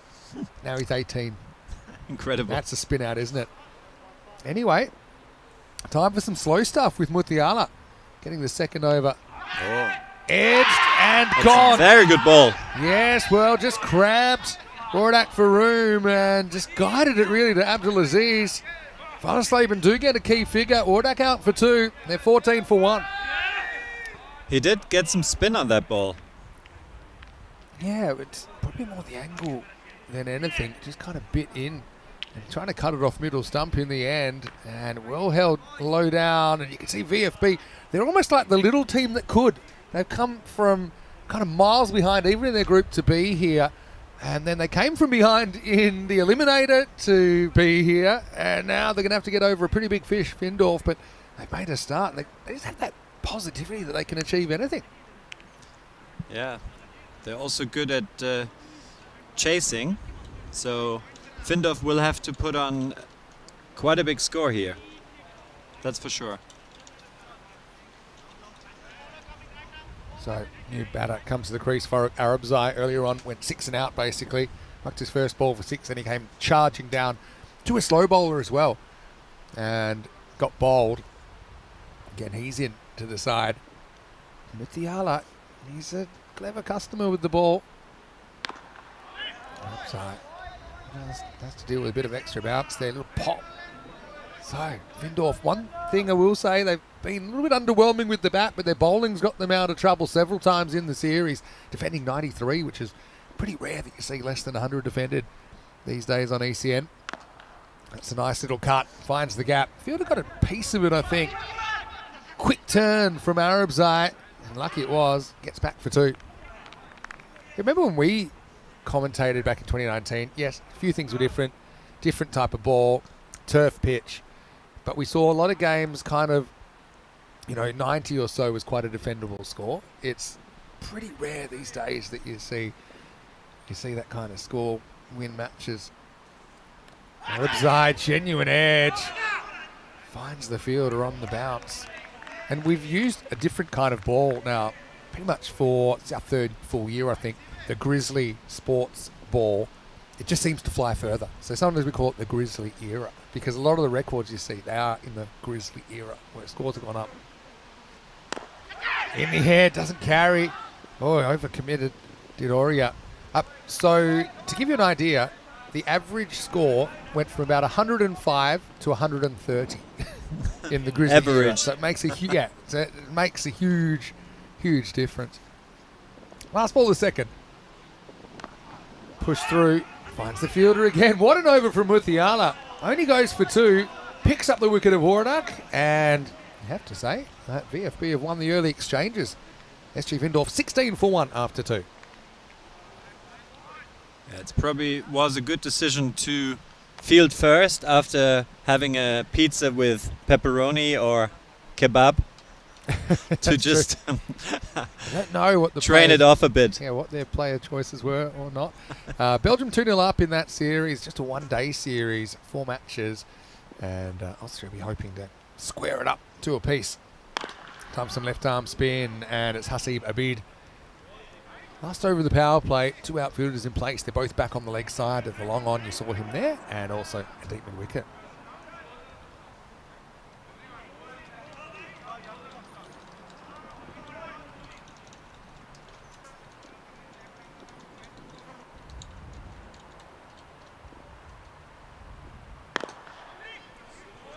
Abid's a very clever bowler. He mixes his pace up well. He's generally got good control. I've been impressed, particularly with some of the spin bowlers in this series, the way they've had these subtle changes in line and pace. Oria, he's a formidable opponent. That's the quick one. See, it swings in, but Oria is able to get the hands through it. Should be stopped, and it is stopped by Tomar. Good piece of fielding there. Yeah, I like to see, especially on this surface. There's many grounds around Europe where you think twice about going to ground, but this is a bit like fielding on a cloud, really. You should be fine with diving.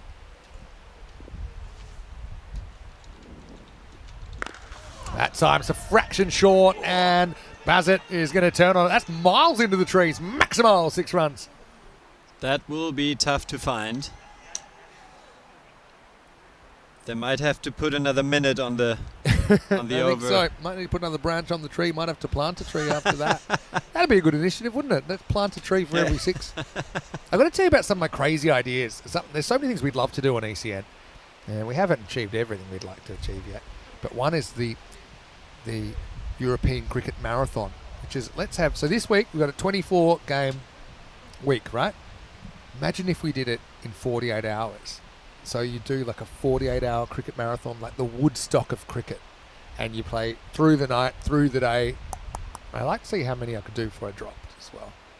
You start maybe Friday night, finish Sunday night. Don't you think that'd be cool? You can have like a charity aspect, so every 6, a certain amount of people pledge, 10 cents to our charity partner. And how many overs? 10? Yeah. Ah. 2 hours a game, 24 matches, 48 hours. And I also like the idea of, when you're resting a player, they're actually resting because they're asleep. So he's resting this game. No, he's not sitting on the bench. Where is he? Next game on is at 3:15 a.m. I want to know what a 3:15 a.m. game looks like. I've got to be honest. Yeah, and everyone gets one change room. That's kind of where you stay for the weekend. Maybe some music. It's cheaper as well. Takes a little bit of something down the leg side. Maybe take the batter's pad. So no run there. That's just one of the things we'd love to do.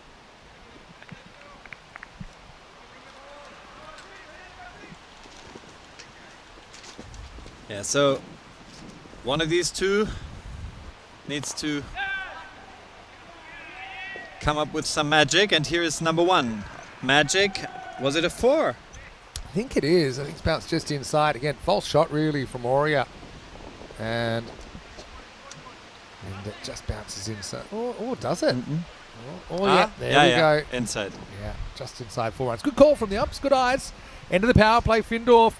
Slightly behind the 8 ball at the moment, 30 for 1 after 3. Hello to Karthik Karinji, nice to see you. KK, hello to John in Africa, saying Collingwood won. So Collingwood are an Australian football team, famous black and white stripes. So they've got a very proud supporter base. Hello to everybody else. And yeah, again, keep the questions coming in. I can't answer them all, but obviously we'll do what we can to keep communicating with what's happening. Reminder that we are live and free on India. Mutiala, unsurprisingly getting a second over. Up and out of the ground, or is it? Got a feeling he stepped over, but it'll be an interesting one. He's actually signalling 6. That's fair play. Yeah, and that's nice to see as well. It's great effort. So he actually takes off from outside, and he landed again outside, but still pretty good hands from Tanvir. But the result, Maximo to Arab's Eye, his first. Hit one in the last game, but only one. We'll want more here. And it might get one here. That's not a good ball at all. This will be 4. Pitches just inside, just too short from Mutiala, who only went for 2 runs first time around, but he's tasted the boundary a couple of times in his second over. That's a good start to this over. Arab's Eye catching up with Aurea, slowly but surely. Yeah, Aurea would like a bit of help. I suppose that was the issue last time, that just didn't get a lot of help at all. Wardak got his side off to a good start. But the other thing was they were chasing a big score. Funnelslaben, though, they've shown they can chase big scores. We saw a 160s chase. We saw a 140s chase earlier today. A reminder that one of the positives, I suppose, of this week is that we're now live and free globally, including in India. So, yeah, tell all your Indian friends to subscribe and check out the free cricket. 3 locations right now at European Cricket Network. And also, you can watch for free on our website, by the way, europeancricket.com. Internet's an amazing thing. All right, Mutiala in the well-weathered shirt. Tosses this up, almost had his fingers blown off here, and that will go for 4. Wow. I mean, Mutiala just put the hand out more like hope than anything else, but it was past everything before he knew too much about it. Cuatro carreras. Fear. Were you afraid of the equipment again? A little bit. I wasn't too afraid of that one. It was already rolling. But yeah, rule 1, protect the equipment. It'll guide away this time for a single. Good fielding. Yeah, keep the chat coming, and I've got Philip with me, so any questions for Philip, feel free to put them through. And we love random questions as well. Normally we keep random questions for the last game of the day, but we appreciate them anytime. Takes it on downtown. Maximo for Aurea. Trying to pick up where he left off in Qualifier 1.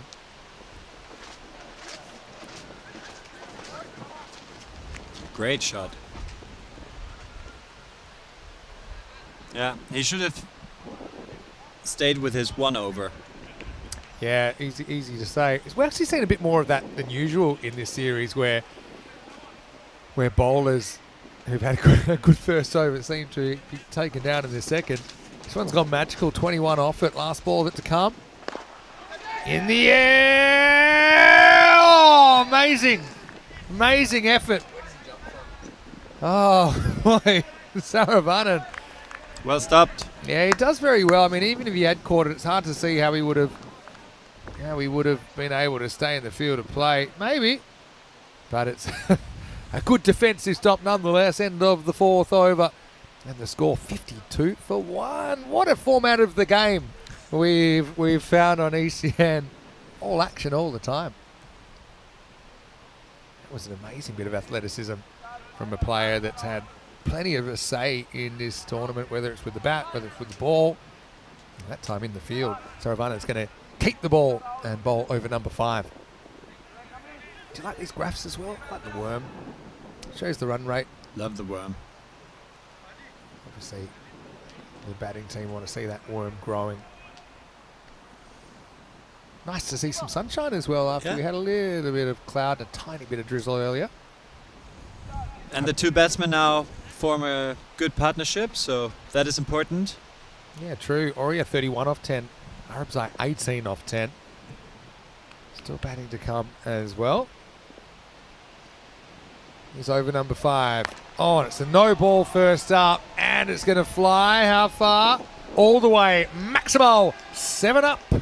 And other brands of lemonade are available, but no ball plus 6 and a free hit to come. Worst possible start for Fallis Leben.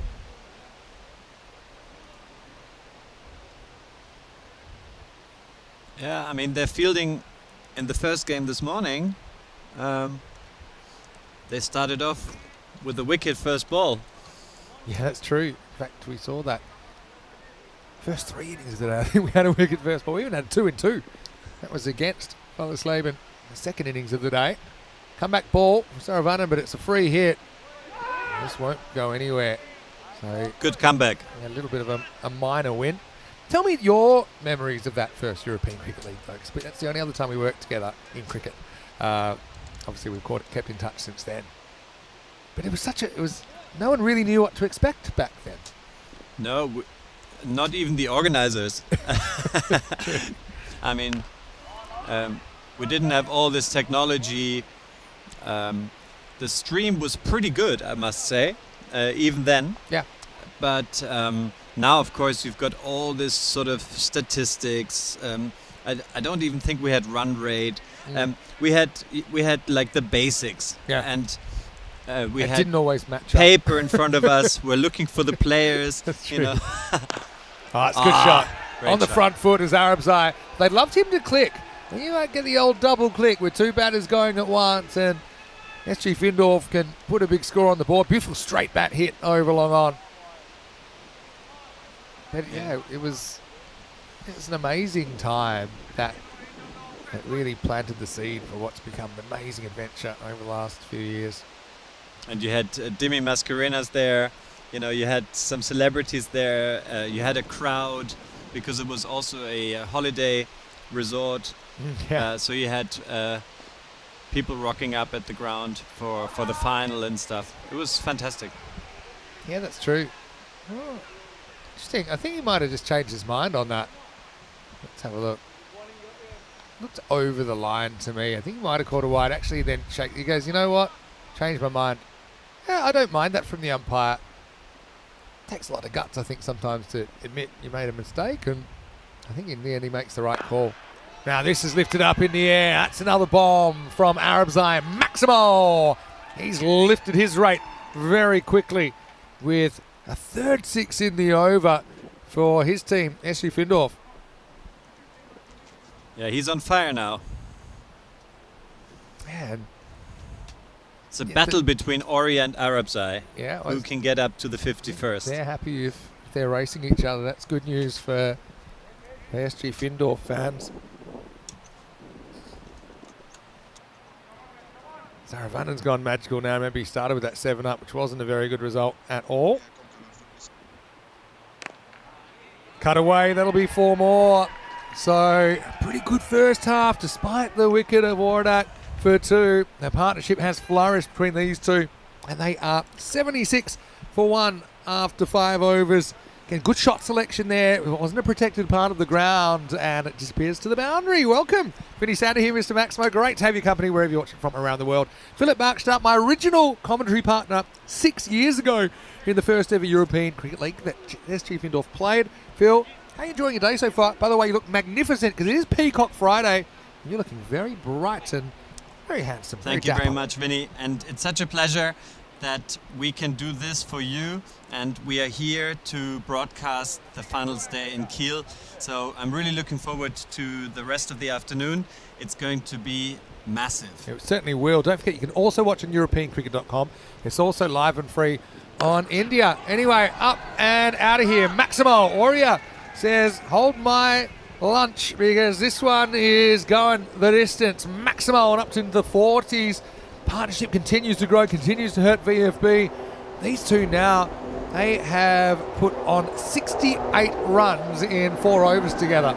Supersonic overs coming our way now. Something else coming our way, I think. The chopper is circling.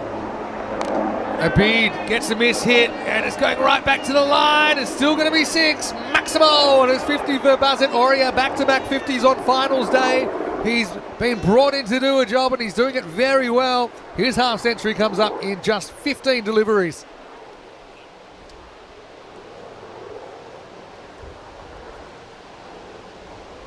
Abid with a comeback. Flat up, but it's going to disappear as well. Maximo! And that's 5 consecutive boundaries across the 5th and 6th over.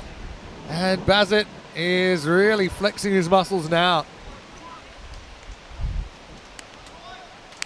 He gives himself a lot of space and frees the arms, and off it goes. Let's see what happens with ball number 4. Well, I think I know what he wants to do with it. Change of angle, and he's going to take it on. It goes miles in the air and just over the boundary. Maximo! 4 balls, 4 sixes off a bid in the 6, and Bazit has taken off. That one was in the clouds. And he got his distance, like he knows exactly where Good to put club the ball. selection. I hate to say it, but he's on for the 6 sixes here. And of course, that's the perfect way to jinx one of the Fallersleben supporters. We saying, Vinny, you should have said that 2 balls ago. As soon as you mentioned the perfect over, tends to get spoiled, but still 25 off this one. It's gone magical, and Arab's Eye now will have his say. Last ball for Abid, who's conceded 39. And he'll stay that way. A little win, but the damage done on the scoreboard. SG Findorf after 6 overs, 101 for 1. So last night, we actually went to dinner at Das Wirtshaus. Am I saying that close to correctly? Very well. Does it literally mean anything? I was going to say. Wirtshaus means just, how do you call it? Just a, I would say a restaurant, like a traditional restaurant. And you recommended the Munich Schnitzel, and I've got to say it was very, very good. So thank you for the recommendation. Oh, you had it? Yeah, I had it. Oh. And I also had with horseradish and mustard. Very good. I know you're from the south of the country, so no wonder you recommended that to me. Also, I had the Bananenweisen, which people think it's so strange. I did a deep dive into it yesterday on the commentary. It's with banana nectar and wheat beer. And wheat beer. Loved it. It's your choice. Big advocate, obviously, is Philip. Anyway, here is Boomeretti. He's going to come on and have a go. They're turning to whoever they can and try and break this partnership. Boomeretti had his own moment the other day when he came out. I think they needed 1 to tie 2 to win. He was able to hit a 4 to win the game. And again, they had back-to-back last ball chases that they were able to achieve, VFB.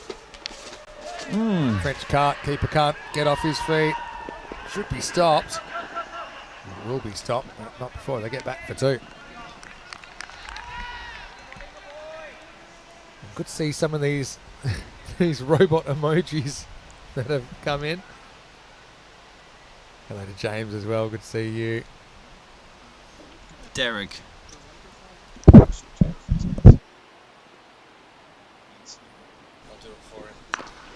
It's blasted out of the ground from Aurea. Swings his way into the 70s. Slog. Huge. 6. And yeah, it's another one to the trees from Bassett. Big bad Bassett. Doing the job. So what's about this duck called Derek? Yeah, we love Derek, and Derek was our cartoon duck that would escort batters off the field. He's been put on a break, but I wouldn't mind if Derek was around. He's come back. All right, that's gone very, very high and very, very far, and very close to a knock-knock. This is turning into some sort of exhibition from Bassett Aurea. In fact, he's moved up to 77. And great camera work. It's just above. I would be so afraid that the ball is coming towards me. Well, camera operator is probably going to get a sore neck. You wouldn't believe it, but Bassett hadn't scored a 50 on ECN until today. And he scored back-to-back 50s. And in fact, that one is definitely 6. That is in the trees once again. Maximo is into the 80s now. Here's Bassett. And I hate to say it, but it feels unjinxable. Are we looking at a 100 opportunity? Of course, you and I called the first ever century on ECN. It was Ahmed Nabi on just the second morning of ECN back in 2019 against Romania. Yeah. Pavel Florin bowling. All right, well, there you go. There's the jinx. I've created it. It's a tough catch. Boomeretti's trying to find it, and he's gone. Well, don't you tell me the commentary jinx isn't real. Aurea hadn't looked like getting out. That's a brilliant catch from Boomeretti. He was looking for a needle in a haystack, but he found it. Aurea dismissed for 83, and the partnership broken. He was worth 107, but it is the second wicket down, 121 for 2. It's such a tough catch. I mean, if you're running away and the ball is sky high, this was fantastic work.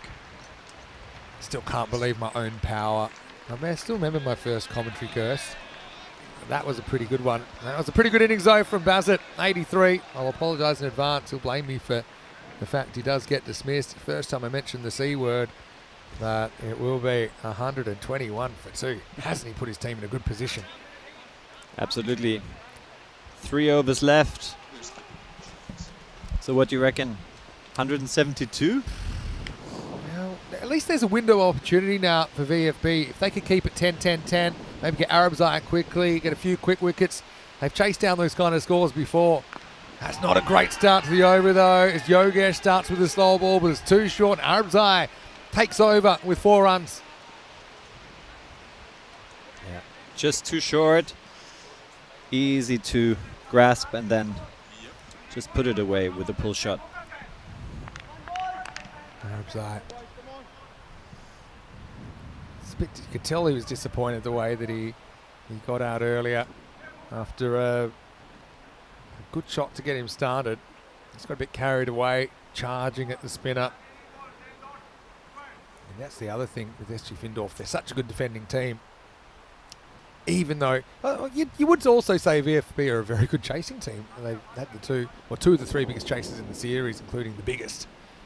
But it was 161? Or? 162 was the target. Yeah. And they also chased high 140s earlier in the day to put Kiel out. Put Kiel back to pizza collecting duties for us, fortunately for the hosts. Comeback ball for Yogesh. Glanced away.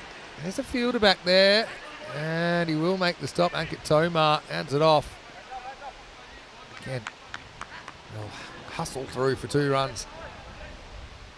Hello to Karthik as well. Pixel thinking the target will be 180. Hello to Dr. DeSoto as well. Christopher Ward's in there. Vinny and Philip here, taking you through finals day action. But of course, your choice of up to 3 matches. You know, we've got a lot of multi-screeners. They'll be watching more than one match at once. I am part of that club generally. I'm sorry, we'll just work this one for a single. Yeah, and today you could have 3 screens. 3 screens. All watching European cricket. I generally have 5 screens in front of me. So I've got the luxury of watching a lot of games at once. But sometimes I got to remember which game I'm actually commentating, because there are times that I might be watching another game. So if you hear me calling Ramesh Satheesan in Romania or Sharon Ramakrishnan, you know what's going on. Edged and caught. Big hanging edge. Tarakale, I think that's a golden pair for him. King pair. Second golden duck of the day. But it's one of those thick edges that hangs in the air. Shetya does the rest, and it's 128 for 3. Yeah, thick edge. Well taken. Takes in the right glove, actually. And Yogesh with a change of pace gets the overswing. But that's the way the cookie crumbles. Still, Tarakale, he'll be disappointed, but he'll have a job to do with the ball. And it sounds crazy, but there's much worse results than a golden duck in this format, because at least you're giving someone else an opportunity. You'd rather make a golden duck than a 6 off 6 in this format. It's funny. Funny, but not funny. So here comes Showkat Adil. The other left arm speedster. He hit the ball pretty well earlier, even though it was pretty much dead by the time he came in. Steps across, chops it into the ground off the mark with a single. I remember when we first started working together, I'd done a lot of hosting, but I'd never done any television. So I remember some of your tips were very, very good. And I know you're very humble about that. But my question is, how did you get into this kind of work in the first place? Commentating, or just like you. Just speaking, or obviously... I fell in love with a girl, and I needed to move to Cologne. And in Cologne, there's nothing else but television. I see. Tell me more. Oh, gee. Oh. They're going to take an overthrow, but I'm sure this is worth a look. Did the batter get home? It was a bit of a surprise direct hit.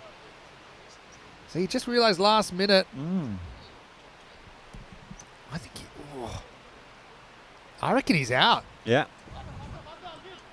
Yeah. There. I'm pretty satisfied that's out of the groove. And is the bail off? I think it is. I think it's out of the groove. And he has been given out. What a very good direct hit. It kind of came from nowhere. I think that batter thought he was going to get there easily. Kind of took the foot off the accelerator slightly. But, yeah, disappointing finish to that innings. But I think you've got to give all credit to the fielder. It'll be a run out, 129 for 4. And that's the key man, Arabzai, who's run out. Just a slight mental error not to run 100%. Yeah, that's a big blow now. Yeah, might save you 20 runs. You know, you never know. He was hitting the ball very well. He was set. Good pick up, throw, boomer ready. He's been good in the field. See, he's just kind of holding his bat. And then last minute, you know, he was only out by a matter of a couple of centimetres. So even if he'd taken one more step quickly, probably would have gotten home. 129 for 4 after 8. Well, what they always say is run the first one hard. Yeah. Good. Truer words have never been spoken. Yeah, my cricket coach used to say, coasters belong on coffee tables, so don't coast. Don't take it easy. All right, Tomar gets the ball. He's back off the long run. And that one is up and out of here. Maximo into the rocket tent. In fact, knocks over a deck chair on the way. It all happens in the 9th, as they say on ECN, and it starts with a 6. So excellent start. Off the mark with a 6. Yeah, well, just Tomar's been interesting. Sometimes he's come off a shorter run and acted a bit more like a spinner. He's definitely the long run now. This is up over the offside, and that one will be one bounce for.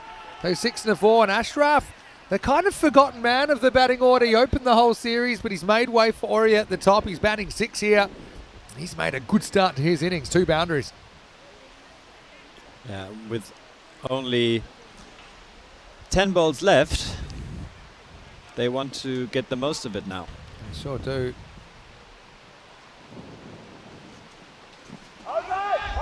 Leg side, they're going to hustle through for a leg by.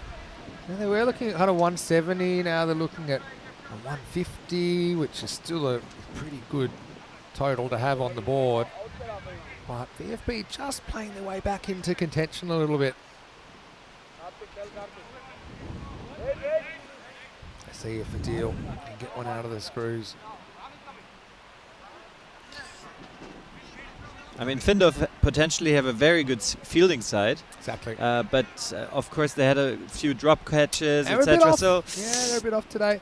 if they perform well, then Fallersleben will have a problem. He's interesting. Now he's off the short run, so different tactics. I don't mind that mid-over adjustment from Tomar, but it's not going to have too much of a result as Adil gets one off the end of the mat. Still runs away for 4 runs. By the way, just confirming, Tarakal, as I suspected, has a king pair on finals day where he's gone golden duck, golden duck.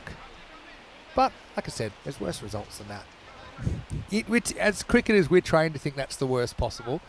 I suppose a 0 ball duck's even worse. But in this game, again, it's a team game, got 11 guys that can all make an impact. Full toss, hit hard, beats the fielder, Adil gets 4. Not a great ball from Tomar, kind of a shin-high full toss, and it gets put away. How often do you have games that are all out? More often than you realise, even at the odd game where we've seen 20 wickets. But the average wickets per 10 overs is about 5.5. That's typically what you'd see. But you see the teams at a very high level, the teams that do well, they're teams that have 8, 9, 10 genuine bats, and they really have an unselfish approach to batting. And there's also a line, I've kind of learnt this over the years, there's a line between being aggressive, but then there's crazy. You need to stay kind of on the right side of the line. You still need to make good decisions, good choices, good shot selections, and playing the percentages. Bowled him. So well done to Tomar. Goes back off the long run. He castles the deal. And I wouldn't say it's the most elaborate celebration I've ever seen, but Tomar does pick up a wicket. End of the 9th. It's 148 for 5. And 6 balls left now. Good bowling. Yeah. Full and straight. Can't really blame Showcut trying to horn it over the leg side. But yeah, that's what you see. You see good batters. They tend to have a lot of shot options they can go to. So they're not probably not really premeditating a lot that they want to go to a particular area. Once in a while, sure. But they can go up over the offside, over the leg side. They can ramp and have these different options they can go to. Adil goes for 9. And a new batter that comes out there will be Lukman Ahmed, but he won't be facing. They've got several options to go back to. Looks like they're going back to Saravanan. Now his first over went a bit off the rails, went for 24, but he's been good during the series. And that's a thick edge flying away. You get a forgiving first bounce on this surface because it is quite lush. It'll only be a single. I mean, premeditating and playing cross-batted is always a nightmare. Exactly. I mean, usually the ball has to define where you hit, in what areas you hit. It's a simple one, but Yeah. but watching the ball is often the first thing to go when your head gets scrambled. Lookman gets castled as well. Well done. Yeah, Saravanan with a wicket. He's happy. It's full. It's straight. Like I said, you can have good last over here. Keep it in the 150s. Yes, you're going to have to bat very well. But you know what they say, Phil? To be the best, you got to beat the best. And that'll be what PFB will be hoping for here. Hey, yeah, so there's a good game yesterday. I think it was game number 17 where we saw SC Europa get over the line. 9 wickets down. And they were 9 down with over three overs to spare. And we had this test match kind of feel. They were creeping up. They had plenty of time. There's so many different types of game that we get in so many thousand games. Here's Imran Khan, who's got 4 balls left. Oh, I think he hit it. Must have hit it. Should be run out. Yeah. Because he was a little bit worried maybe about the LBW appeal. And he just takes off, gets the bat on the back. It will be another golden duck. It won't be LBW, but it will be run out. I suppose the wicket doesn't matter too much. Is that run out or stumped? Yeah, I think it's run out because he's looking for a run. Ah, okay. To be honest, I think he thought he was LBW by his reaction. He was kind of awaiting the inevitable. And yeah, I think it's good bowling from Saravanan. Had a little bit of late in swing there, beat the inside edge of the bat. Shetya was pretty quick to whip the bails off. Yeah, Iftikhar Khan, I should say, not Imran Khan. Iftikhar Khan will go first ball. That's 149 for 7. Would have loved to see him bat for a little longer because he was also at the ECL 2019. Yes, I know, but, you know, he might have something to say with the bat. All right. On a team hat-trick, I suppose. Askar, the new batter. But will be called. Yeah, there are a couple of Imran Khans in this series. That's why I might have accidentally called Iftikhar Imran a couple of times because on the tip of my tongue. I've also been calling KSV KFC. I've said it 3 times. And I haven't got any money from the Colonel yet. Come on, Colonel. 150's up, by the way. Still can... These are important wickets they've taken because I've got this theory. It's not very scientific, but my feel is for every 10 runs now, your chances of chasing it halve. And so, yeah, I think you've got double the chance of chasing a 150 than a 160, for example, and then double the chance of a 160 to 170. And I just think they've done very well to come back towards the end of the innings. This one is up in the air. That should be out. And Mutiala will take the catch. Another duck. If Derek was here, he'd be pretty busy as Mutiala thinks that's the end of the innings. I don't think it is quite. It will be an 8th wicket down, though, 150 for 8. One ball to come. Yeah, still one to come. Yeah. Mutiala kind of takes it and jogs off, but he's going to have to stay out there for one more ball. SG Findorf, though, if you offer them 150, they probably would have taken it with their bowling.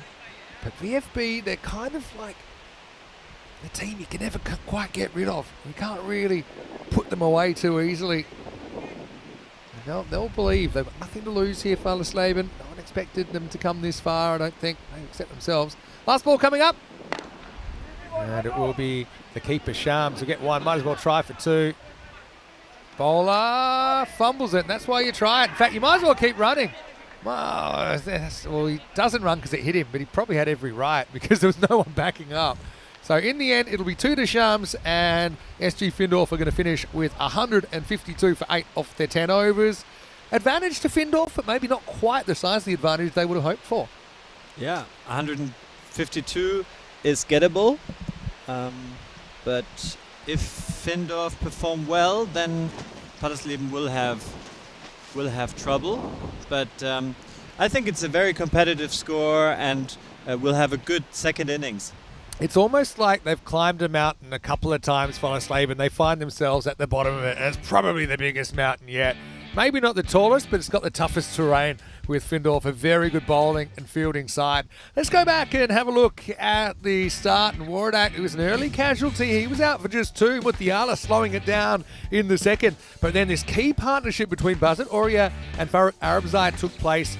And it was the match-defining partnership so far, wasn't it? They put on 107 in around about 6 overs. Yeah, there were some great shots during this partnership. We had a lot of fun there. The camera guy almost got hit once. Yeah, that's danger money up there. But we've got the bravest TV crew in world sports, no doubt about that. Geez, that was an amazing stop as well. Yeah. Look, these are the kind of things, they all add up. I mentioned, okay, 150s is tough, but it's way easier than 160s, 170s, 180. You can pretty much kiss it goodbye.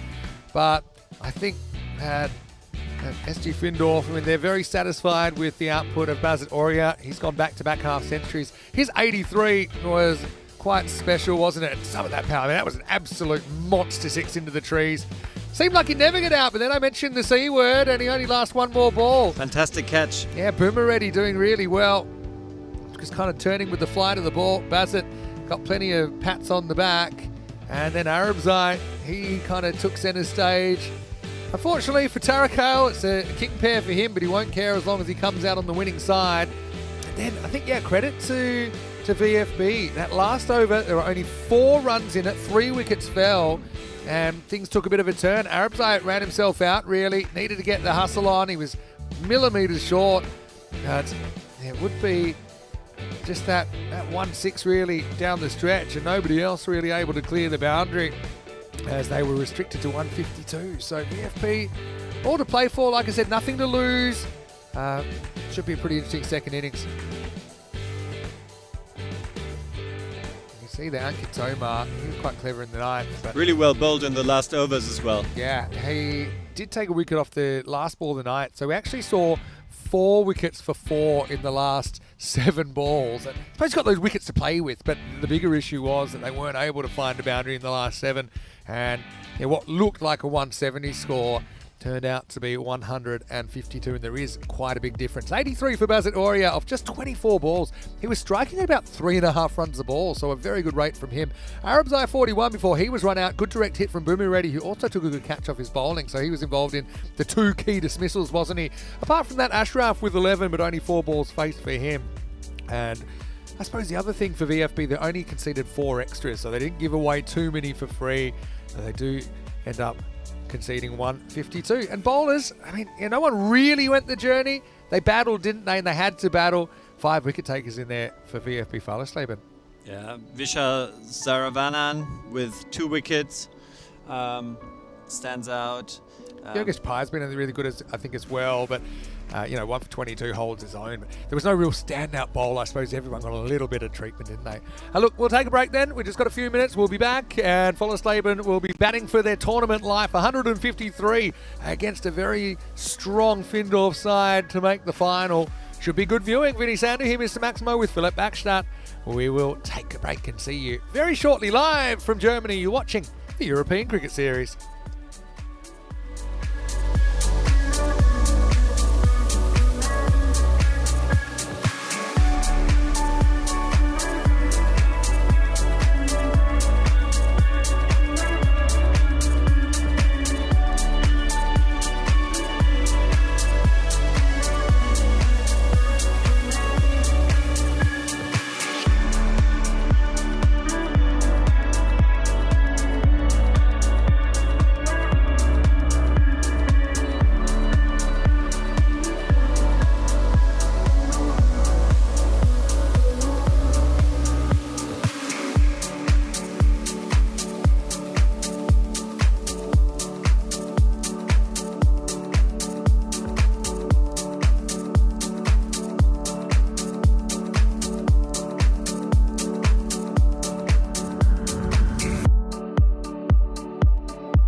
Hello, welcome back. Great to have you with us as we get ready for the second half of Qualifier 2 as SG Findorf against VFB Fallersleben, with Fallersleben another big mountain for them to climb. 153 the target after SG Findorf scored 152 for 8 in the first half of this game. Vinny Sander here, great to be with you as I will say VFB, they do start big underdogs, but just never know. They seem to have a way of getting out of jail, and SG Findorf probably the most challenging attack that we've seen in this series. Can't imagine them giving up 153, but just really can never predict what this Fallersleben lineup is going to do. Well balanced attack as well. Got pace, they got spin. Rene looks like he's going to bowl the first over, and this is interesting because Shetje couldn't handle Wardak yesterday, and he actually bowled a maiden to him.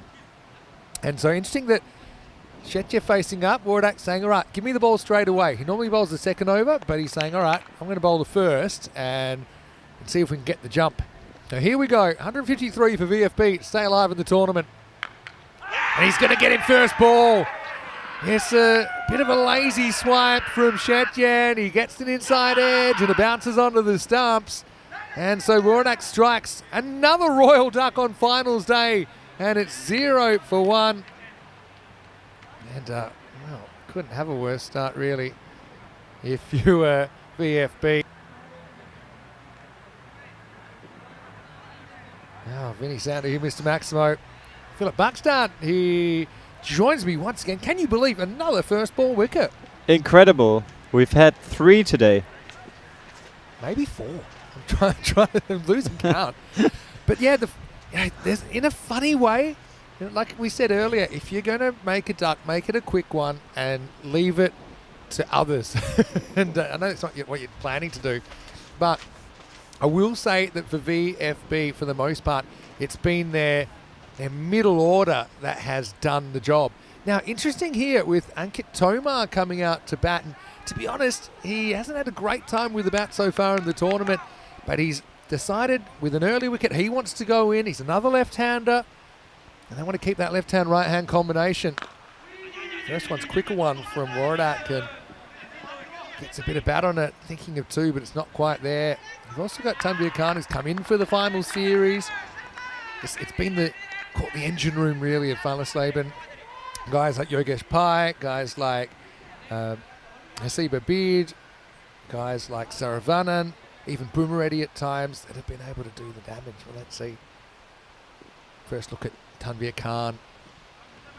So far, a good decision to bowl the first over from Hamid. Horses for courses. Very, very smart.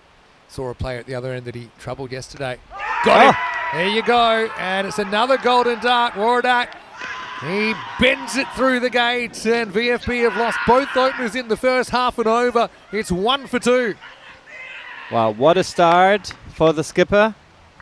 Look at the swing here. Comes in and then swings in even further. And really not too close to it, Tanvir, in the end. 2 early wickets, but like I said, if you had to think about who are the key players that might win the game for Fallersleben, one of them's walking to the middle right now, Yogesh Pai. You'd probably put Abid in there and maybe Saravanan. I suppose I've seen chases like this go wrong before where those key players haven't had enough time to win the game. Here, at least you can say there's plenty of runway for them. Still 9.5 overs to go. And we have seen multiple occasions today where teams have recovered from early wickets to still post big scores. And Yogesh Pai had a remarkable innings in the last game. So if he can get close to that, then Fallersleben are back in the game. Oh, so well bowled. I think that hits the line, you know. It's when it passes the crease. Oh, see, I think that's a perfect ball. I think you'd be pretty annoyed if you're Hamid there, but suppose he gets another crack at Pai. Oh, it's going to go through everyone. That'll be 4 byes. Has struggled a little bit, Shams, up to the stumps to Wardak, because he's getting that swing. It's beating the batter, but also beats the keeper. Shams can't turn left quick enough. Great in swing. Really hard to bat against. He's a skidder. Yeah, he's 2 for 2. Oh. Uh-oh. Oh, went to the backup fielder. That one, no doubt there's a wide. It goes around the line. Pye can be a little bit of a liability in his first few balls, but if he settles, he's put big runs on the board. Get one here, he's off the mark.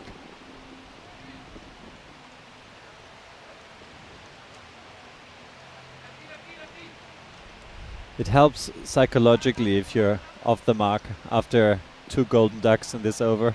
Yeah, true.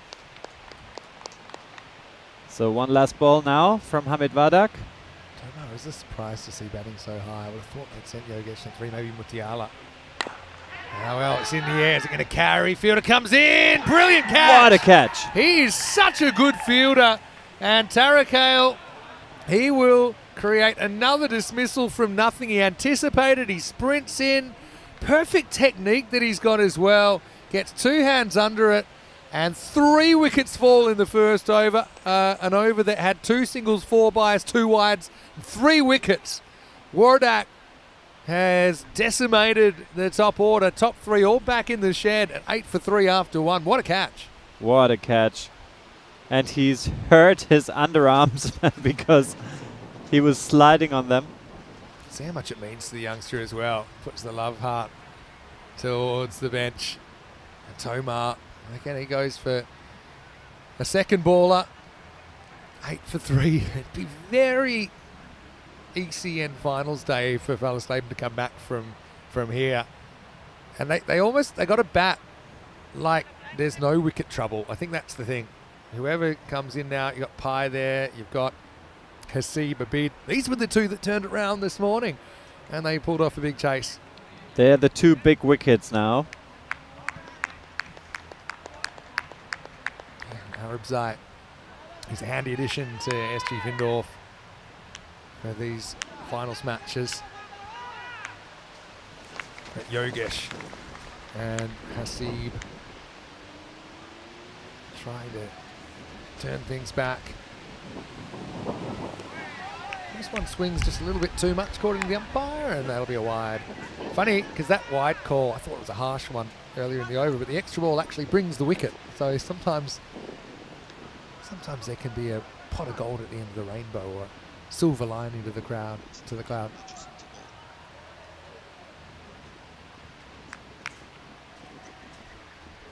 Good outswing though from Arab Zait. He's got the wind at his back here.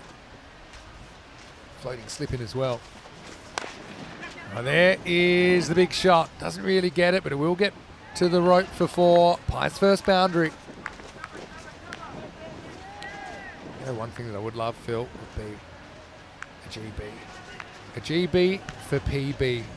Hashtag GB for PB. How many matches since Golden Ball now? It must be nowhere over 50.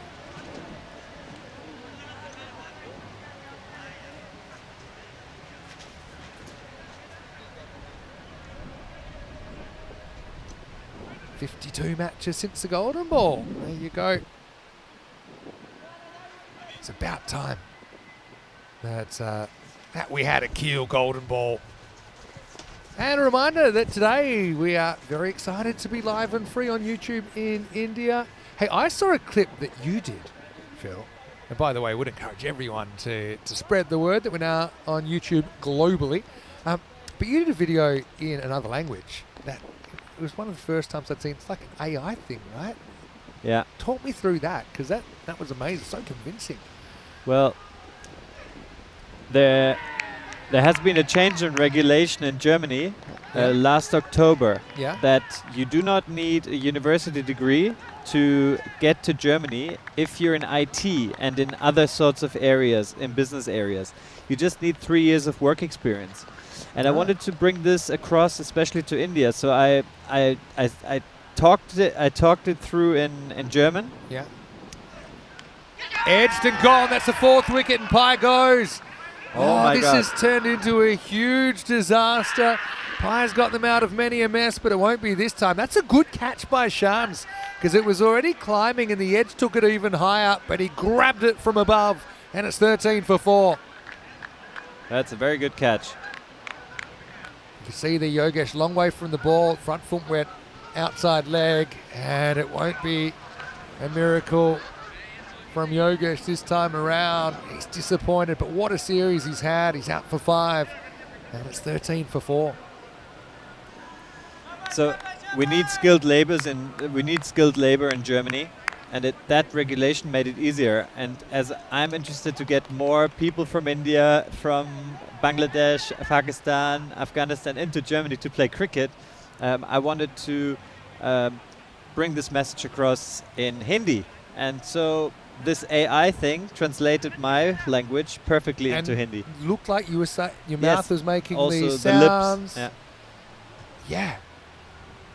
It even kind of seemed like your voice. I don't know. Mutiala does have a 50 in the series. What can he do here? He's going to swing. He's going to swing hard. And that first one flies. And it will be 4 runs. Good start for Kumar. Well, you know, you have a very good innings in one of the games today, Pai. Now we need a different star to get Fallersleben back into the game. So Mutiala made a 50, and he had a good partnership with Yogesh Pai the other day. But then there was this ball that was high. It was actually over the waist, but hit the bail.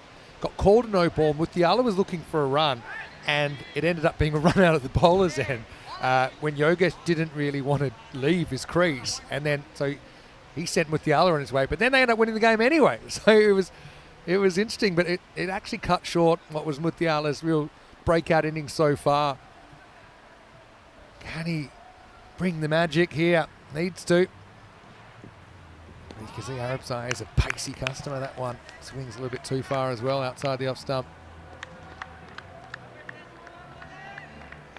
I mean, it worked with the wicket they just got, because he's teasing them to play the cut shot. Yeah. And if they go fishing, you know, Might they get a might little nibble. Yeah. Well, that's what happened to Yogesh, really. He was a long way from the ball and got a little scratch on it.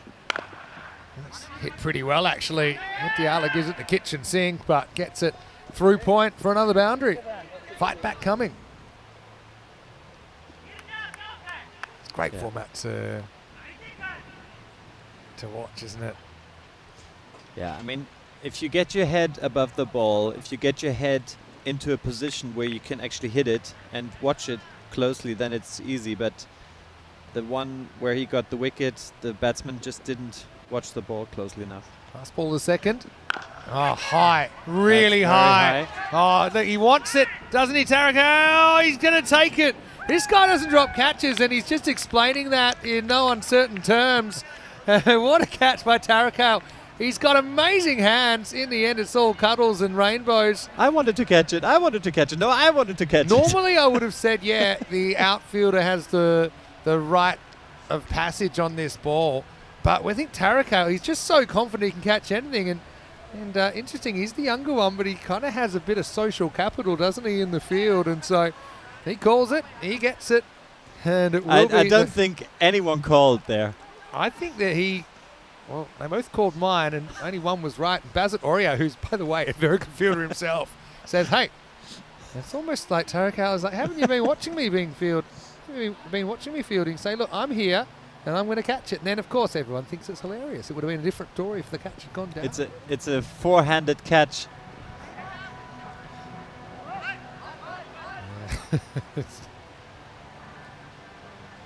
So, Rodak, by the way, now he's going to pick up the ball. He already has 3 wickets. So 3 wickets fell in the first over, 2 wickets fell in the second. 22 for 5. And well, these two, I think, feel like it's last chance saloon. They can build a big partnership. The run rate required, okay, it's challenging, but it's not impossible. But yeah, those 5 wickets in the first 2 overs completely derailed things.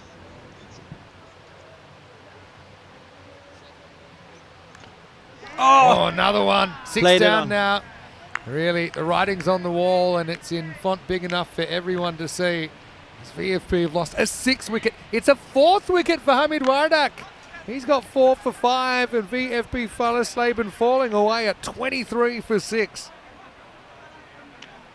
What was the lowest score Ever? ever? Have a guess. Guess whatever you like. 10. No. Close. Have another guess. 20. 6. What? 6 runs. Gozo, 6 all out, chasing 201 for victory. And it was their first game on the network. It's in Malta. Gozo, an island, or actually the North Island of the country, Malta. But Gozo, yeah, a lot of them had never really played hardball cricket before. But would you believe it? The next, so you think, oh, okay, they never won a game. The very next day, they won a game. And they improved very quickly. Second lowest is 14 for 8. That was in Portugal. So when people ask, what's the lowest? Typically, I'm like, we've already passed it.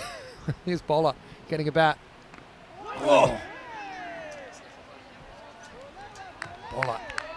He's probably got a why me kind of approach going on right now, but can he be a hero and be part of something special? Wardak, though, he wants a 5-wicket haul.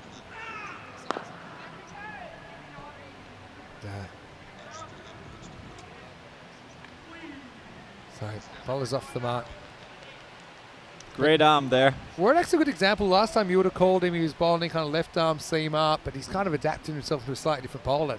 Probably a more awkward bowler to face. I know, I'd find it quite difficult as a right or a left-hander. Yeah, now he's swinging it out. 2 more chances for the 5 for... Oh! Swing and a miss for a bid. Well, sometimes you get close games, sometimes you don't. There's the 5-wicket hauls. We had 20 of them, including one today, by the way, in Romania. That was Ramiz Khan from Romania versus Czechia. Took 5 for 22. Last ball of the power play. Belted down the ground. So it'd be a slightly bittersweet ending for Hamid Wardak, but still takes 4 for 10 and wrecks the top order. Good shot by Abid at the end of the power play. Do not adjust your sets. VFB Fallersleben 28 for 6. And a great spell. Think about when you were playing cricket when you were a youngster and you had to work pretty hard for 6 wickets. I'm not saying they haven't worked hard, but they've taken them in about 11 minutes. Incredible. Wardak probably have to give the ball back now. I think the umpires have been told that's over. And I think I'd be pretty tempted to go back to Arabzai just because he took 2 wickets and didn't look like they were going to hit him, but they've got lots of different options they can go to. They got both the left arm paces. Just no Amar Khalid today, which you feel hurts SG Findorf, but they have brought in Aurea, who's performed. Amar Khalid was so good with the bat and the ball, though. Looks like they will make a change, and it's going to be Shokat Adil to bowl. 3 wickets in the first over, 2 wickets in the second, and 1 in the third.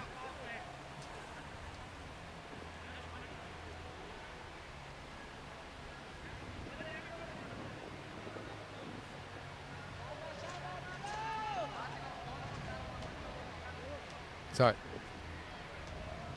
bowler, batting number 8, sorting the field out. We're still in the power play. And actually, no, not because it's the end of the third over, but we already had 5 outfielders in place. So, let's show a cut down the ground, but 2 outfielders there. Oh, that hurt.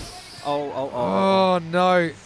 Well, you hate to see it, man. They're both fully committed to the ball. They both slid in at full pace, and that is a sickening collision. Again, it's a tough one to call because you don't know if you're closer to the ball or the other outfielder is closer to the ball. Straight in the head with his back. Oh, dear me. Well, I think with his knee, even. It's just... I mean, pictures speak louder than words. I hope they end up just settling for 1. But you just hope that there's nothing too serious. You got Tarakil holding his right leg. It is the sort of thing you could kind of pop an ankle out. You could break your leg like that. He's in a lot of pain right now, and you can see that Arabzai as well, and two of their key bowlers as well. But yeah, it's not what you like to see at all. Unfortunately, I've seen plenty of those happen over the thousands of game, and we'll give the players a moment to compose themselves. But I mean, that's just showing you the commitment as well of these players here. They're both fully committed to stopping the boundary. Even in a game, by the way, they're miles on top in this game, but they were just very determined to stop the boundary. Quick look, of course, at the information today that we're live and free on YouTube in India. So we encourage everyone to subscribe to our channel, ECN European Cricket Network. But yeah, Phil, it's a really sad thing to see Tariq in pain. He's been an outstanding player, hasn't he? Some of his fielding has been quite amazing, but I think he won't be able to continue. He's not putting any weight on that right leg at all. And I think Findorf are going to have to find the sub. He's got a really bright future. I've been really impressed at his athleticism in the field as well. He's got such a great fielding technique. The way he's taken the ball, some of these catches, and how he's protected himself. But it's almost going to be a double knockout here because Arabzai is also in a bit of strife. He's still down. Oh. He hurt his arm or his and I know hand. People say, call, but when you are coming from opposite directions, whether it's in the air or on the ground, then sometimes it's hard to call because you don't know whether you're closer or the other person's closer because you're both running in opposite directions, and it's just one of those things that's actually very hard to avoid. I think Arabzai might consider coming off as well, so we might have two sub fielders on. Oh dear. And that's the other thing, is they're two key bowlers, and okay, think ahead towards the final as well, assuming they hold on for the win here. There's two of your key bowlers, and Arabzai and Tariq for that matter, pretty important bats as well for Findorf that have collided, and it's a sad scene and a worrying scene. And I actually think that he might have been taken slightly in the jaw in the collision as well, Arabzai. Oh, no one likes to see it. And hello to Andy, hello to Johnny as well. And one thing about these cricketers, they're tough. They're made of tough stuff. And we wish them well. I mean, let's hope they can recover. Let's hope so. Let's hope so. But if you're wondering how we got here, we can show you that we started the day with Kiel taking on Fallersleben in the first game of the day. Fallersleben were able to get the win. KSV then defeated SG Findorf to qualify for the final, and SG Findorf going to have to go the hard way through VFB, but at the moment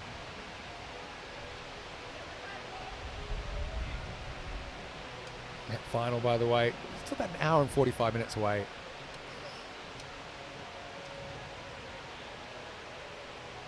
Findorf 2019 ECL runners-up, of course.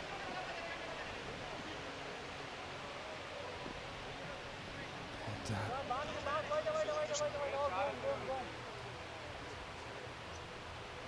so, Findorf, talk about taking the wind out of your sails. It's a worrying injury.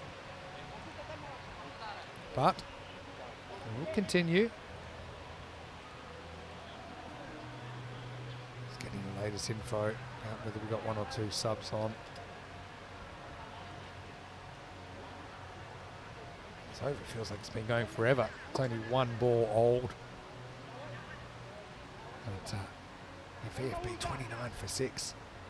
Is there any path back? I wouldn't think so. This is ECN. Seen some pretty dramatic turnarounds.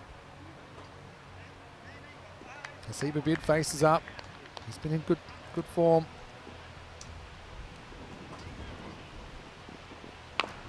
And now this is in the air. Catchable. Dropped. Rare blemish from SG Findorf. Normally they've been pretty good in the air. but that's Ahmed Askar down there. Just couldn't quite hold on. I mean, they're also in a state of shock right now. I would presume, I would say, because they've just lost 2 of their best players, and they are already thinking about the final, of course, because they're so far ahead here. So let's see whether Fallerslim can get a comeback.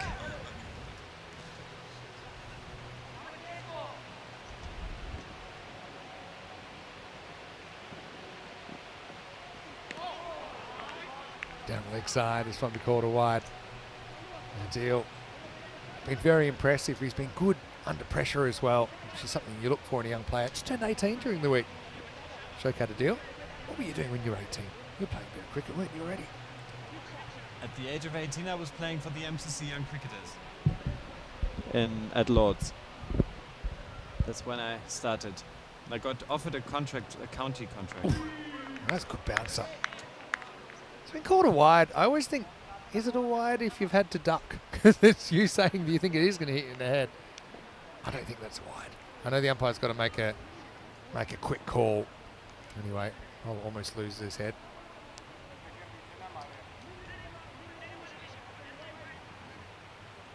You're not a name dropper, you're a ground dropper. I was just playing at Lords. You might have heard of it. I have a feeling this game is going to... feel it's going to... We were also responsible for groundwork. So, okay. like, we're more of the groundskeepers. Oh! Close. Oh, he's one frame in, and he's very close to being out, but he's just in. It's way tighter than anyone thought, I think. Yeah, so did you know, I found this out a couple of weeks ago when I was working in London in the European Cricket Series, but we've... That's well to dig that out. Nuskar's got some work to do. Apparently they're returfing Lords for the first time in something like 25 years or 35 years. They're returfing it.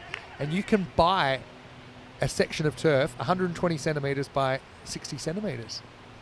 You have to organise your own pickup, so it probably helps if you're in London somewhere or somewhere in England. But yeah, and do you know what they're selling one of these sections of turf for? Have a guess. You're an economist. What would you use it for? I would only buy a 22-meter strip by 3 meters. End of the 4th over here, 33 for 6. By the way, before we get to the price, we have 2 subfielders on. They've both gone off, both Tara Kiel and Farooq Arabzai, and we've got Fahim Shinwari and Isan on for SG Findorf, as the robot has mentioned in the chat. So they're still fielding with the full 11.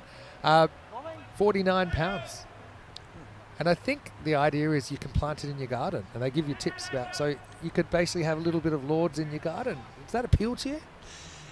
For me, I mean, it would need to be the length of at least a batting cage so that I can practice a bit. I would have assumed that you'd just kind of dry it and have it as like a talking point, or have it in like a bit of glass. This time it's going to be up and over the top. Great shot. Maximal for a bead. Counter strike coming.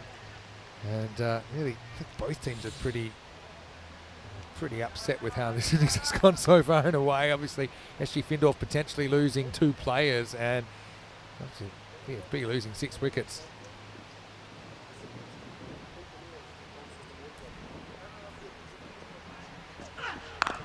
All right, pins his ears back, goes leg side, goes 6 more, Maximal.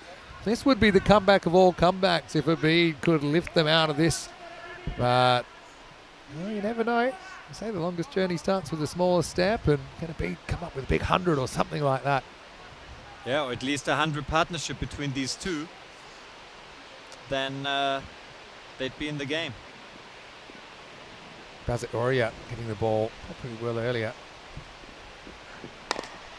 Lifted up over the offside, and that's going to be 6. So 6-6-6. Bazit, who got taken to the cleaners before, he's going to go for another one.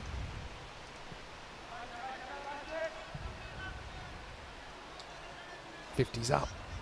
But breaks a bit of a boundary drought. No boundaries in the 4th over. 6-6-6 to start the 5th.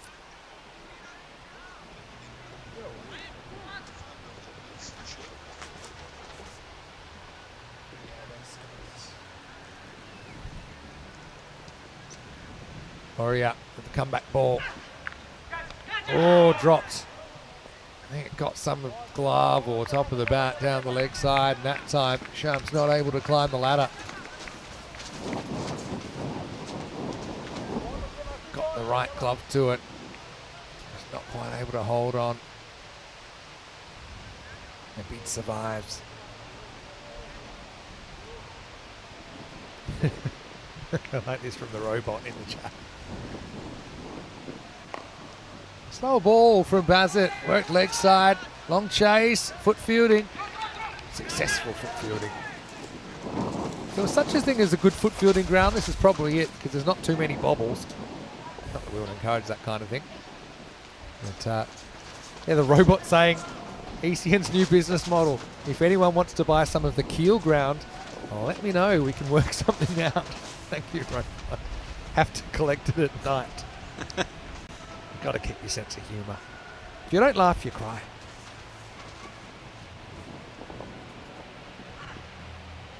Steps across, but that bounces straight over the stumps. I think that'll be the end of the 5th over, and the score is 53 for 6. They need 100 in the last 5 overs, which has been done before. Okay, now Phil, you did say you were fluent in Hindi. I've seen that video. What does that say? Don't try European it. I don't Cricket Network Hindi. Yeah, very good. Very good. That's exactly what it says. It's James Paisley, by the way, who played for the World 11 in Western Shield earlier in the year. And yeah, if you'd like to engage, then there's our Telegram channel, European Cricket Network Hindi. How are you on the social media? I know you're a pretty busy guy. I find it hard to engage because I'm spending so much of my time here in the box. As bowler faces up. This is the first one. Oh, it's a very harsh wide call. And by harsh, I mean harsh.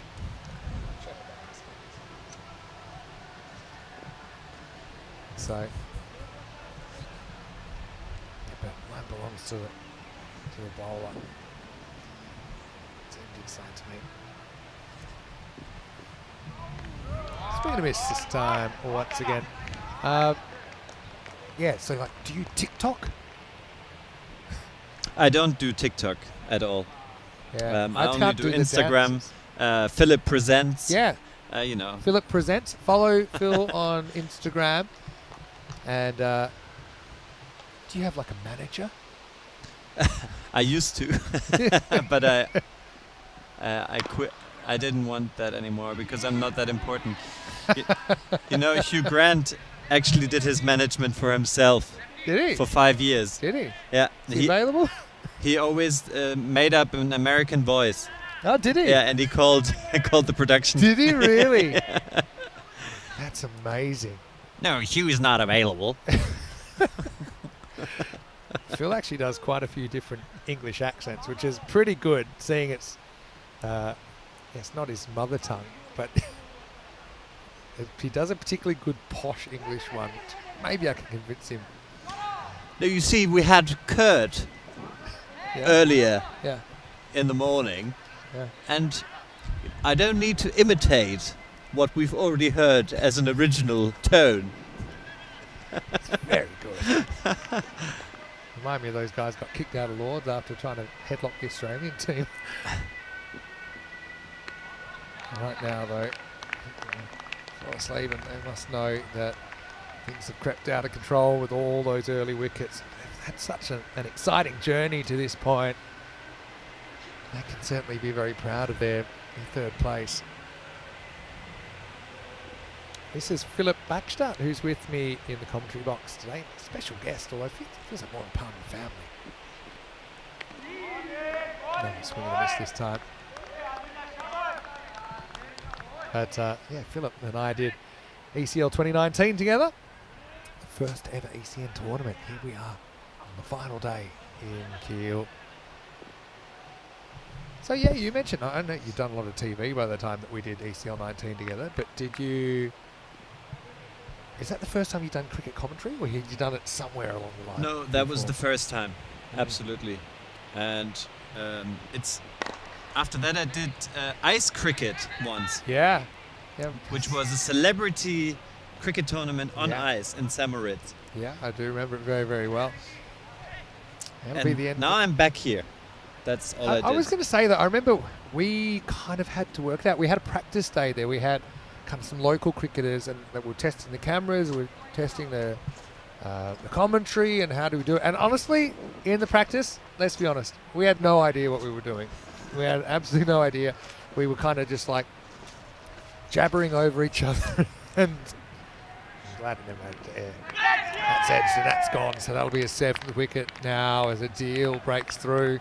He might have an increased responsibility as well, depending on what the team looks like for the final.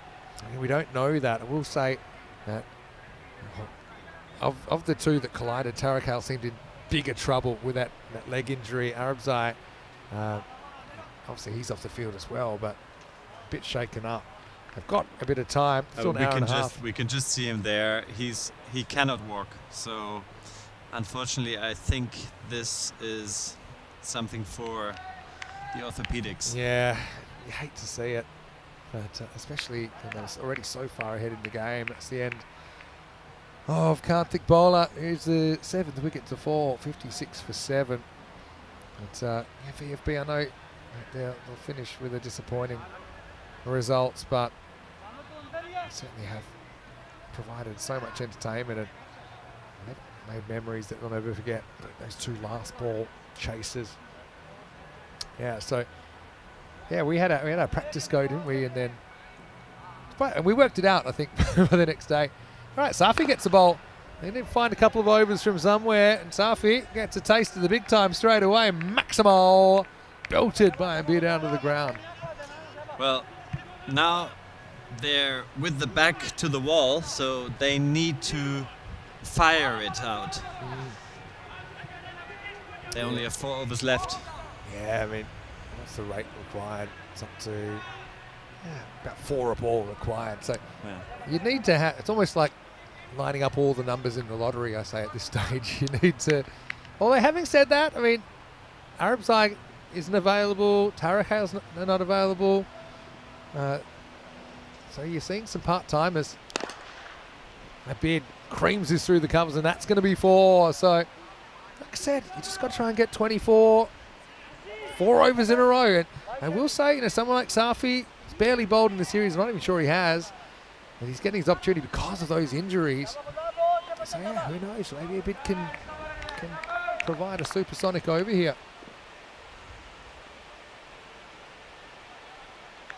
Do you like the tapes number 4, by the way? There's been a few creative tape jobs over the years in European Cricket Series cricket. John Gray said he's already been following Philip Presents on Instagram since yesterday evening. Oh, the robots put your link in there. There we go. That's going to be another 6 runs. Maximal. That wasn't a little 6 either. That was a big 6. The bid moves up to 44. See, keep believing. Yeah, don't A stop miracle believing. might happen. That's probably a good theme song for the day. Not that we're allowed to play it, but don't stop believing. I feel like it'd be even better if I was had a city boy born and raised in South Detroit on the other side of me.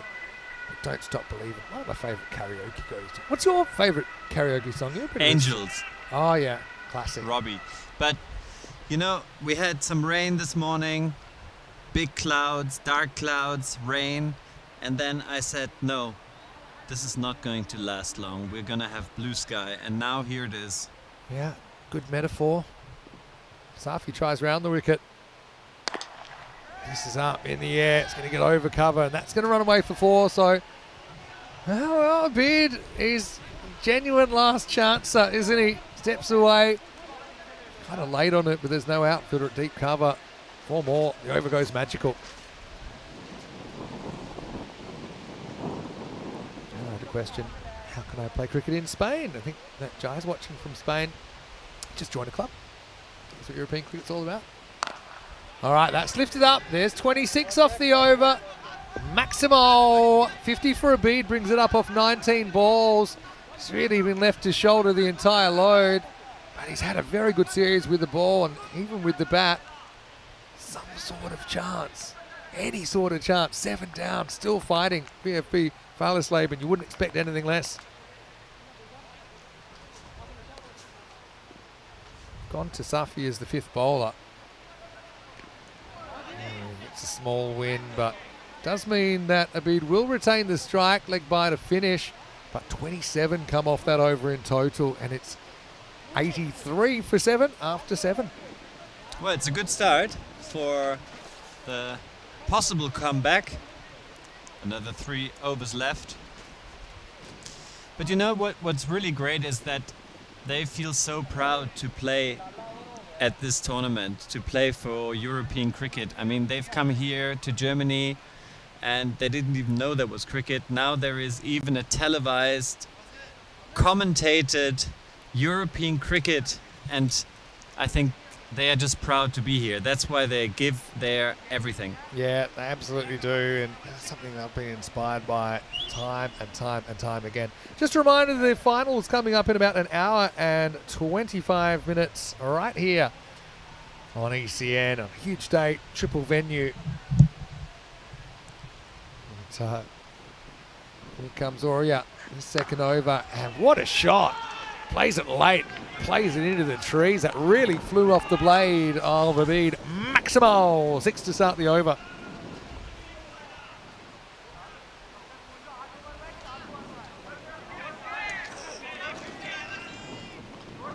The right man on strike, put it that way. You just got to start looking at, can you get 24 or more off this over? That's a good start. Or you just got to go back to basics, just go full and straight, or even full and wide, but don't give a bit anything you can get under. It does give him length, and a painful one for Abid, edges it onto his own leg.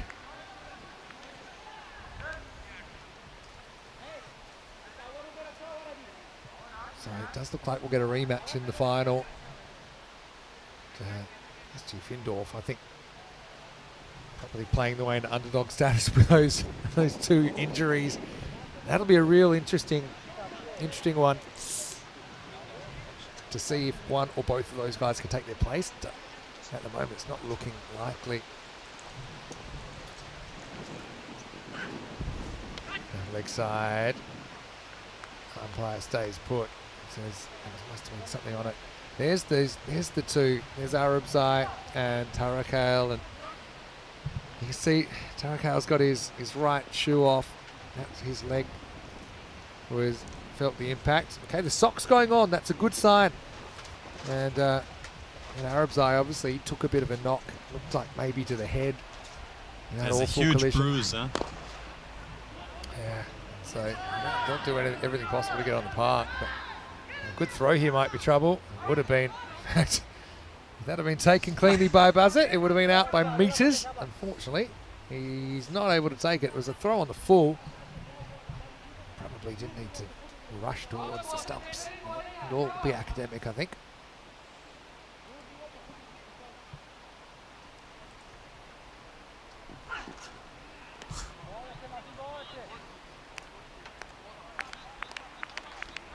So just a few dot balls and chances are going down rapidly. Yeah, this one's kind of petering out a little bit,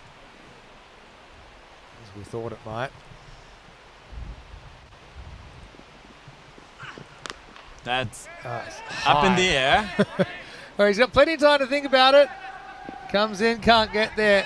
I was convinced that he was desperate to get there, Lookman, but last thing he needs another injury. They'll get 2. It'll be the end of the 8th over. And the score 93 for 7. Yeah, he really had too much time to think about it, and it's always difficult when you're running and you're not quick under the ball to actually get into a position where you can comfortably catch it. It's always difficult these ones. But if you're quick and you're really running the first paces and you're then in a position to catch the ball properly, then there's a chance. But here it was difficult. Very blowy as well at the moment. It's not always clear on this ground which way the wind's going, I've noticed, because it's kind of protected by the trees, so you get a bit of a swirl effect. But anyway, let's see if Farslaben can grab a couple more highlights. I mean, 60 off 12 balls, and they're going to go to Shafkat getting bowls. So they really are just throwing the ball to anyone that might have 2 feet and a heartbeat. Now let's see. Here's over number 9. You haven't seen Shafkat bowl yet. We're about to find out. That's all right. Yeah, see? Uh-oh. Well, one runs, one doesn't. Still got a chance. They're both at one end, and this will be run out. And in the end, Ashraf will get involved in a dismissal. It'll be the 8th to fall. And a 93 for 8. I think it's one of those ones, it's non-striker's call. Have a look. It's a bid. He wants to call. But to be honest, it's up to Aziz to just follow the call. Even if he thinks there's no run there, he's behind him. And so it's just a case of who's in charge. I suppose it'll all be academic in the end, but he will be run out for a first ball duck. Not the first we've seen today. It might not be the last. It's 93 for 8. Well, it's the risk of the non-striker. So if he calls it, then the striker has to run. A bit does get the strike back. He gets a full wide one. Not too keen on the single either.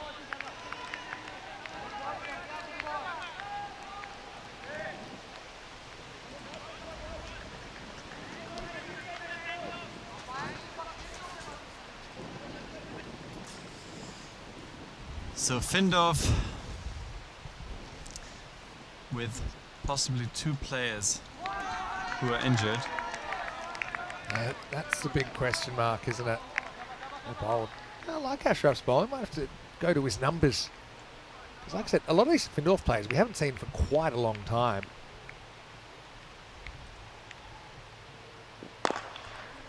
I mean, line and length, right? That's all you need. And that's what he does. He has never taken a wicket, though. He did get a bowl in the 2020 ECS. I wasn't commentating that one. So I've never seen him bowl in the 18 matches I've covered him. Ouch. Oh, well, might as well have a pop. Maybe not. Hits him just outside the off stump. Still appeals coming in. When I say just outside, I mean quite a lot outside. Almost called a wide. Test your shoelace out. Last ball the over a bit. Ooh. Well, he just wants the one. And so that way he can retain the strike end of the 9th over. VFB 94 for 8. So 59 in 6 balls, you didn't have that yet. No, we haven't. Though, like I say, we've had 2 pretty remarkable ones that come to mind. There was one in Hungary in the bronze final where it was UCB, United Chalad Budapest, versus Royal Tigers Budapest. And they needed 35 with 6 balls left. But then there was a time penalty. The fielding side hadn't bowled the overs in time, so it became 30. Then, believe it or not, they did it with 1 ball to spare. So they hit 30 basically off last over. So that's a good shot from a bit. He'll move up into the 70s. Maximal. He's been a good lone hand from him. It's hard to bat with a broken heart, but he's had 2 here. So it was actually 36. And then it became 31 with the time penalty. There were 5 sixes and a wide in that last over. The other one was earlier in this year, Hassan Ahmed, who we actually called together. He was playing for Jandro Brescia back in the ECL 19. He was playing in Bologna earlier in the year in Italy. And they needed 34 off the last over. This was to make, this is in like this game now, Qualifier Two. To make the final, they needed 34 off the last over. He got to 34 with a ball to go. There was no ball in there. And then hit 6. So they were 40 off the over.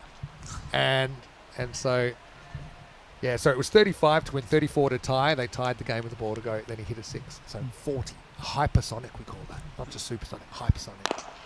That's hit very well as well. But SG Findorf, for a team that's going to win this game, they're probably going to finish on a bit of a downer here. They're a bit bruised and banged up. Abid, he's handed out a bit of punishment. 75. The 104 on the board for VFB. He's trying to put his shoe on, which we can see from the commentary box. Well, he wants to play. Yeah. You know, he wants to prove that he can play Tarek Hale. And he probably has seen what's happened since he's gone off and thinks, my team need me out there, but let's see if he's physically able to do that. And that's going to be more runs. That might go all the way, you know. It does. Maximo, he's into the 80s. What an innings from Abid.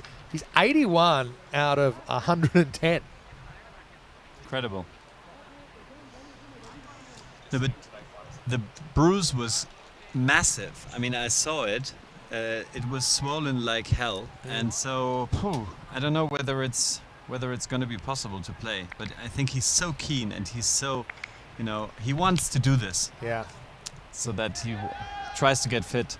When is the final starting? Starts in an hour and 15 minutes. Oh, okay. But it's one of those things. SC Findorf, they lost the final last time they were in the European Cricket Series. They lost the final of the ECL. No, they would have won the final of the Bundesliga to get here to get to the ECL in the first place in 2018. But they hate coming second. They didn't come here to come second. Cover to come. Bede, I don't want a single here. Oh, it's a no ball called. They had too many outside the circle. So Abid will actually get a free hit. Iftika probably not too thrilled about it. But yeah, they only had 3 in the circle. They had 6 outfielders. Umpires, I mean, that's a very good example of umpires having very good concentration. They have to be looking for that every ball, even though there's a lot of sting out of this game. Iftika, ex-captain of the side, still got that little grumpy streak about him. I would be too. Lovely guy, though. Iftika can't still remember him from the ECL 6 years ago. I was so happy to see him again. And saying to the new captain, but he's a grumpy cat. Help me out here. All right, a bit. Come on, last another ball. Chance. And is it going? Where's that gone? Human or technic?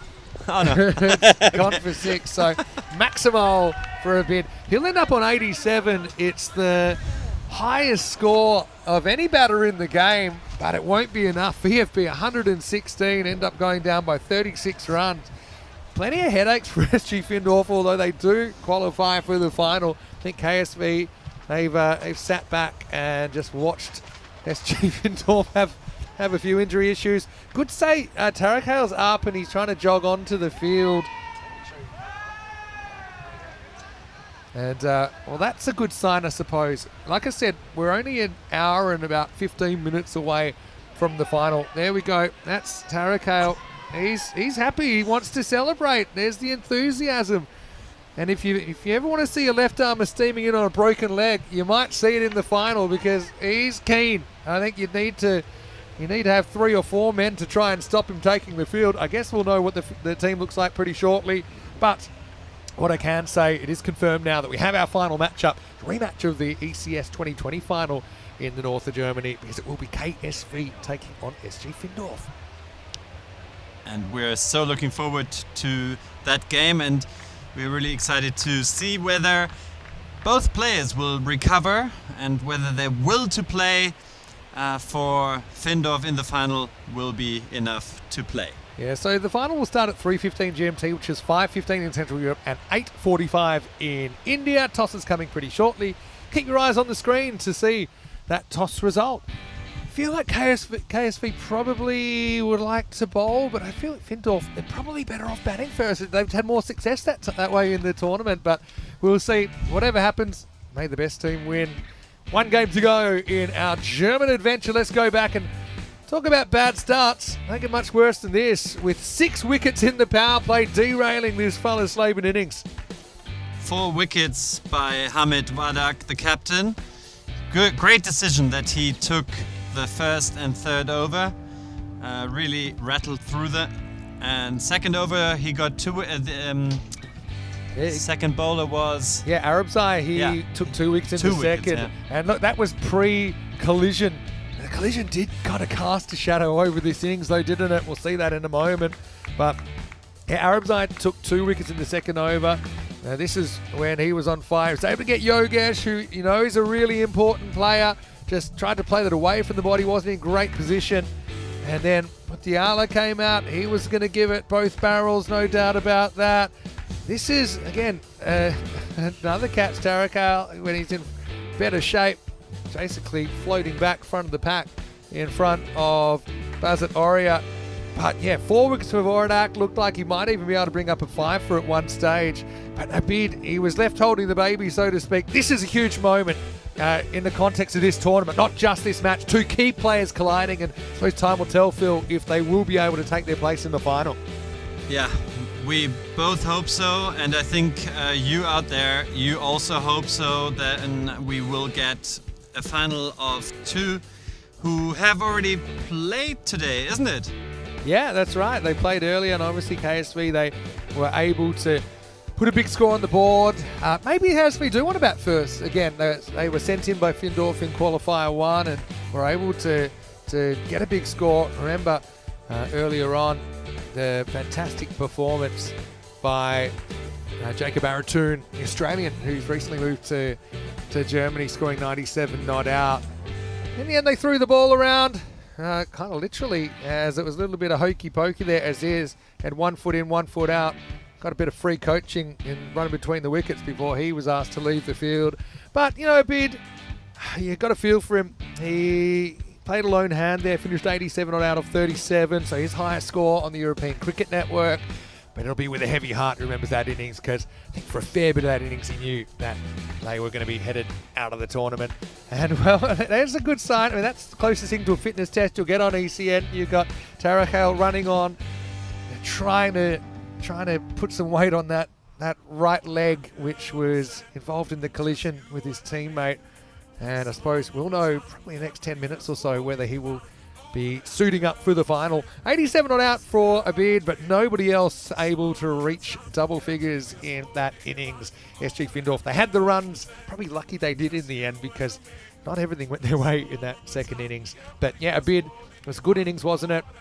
He took on the bowling, faced a fair bit of the bowling, faced 37 balls in the 10 overs, hit 10 sixes.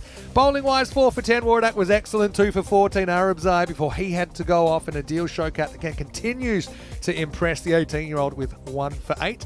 Shout out to my man, Shafqat Ashraf as well, who only went for 1 single run and was involved in a run-out in the over. But yeah, Phil, really looking forward to what should be a pretty entertaining final in just over an hour's time. Perfect. 1 hour and 10 minutes. And I think they're going to do the toss beforehand. We're going to see that. And yeah, then let's see what happens. Should be an interesting coin toss as well. So we'll take a break. We'll be back very, very shortly. Just an hour away from the decider in Kiel. Vinny Sandy, Mr. Maximo with Philip Backstadt. Enjoy the extended break. Don't forget you can turn over to the other channels and see what's going on there. But then make sure you come back, because the trophy's on the line when we return to Kiel for the final of this European Cricket Series.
Well, it is time for the decider, and the two teams have finished top of their group. They have made it through to the final rematch of an ECS final from all the way back in 2020. It's going to be the KSV Kings to take on SG Findorf on a beautiful sunny afternoon to decide the European Cricket Series here in Kiel, Germany. A little while ago, we had the toss. Let's see what happened with Suleiman Saeed and the two captains.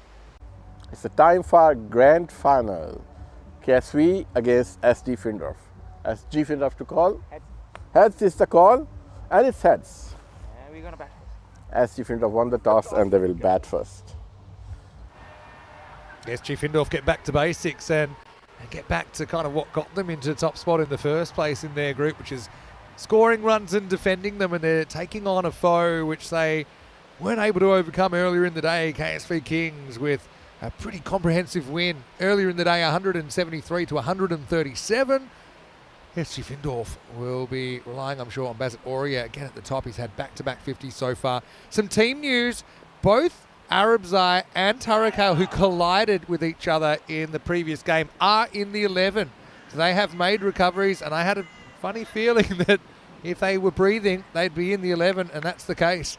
Kings versus Findorf here. King got here by winning Qualifier 1. Findorf had to go the hard way through VFB Fallersleben earlier in the day. First Kieler HTC were knocked out in the Eliminator game. They were ahead early, but VFB just found a way, but they couldn't find a way past Findorf in the previous game.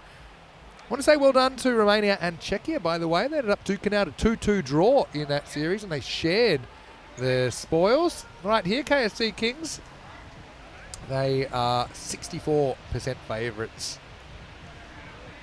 against Findorf.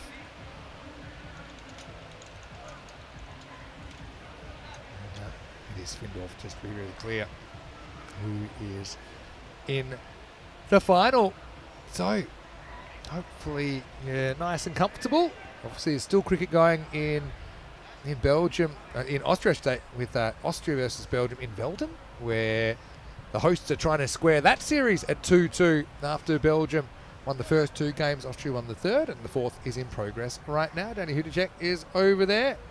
Any sound to hear, Mr. Maximo? I've got Philip Backstadt with me. Phil, there's a lot of things going on in the cricket world, but we want to thank everyone for their support, and we're very excited to call this final and put the cherry on the cake here in Kiel. Absolutely, we're absolutely excited, just as the players are as well. We will see the team SG Findorf from Bremen against the KSV Kings from Kummerfeld. Yeah, and I mentioned these two teams, they are no strangers to each other. They're two of the top clubs in Germany, and German cricket has exploded over the last decade. They do meet here with an ECN trophy on the line, and it's Samiula back in the side, and he hurries up Wardak first up. Yeah, these two teams, they met in the final 3rd of July 2020 in Kummerfeld. On that occasion, KSV batted first 164. They scored SG Findorf 147 in response. So here we are over 5 years later, and they meet again in another ECS final. Samuel is good in though. Captain is on strike. Chops this into the ground. We'll have the first run of the contest. It's a funny one with Findorf. They've bowled and fielded really well. Typically in the tournament, they've been pretty good at defending low scores, but coming up against this KSV lineup feels like a different kettle of fish. They're thinking they're needing 140 plus as a minimum. Yeah, what was the last score of KSV? They scored 137 in last time they played KSV, but in that previous game they were able to get 160 or a few more than that. Yeah, they were able to get a score of 152 against VFB, and they held on to win by 36 runs. So Aurea and Wadak want to get off to a good start. That's around the wicket trust, Cran Pup, Bassett. KSV would love to see the back of him early. Had a slightly rusty first 5 minutes, but since then he's been catching lightning in a bottle today on finals day. Back-to-back half centuries.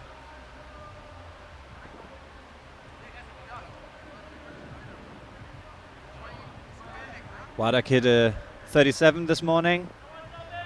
So let's see how he will do this game. This as it'll be a dot ball. Samuela.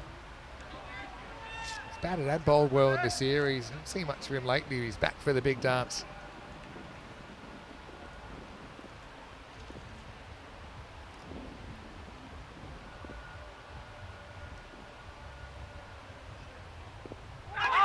Well bowled.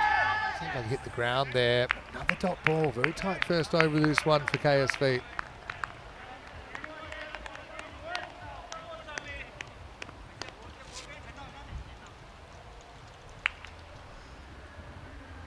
Yeah, and the sun is out for the final.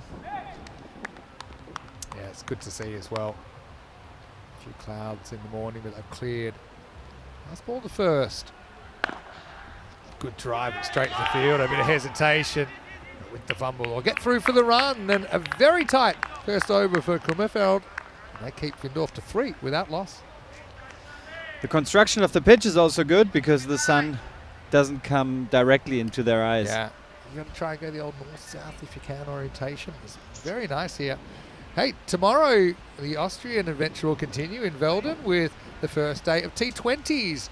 And a little bit like the 4-match series we just saw in Romania, there'll be a 4-match T20 in Austria as well. Austria taking on Belgium. Two pretty evenly matched sides. Two of the most kind of all-out aggressive sides in Europe, so it's always a good game when they do battle. It's 8:15 AM GMT, 10:15 in Central Europe, and 1:45 in India with Danny Hitchett standing by. And it's a beautiful ground, I can tell you. Played there last weekend. I'm watching it right now on my other screen because it was tough before. I had to watch 2 other things at once, but with only one other thing at once, and I can probably manage that. But Rico hopefully putting his feet up at the end of the day as we go with Shoaib Khan. First one to full toss, just out of the grasp of the field. That runs away for 4. That was close to the fielder. Good effort though. You expect that in a final. And just a slightly nervous moment for Waradak, who I suppose he probably hasn't timed the ball as well as I've seen him bat sometimes, but still pretty pivotal cog in this Findorf batting lineup. Left-hand, right-hand combination as well at the crease. Oh, well, that's going to be trouble. Well, Schaub's probably have to go himself, and he will. Oh, Wardak gets himself in a real tangle. He premeditated, jumped across, and then never really was able to close the face. Offers a simple opportunity back to the bowler, and it's Shaibi time. It's the first wicket of the final. And the skipper goes. Yeah, that's a frustrating dismissal. Wardak just looking for that leg side, but he has to step aside for 6. And it's 7 for 1. The other thing today, no Amar Khalid in the lineup, unavailable for SG Findorf, and so they're certainly missing him, although they have some cover with Aurea in, with players like Arabzai back in as well. Here's Arabzai. Now, he was involved in that collision, seemed to take a blow, or several blows in the collision, including one in the jaw. But he has recovered, and he is going to take the number 3 position once again for SG Findorf. I say beware the injured player in cricket. Yeah. It's amazing the dedication. I mean, I saw his jaw. I mean, I wouldn't have been able to play. Arabzai faces up. Shoaib Khan. Edge onto the pad. Wow, big pickup throw. I think he would have been home. Quick work from the KSV skipper and national team player, Shoaib Khan. I'll say well done to our crew at 2 circles. You see a few of them out there in the middle. You had a bit of a run around with them as well. What did you think of the talent? I mean, Martins, he's been playing recently in live matches. Yeah, I mean, your crew has just gotten to know cricket through the production, and now they're playing well. Ouch. For exposure. Aurea frustrated. He two had a bit of a good battle earlier as well. Said, I guess they imagine they would have played together for the national team, so there's certainly a lot of mutual respect there. Even though there's a big rivalry between these two clubs, I think that both of them enjoy the rivalry. I think rivalries are very important for developing competitions as well. Yeah, and it's so much fun if you have a good batsman and a good bowler, then it's a real battle. Full toss, just a little bit too full this time from Shoaib. That one will be crashed over cover for 4. First boundary for Macedonia. Well picked up. No fielder there.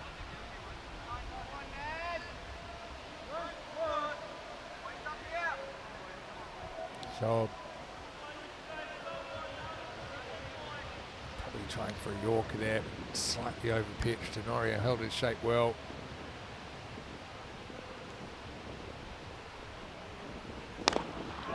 Time it is in the block hole and they won't get a run. So good comeback from Shoaib Khan and a pretty tight over, all things considered. 2 boundaries, but only 9 off the over and the wicket of Waradak. It is 12 for 1 after 2. Vinny Sander here, Mr. Maximo. Got Philip Backstadt with me. It's my pleasure to have Philip back with me as my commentary partner for the first time in 6 years. Now, this is our plan for 2025, and of course we have had some dramas, but we are certainly working on ways, and that's what I'm hearing all the time from HQ. They're working on ways that we can continue what we're doing around Europe. So much good has been done in the last 6 years since ECN's been around in the ECN era. And the plan is to go to Hungary, then Switzerland, and we'll have our Cartamania period before a few more European cricket tournaments in Italy, Cyprus, Malta, then Spain before we return to Malaga for the ECC Women's Tournament. 22% of our women's matches this year on ECN. Oh, in the air, but safe. Yeah, safely done.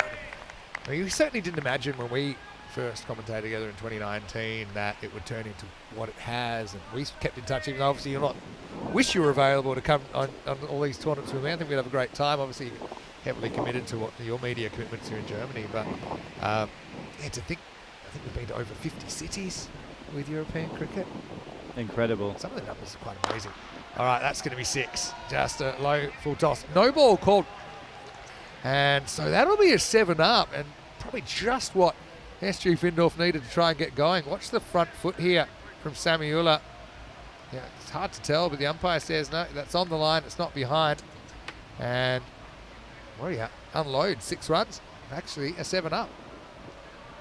Well, it was supposed to be the Champions League of European cricket. That's with started, the champions of each country performing in a one event per year. Slower ball, clever one, so dodges disaster on the free hit. So yeah, here's some numbers. We've had over 7,200 matches in 55 European cities, towns and villages in 26 different countries, with around about 800 different teams and over 10,000 players. And this is quite an amazing thing that's happened, and we want to keep continuing. We'll do everything we can to keep continuing what we're doing. That's in the air. That is going to run away for 4 more. So Aurea doesn't really time it, but bludgeons it through the offside for another boundary, going with the angle created by Samiula. I think there's an article that's been shared as well. No, it's already gone out on BBC about what the ECN has had to face this week. And again, it's happened very, very quickly. Just want to emphasise that everything's being done behind the scenes to try and find solutions. Life is full of some potholes, and sometimes they come up very unexpectedly. I think that's one of these situations this week. I'm sure if the ECN management had known a year ago, even a month ago, that this would be a potential scenario, then really there'd already be solutions in place. But they're working around the clock to try and keep going the way we've been going. All right, well, here you go. This is up in the air, and he's going to get super lucky. Still in the power play, so I'd be surprised if the man was in the circle there, but he was back. And so just a single. Yeah, so, yeah, man, have a read of that when you like. When it's out there, BBC's pretty reputable and high profile news station, of course. And interesting that they've taken an interest in it, and particularly the angle of what it's done for European cricket in the last 6 years. another lucky one, but Arabzai this time will get away. He found his gap now. Yeah, an open space there, but still decent enough comeback from Samuel, who went for a 7 and a 4 in the over, but it ends up just going for 14, and the score is 26 for 1 after 3. Yeah, so what I like about that article, it talks about these numbers, and it also talks about the fact, let's be honest, that ECN's created a lot of viral moments, and you know, obviously been involved in quite a lot of them. But it does also emphasise that there's a serious underlying development aspect to the cricket, which ECN is passionately involved in and wants to stimulate in Europe over a long-term period of time. And we're talking kind of 30 years, a generation, which it would take to ingrain cricket as a sport in Europe. And also ECN, through these tournaments, has been a vital source of income for cricket boards in Europe. It depends on the tournament, but typically we're talking 5 figures in euros to host tournaments, and that money goes to the federation to develop cricket, and so cricket's developed that way. And let's be honest, it's more money than most of these countries are getting from the ICC. So obviously it's been a game changer. Right, that's in the air, and Shob's got a pretty good pair of hands. He'll take it. So Arabzai just never gets going in his innings. He doesn't find the boundary. Hindupur has been a good addition for KSV. His left arm spin comes up with a win first up, and SG Findorf 26 for 2. He makes it look so easy. He's got soft hands, and the ball just easily falls into his bucket of hands. Amazing. Yeah, Joel probably could have caught that with his eyes shut. Luckily, he kept them open. Arabzai has got to walk away. It's 26 for 2. And, well, here's a young man that we thought might have had a broken leg. Maybe he does. But it wasn't going to stop him getting on the field. It's young Jawad Tarakale. Pardon me. Maybe it's not, unless he's switched to right-handed. He's going to borrow his jumper. But yeah, it is Jawad Tarakale. Is it? Yeah, it is. But do you think he can run between the wickets? Yeah, well, I think he's all right. He walked out there okay. But here's the thing, Tarakale has made 2 golden ducks today. So he's on his own personal hat-trick. Oh, well, hit straight at the fielder. Went so quickly that they didn't even think about a run. Yeah, Tarakale's brave stuff, isn't it? So we've already seen both of the players in action that collided earlier. He'll get his first run of the day. I think everyone would be wishing him well. He's been absolutely electric, yes, with his bowling, but in particular his fielding. He's been the best fielder here this week, just with some of the work he's done. I know there's been moments of brilliance, but he's consistently been incredible in the field. Tempts him, and you're not able to get under it. KSV pretty happy where they are in the game at the moment, I think. And if you can save the team 30 runs per game, then your golden duck isn't that bad. Oh yeah, and the thing is, golden ducks are fine as long as they're people scoring runs. They've won both the games he scored golden ducks in. It's that whole thing where, would you rather score a duck and win or score a century and lose? I wonder what Jeff Boycott would say about that. But I would assume that most cricketers that are team players, they'd say, I'll take the duck and win, thanks. I'll take the duck and win. Jeffrey Boycott, my special guest commentator. Hindupur is a real teaser of a bowler, isn't he? Very, very accurate. He only concedes 3 in the over. And SG Findorf well behind at the moment, 29 for 2 after 4. So the expected score is gone down to 108. And that, of course, wouldn't be a score that is easily defendable. So they need to really get into 3rd, 4th gear now. At the moment, they're in 1st gear, I would call it. I think you're right. Obviously, they want to go up and up.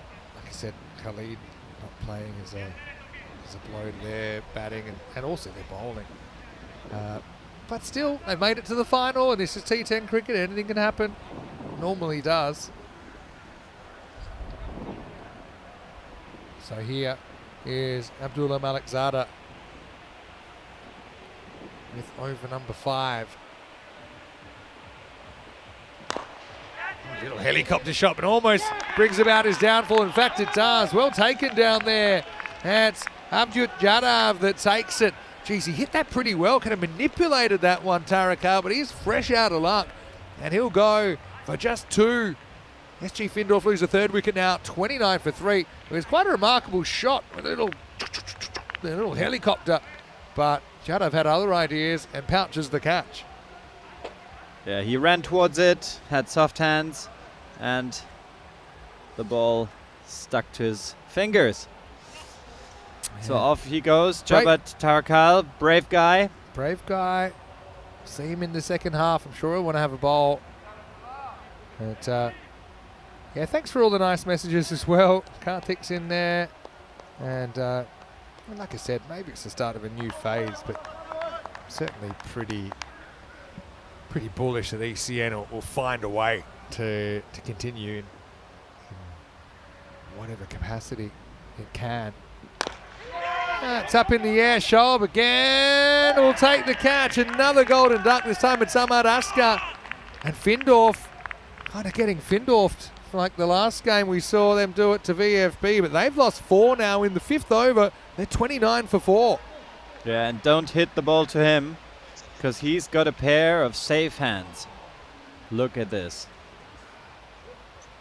Yeah, Shoaib doing a good job. No chance he's going to drop that. No, he's such a good fielder, and he's got good technique as well. That's the thing, these good fielders, it's not a fluke that they're holding all these catches. And he had 1 hat-trick this week. Rajiv Kumar, that was a 5-for as well, took 5 for 8.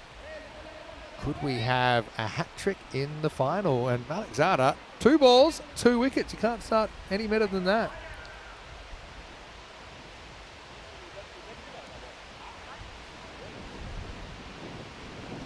Hello to Anurag as well. And thanks for your kind words. I know there's a lot of people saying in the chat how much they've enjoyed ECN and how keen they are for it to continue.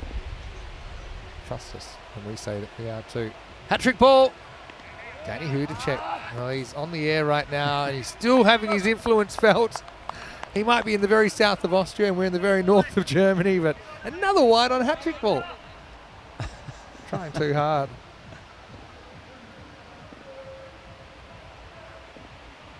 I know a lot of people are affected, not just us.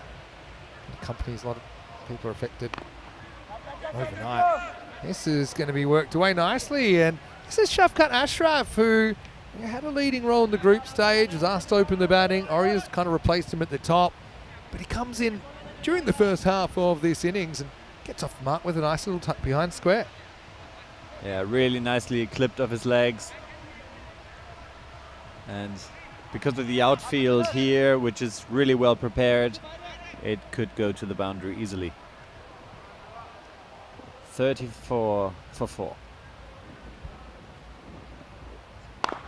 Pretty good Yorker dug out by Ashraf. That's the kind of ball, even if you knew it was coming, it's pretty hard to work out how you're going to get it over the ropes.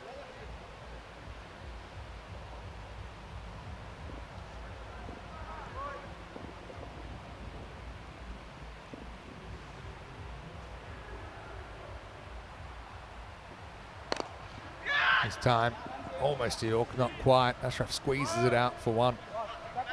But that's really well bowled. Alex Arda 2 wicket over, but also only 6 conceded.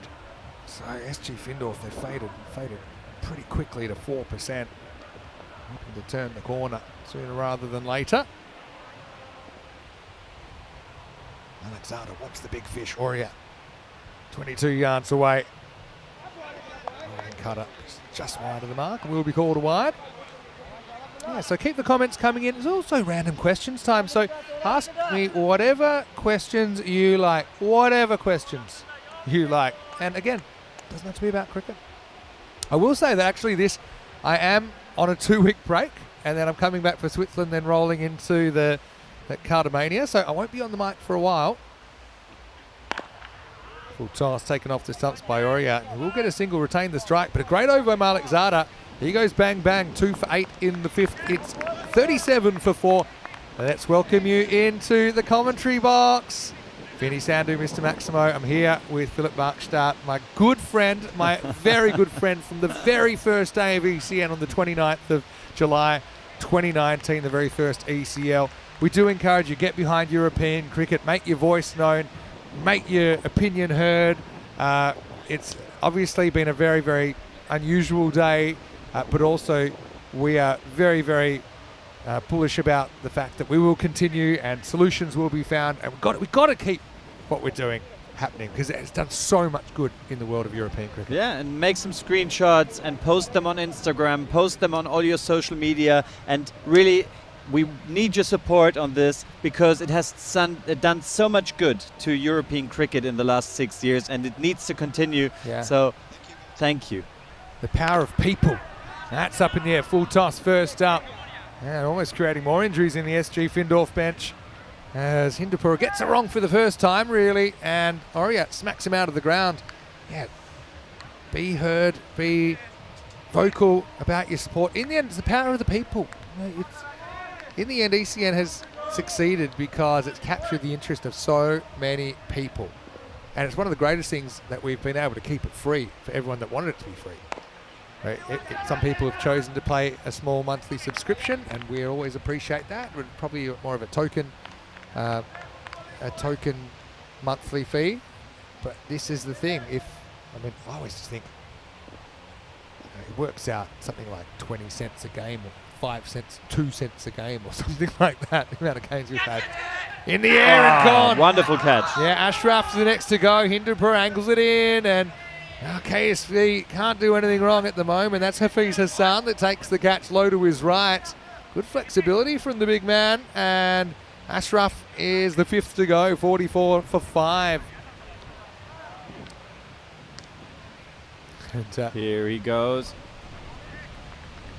Makes it look easy, but reaction time was not that high.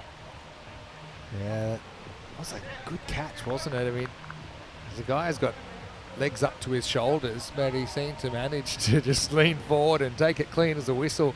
1-4 for Ashraf, but celebration go wrong? We had one during the week, I'll tell you about in a moment. Oh. New batter is Lukman, and he'll start with a single. Yeah, we had one during the week, which was, they kind of went for a higher 10, but one hand went between the hand of the other two and smacked the keeper in the head. And Did he also, wear a helmet? I think he was, luckily. I've got another good one. France in the ECC. I can't remember who was batting, but it was a 6. Straight over the stumps. They hit a boundary. They went to glove punch, and whoever hit it was fired up, and he went to glove punch, turned his head, and didn't realise he punched his partner in the head. Punched him right there, but he never realised, he just kept walking. And meanwhile, he was completely dazed. All right, that should go for 6, and it will. Oria, he's kind of the last man standing, isn't he, for Findorf. He brings up the 50 in style. It's 51 for 5 after 6, but Hindupur is still, all things considered, a very effective spell. He'll finish with 2 for 17. Well, he could take them home. He could be the star of this match. If these two can have a partnership now, that would be so fantastic for Findorf, and they need that because they can't afford to lose more wickets now at this stage. Thanks. By the way, talking of celebration failures, have you seen the one in Saudi Arabia last week?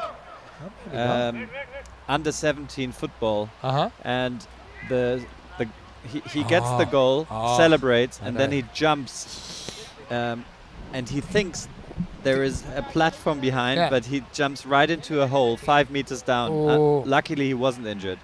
But I actually seen it happen in Japan before. Same thing. Very entertaining for the spectators, but also quite dangerous. Here's Malik Zada. Oh, that could be gone. If there's no bat, it's out.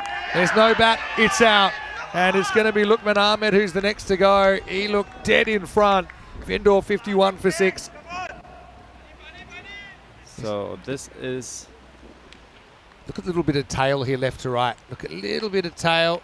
Catch him right on the boot. Yeah. And as far as LBW decisions go, they don't come much easier than that. Malik Zada has a 3rd wicket. And it's the back foot, so it's plumb. Yeah, so Yeah, I've seen that before. Celebration fail. There was also a famous one where Brad Haddon from Australia got poked in the eye. A high five gone wrong. Well, look, man, you can see what he thinks of it. Off goes the bat. Findorf. Let's just say they've been pretty good at defending low targets. They're going to have to be very good defending whatever they end up with here. What's the computer thinking they can make? Probably 80s or 90s, I'd imagine. Shams, the new batter. Tempted Walker. They brought the mid-wicket in. I like that. Just saying, we're not going to give you an easy single at this stage. Yeah, the bowling was very, very effective in this innings so far. Got to say, I like both the uniforms. KSV's got a bit of a football style vibe to it. I don't see that often in Are the cricket. first random questions coming in? What random question is it? No, I don't know. I'll let you tell me. Random question. I'm here. Phil's here. You can ask us about anything. We will answer everything. Whoa.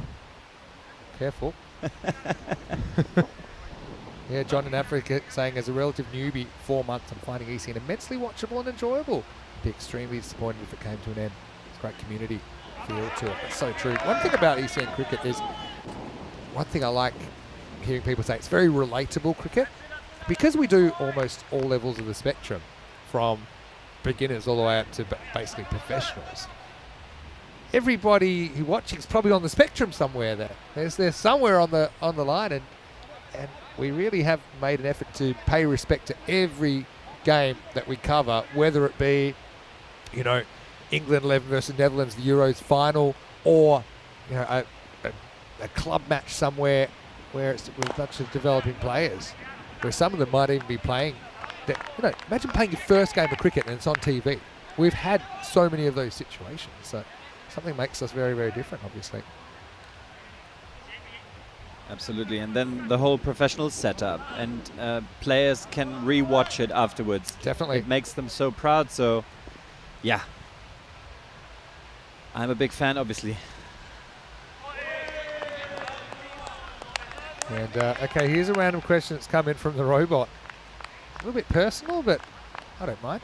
End of the 7th over, by the way. It's 53 for 6, Findorf. By the way, plenty of cricket still to come this weekend with 4 T10 matches. So basically, Austria was T10 today, becomes T20 tomorrow. Romania was T20 today, becomes T10 tomorrow. So they'll play the old switchies. And tomorrow it will be Rico Full to take you through the first day of ECIs. Romania and Czechia. Well, they tied their T20s 2-2. Gives an idea those teams are very even. It's a nice early one as well. 6 a.m. GMT, 8 o'clock in Central Europe, and 11:30 in India. Question from the robot. Phil, are underwear worn under German lederhosen? Well, we're not Scottish. Yes, they are. I have a vested interest. You can even wear a jock strap and a box. I've got to admit that I'm glad you said that. Do you know why? Do you still remember the Voldfest that we went to back in 2019, and you lent me your genuine lederhosen?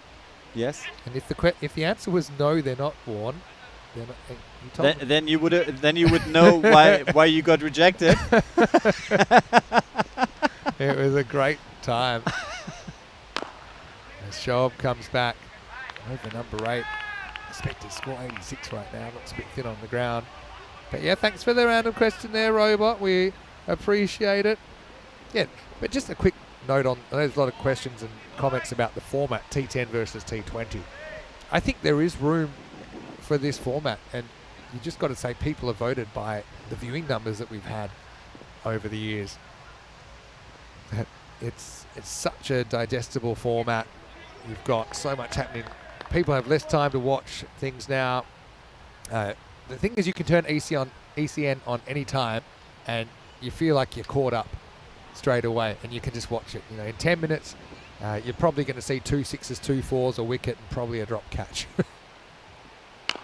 And I know that's not what cricket's all about, but I'm a lover of Test cricket, a lover of all cricket really. But this is such a great tool for promoting the game, and also it's quite a simple format to understand for people that are picking up the game for the first time. So we're not kind of getting into the weeds of pitch condition and all these kind of little things. In the air and over the top. Maximal, nice shot by Aurea. He's still there. He's onto his 7th batting partner.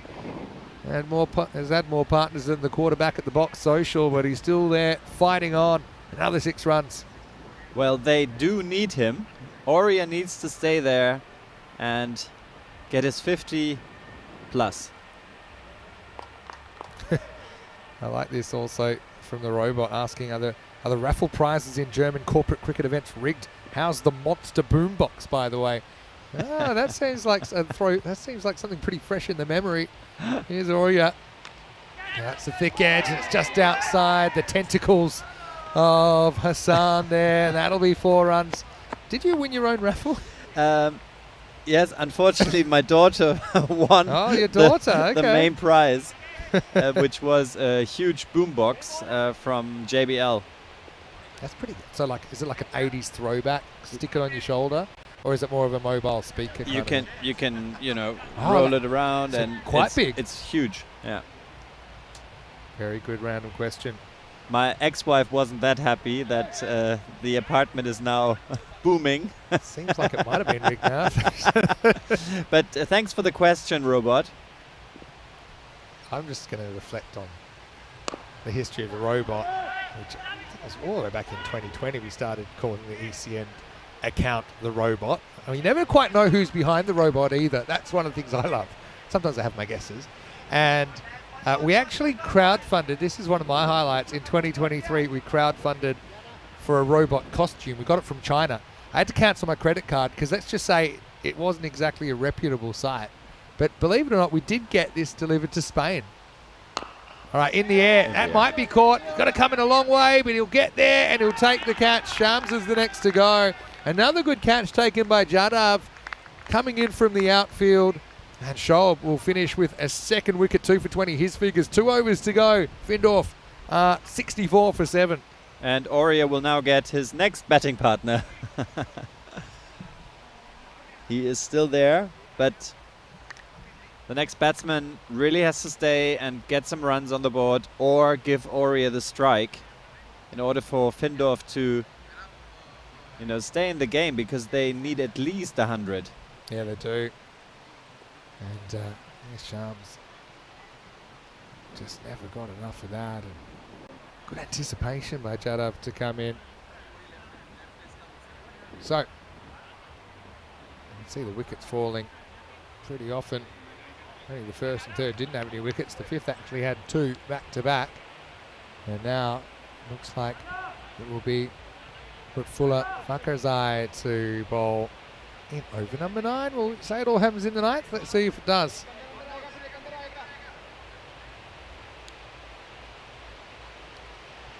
There's a festival behind the cricket ground. You see it in the back there. Yeah.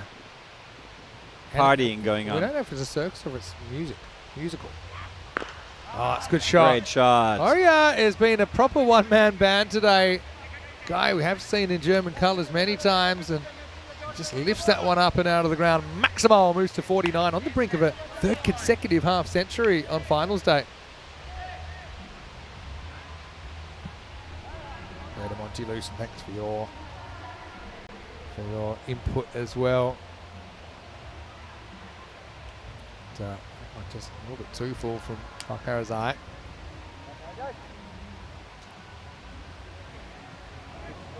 Aurea pretty well. Record for consecutive half centuries is 6 in ECN cricket.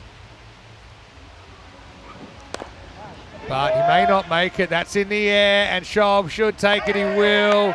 And the big tree has fallen with Aurea out in the 9th for 49. Really, Findorf, they are miles behind, even further behind now, as it's 8 down, 70 for 8. This is a nightmare if you get out on 49.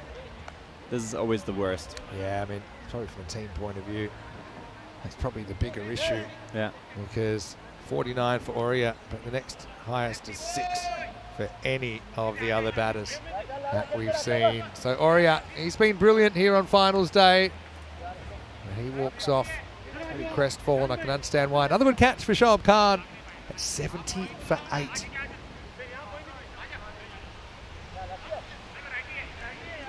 So that's 8 down. Iftikhar Khan comes out to bat. And the veteran from the Bremen club.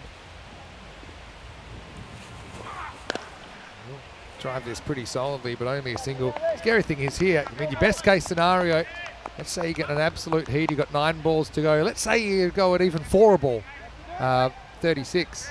Then you're still looking at 107 against this KSV lineup that have been very, very powerful. What I will say, there was one game, KSV, they kind of had the staggers a little bit when they were only chasing a score in the 50s. It was against THCC Hamburg. They were chasing 57. It took them almost 9 overs to get there.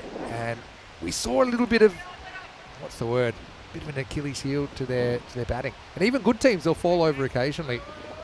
It's hard to see it happening in this final, but you never know.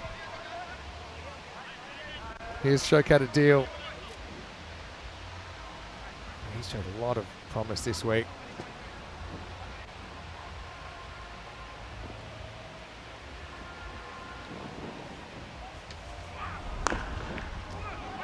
Belted back and well stopped. Somehow was stopped. I'm not quite sure how, but it's an absolute smack. I don't know if you'd call that a drop chance. They either stick or they don't. Actually goes hand to heart. But it's another dot ball, and that's exactly what they want.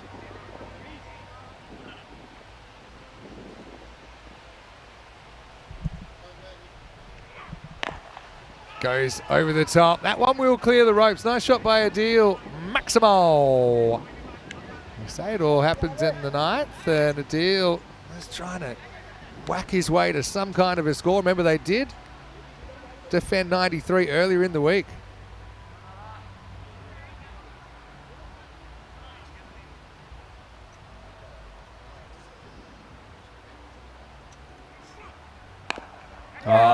And it's up in the air. And a wonderful catch there from Advud Jadaf. He's been really good in the field. It's his 3rd catch in this final. Fielding is so important, and it's something that has improved through the roof in this format, because everyone's involved so much more often, and so this is very athletic. I even love the way he jumps and protects that ball, keeps it off the carpet. And that's 9 wickets down. Walking stick 77 for 9 after 9. And you always say that catches win matches. And here, there was only maybe a slight chance which was missed. But apart from that, every single catch was taken. And that is so important in this format. And the celebration at the end from the bowler, wonderful. He loves it. Well, time to party. And it's so cool as a bowler if you can rely on your fielders. Exactly. Team game. It's never been more true than when you see teams in the field. So this is the final over of the first of innings. the first innings. True. SG Findorf, they've had some horror first innings of finals as well. Go all the way back to 2019. We've got whacked for 222. But anyway, time for 888. That is Hafiz Hassan, who's bowling the 10th. Edged, and that'll be 4. So a bit of luck for Iftikhar, as that's, I suppose, a bit of a streaky one, but they'll take the runs any way they can. Overspinner from the wristy Hafiz. Yeah, now it's tee off time. They really need to get some runs on the board. Hello to Kenneth Burridge as well. Great to see you, Ken. And he said he's loved every minute of this year watching ECN, and what a great project it is. Thank you so much, Ken, for being touched by all the messages of support today. Cracked on the ground though. Can't really risk a 2 when you're 9 down. Fahim Shinwari's been a good story as well. He's the one I was mentioning. He was actually 12 when you and I last called as Chief Findorf. Now he's 18. Time flies. Felt like a lifetime the last 6 years, honestly. And in particular for me, it's the last 4.5 that I've been doing it day in, day out. That's in the air. Could be all over. It will be.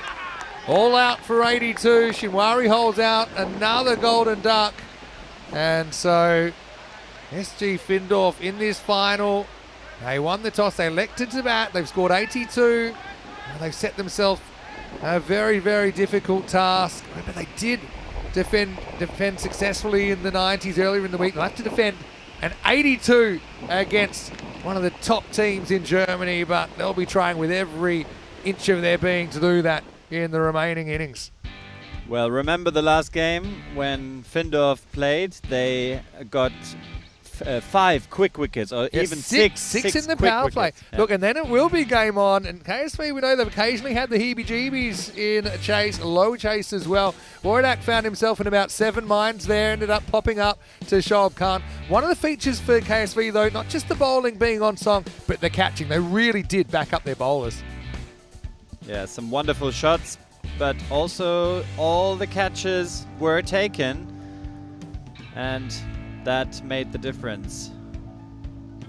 And well, for Findorf, whatever could go wrong pretty much did. I mean, Aurea kind of saved their bacon a little bit with the batting today. I mean, in that innings, he scores 49 out of 82. The next highest score was 6 from any Findorf batter. And there's Musadik. He's a guy you might be seeing more of pretty soon as well. KSV, it's a dream start. Barring incident, they will run away and pick up another European cricket series. Even the celebrations were imposing from the Kummerfeld side. But that one was a pretty easy one for the umpire as well. LBW Lookman caught right in front. But yeah, Lookman sums up his thoughts there. The willow goes flying. But yeah, they just had their key fielders in the right positions. 5 sixes to Aurea and 1 6 for Showcat Adil, but no one else was able to clear the rope. We saw all 11 players out there for SG Findorf. They were brave with some of their selection choices. They chose to bat Tarakel and Arab Zai in their regular positions, but it just looked like a bit of Harlem Globetrotters, didn't it, at one point from KSV. Were having their way with everything sticking, and they were enjoying themselves in the field. Got to say, I was really impressed with the fielding of Abdul Jadav as well, with 3 very good catches. Again, having the key fielders in the hot spots, and in the end, it would be 10 out with 3 balls left on the table for SG Findorf, who were bowled out for 82 in this ECS final. And Basil Aurea, he's had a good day with 2 half-centuries and a 49, but he's really the only innings of note in that Findorf innings. 49 of 25 with 5 maximos and 3 fours. Apart from that, you can see the next highest score was 6, scored by Wardak, as well as Showkat Adil and Iftikhar Khan, 6 not out. Only 3 extras. That's another thing KSV did well. They didn't give away too many for free. A pretty good team bowling performance from all the bowlers we saw. 3 wickets for Malik Zada, including 2 on the spin. 2 fizz for Shoaib Khan, Vijay Hindupur, the left-arm spinner, and Fakhar Zai. And even Hassan chipped in with that 10th wicket. So, Phil, one thing I do know about ECN, it is unpredictable. You never know what's around the corner. I suppose SG Findorf, there's no pressure on them. Maybe they can provide a miracle defence and at least throw a cat amongst the pigeons defending this 82. Well, it's never over till the fat lady sings, as they say.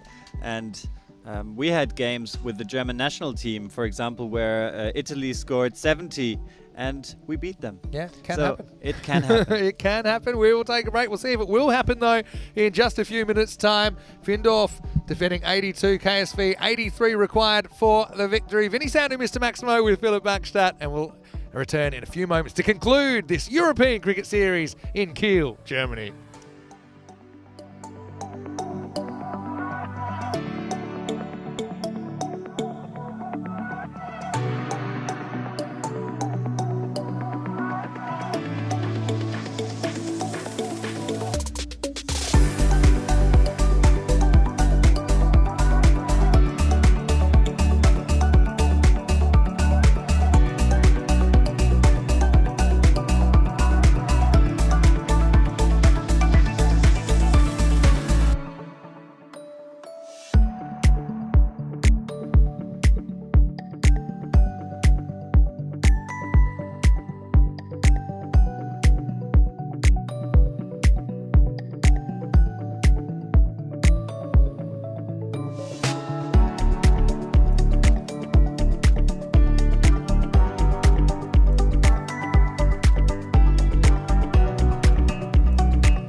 Hello and welcome back for the exciting conclusion of this European cricket series in Kiel in the north of Germany.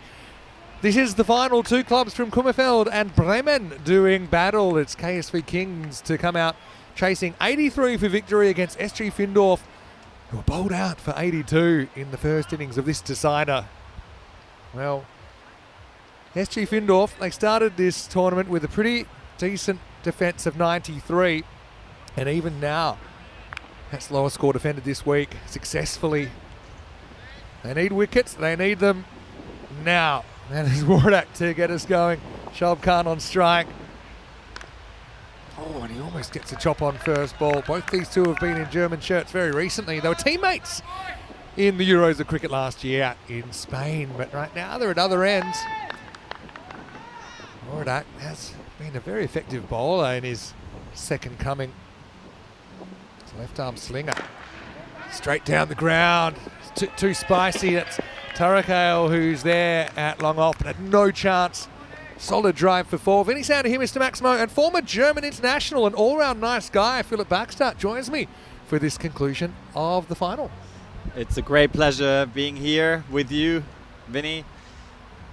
The second innings, and I'm just amazed that Javad Tarakale could actually run like a demon again just there. He was injured in the last game. Oh no, that's going to be 4 buys. In fact, it'll be 4 5 wide, wides. 5 wides. Yeah, and so Shams sometimes has been tested that say, hey, Wardak, she does pretty well to get a foot across there, but the hands don't go with, and it goes through the legs. The result's going to be 5 more to the total and an extra ball.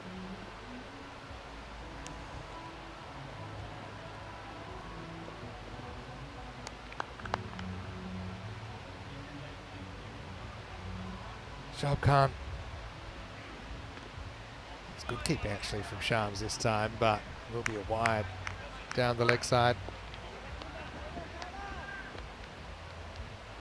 Always tough trying to take the ball down the leg side because the batter blocks your view.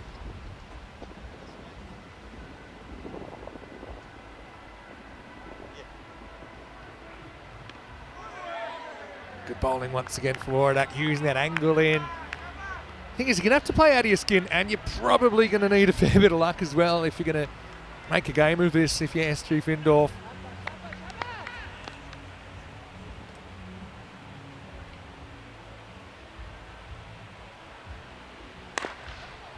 Takes this on leg side, long chase, and that's a brilliant stop potentially from Arabzai. That's this they're in the same position as well. Just watch the hand here. I mean, you never really see the rope move. Seems like a clean stop. Yeah, he has saved it. That's a brilliant piece of work. Yeah, they're still in the same positions, the two colliders from the previous game.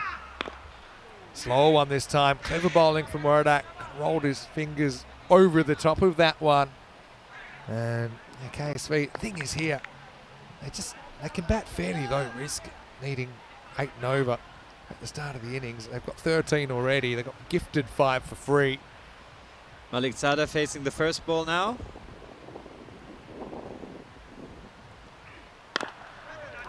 Miss hit, but doesn't go to hand. It will be the end of the first over, and it's 14 without loss. Let's go to the golden ball counter. And Phil, one thing we've never done together is golden ball. I would love to do one with you. It would be dramatic if it's in this game, but I can tell you it's 55 matches since the golden ball. To give you an idea, it was only last week, that we had a golden ball. And we've already had 55 matches since then. That is how quickly the golden ball counter goes up. I can't believe it. Yeah. Last Wednesday. Last Wednesday was the last golden ball. And it was Rijeka Markors going down to the Zagreb Assassins. Some of the best names I've ever heard of have been European cricket teams. I mentioned there was one team here called First Contact. I called them the Aliens. They were 4 years ago here. We've had some great ones. Fresh Tropical always comes up. They're a team in the north of Italy. That's a random question I'm going to put out to the chat. Tell us your favourite European cricket names of teams. I'm going to say team names. player names is a whole other story. There's some great ones. Barty Banger, Nems Magazine always comes up. Bristow Baby. His wife plays for Malta, Babina Baby. True story. I mean, these names, I remember asking Bristow in Malta. He said, Baby, is that really your last name? He's like, yes, sir. My father's name is Mr. Baby. Anyway, here we go with Arabzai getting clipped away beautifully. Excellent timing by Malik Zada. Maximo, his first. I've got to say, I've liked the members-only emojis in the chat. Nice innovation by the robot. Nice for the robot to pop in as well. What can Findorf do here, though, Phil, in this situation? Well, at the moment, they can only see if they can snatch a lucky wicket, because at the moment it looks rock solid what the batters are doing. And there's more to come. That's the scary thing. Right down the leg side. Yeah, Fresh Tropical's getting a lot of love. I'm trying to think, there's just so many. It's I mean, Prague Barbarians is a pretty good one. Yeah. Just, I mean, what were the numbers? Something like 800 teams, over 10,000 players. Yeah. It's a thing I've called over. I would probably call most of those players. Maybe not all, but I think I would have called 10,000 different players. There can't be another commentator in the world who's done that.